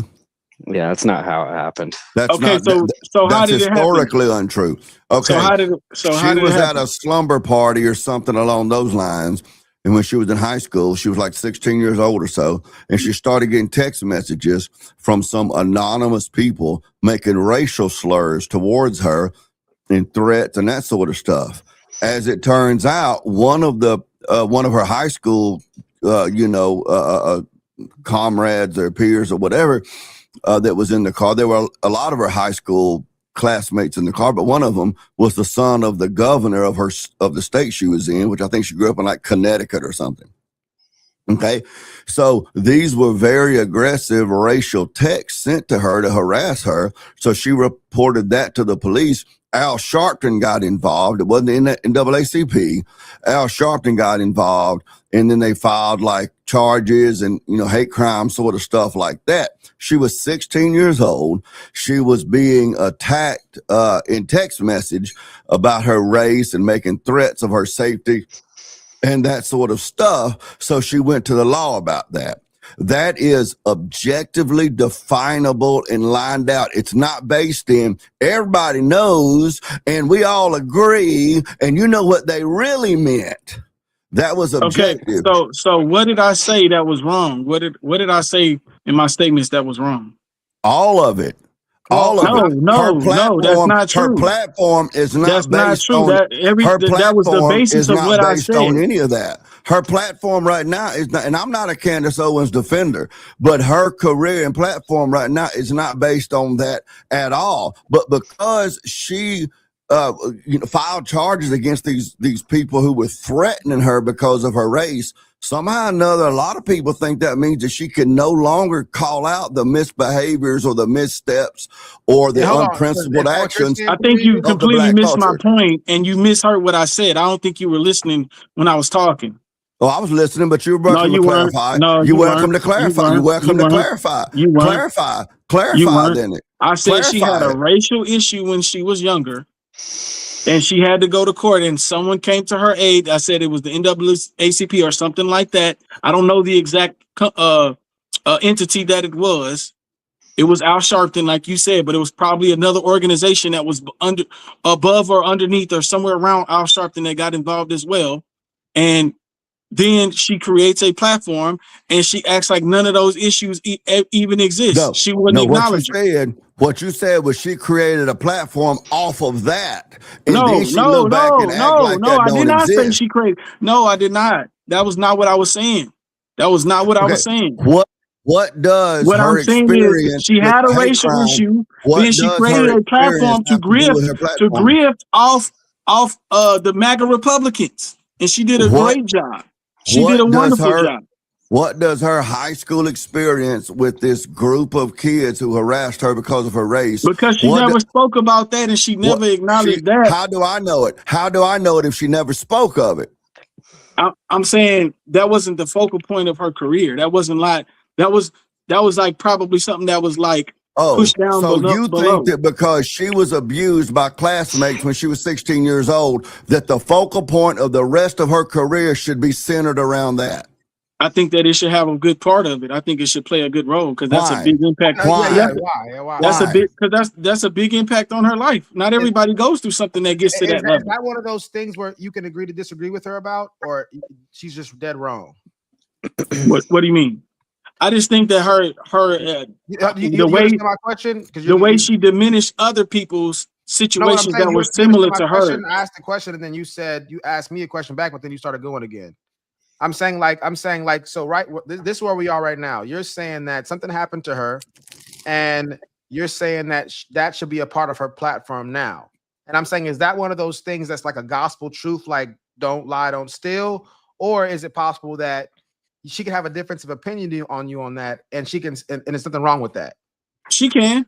Okay, so it's okay if she has a platform that's not centered around that particular event, and that doesn't violate any morals. She could be a clown in the circus for all I care. So what I'm saying, no, I'm asking, my question is very specific. Is she violating any laws, mathematical, biblical? No, but by laws, virtue, it's almost as though she's sidestepping the real issue that a lot of people that are opposed to her platform are trying to speak out against. And when they invite her, let me make sure I'm understanding you though, real quick. And this is not a gotcha. I just want to make sure I'm clear though. You're saying that she isn't, by not circling or centering her platform on what happened to her when she was younger like that, you're saying she's not violating any mathematical rules, any moral rules, any biblical rules, any logical rules. I think she's violating a moral rule. I think Can you name that rule for all of us?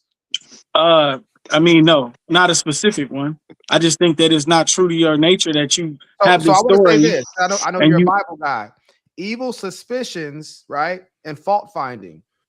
When we start evil suspicions and fault finding, where we're saying, look, I don't know what you're doing wrong, but you're doing something wrong. So I can accuse you of it, but I don't have to actually substantiate it. Imagine somebody saying, hey, T Reason needs to be arrested. He's doing wrong. What do you do wrong? I don't know what it's called. I don't know how to explain it to you, but it's wrong. And she, and therefore need to be accountable for it. How would you feel about that? You probably wouldn't feel too good. So shouldn't you at least be able to say what that thing is? And for the audience, questions. A lot of times we get on our, bully pulpits and we just monologue. There's a power. If it wasn't like in the heat of the moment where you and I are having a conversation, I could put all those facts on the table. Like if you want to put a pin in this conversation and come back to it later, I can give you all of that. But right now, I'm just telling you how I genuinely feel from what I've seen so far. Yeah, just so you know, we can put a pin in it. I don't mind doing this. Like I said, I'm not trying to do a gotcha we could come back to this audience. We're leaving off on, you're going to name the moral infraction that she violated. Right. Right? That's where we left off. Yes. All right. Well, I don't know if anybody else has anything they want to say about it. You got anything, Tiger? Not really. I mean, it hadn't already been said. Yeah. I would just like to point this out. Okay. And it's kind of related to the question I've asked on this podcast and others before about black leaders, like who makes that decision of who a black leader is. Of course, it's the white liberal. That's my position. But so pointing this related to that is, I have never, only in the most ignorant white people have I ever heard white people say, this person owes me loyalty and should behave a certain way that agrees with my political or social or moral positions by virtue of them being white. There are white people who do that, but they are typically the most uneducated, dumbest white people in general. It's just a novel interest to me when I see the black community that looks at Candace Owens and Larry Elder and Thomas Sowell and Ben Carson and Armstrong Williams and so on and so forth.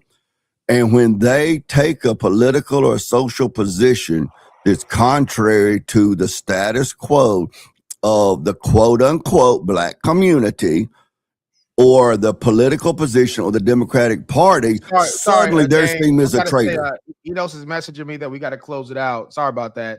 So I just want to say, so I want to say it's a great conversation. T. Reason, you always bring in the heat and the fire, and you're always a good sport. You and Dane are, like Bird and Magic Johnson. He ain't subbed my channel though. See, so when I start doing my own panels, I don't have no way of getting in contact with him. I got to get with you, man. I got to get with you on that for sure. Yeah, for sure. And Uncle Tiger, I see you bringing the heat, man, and you were playing the more background role, so we were able to let these guys go back at it. So next time, hopefully, you get to come in the forefront and knock it out the park. So Vulcan Soapbox, y'all, thanks for having us, and we're out.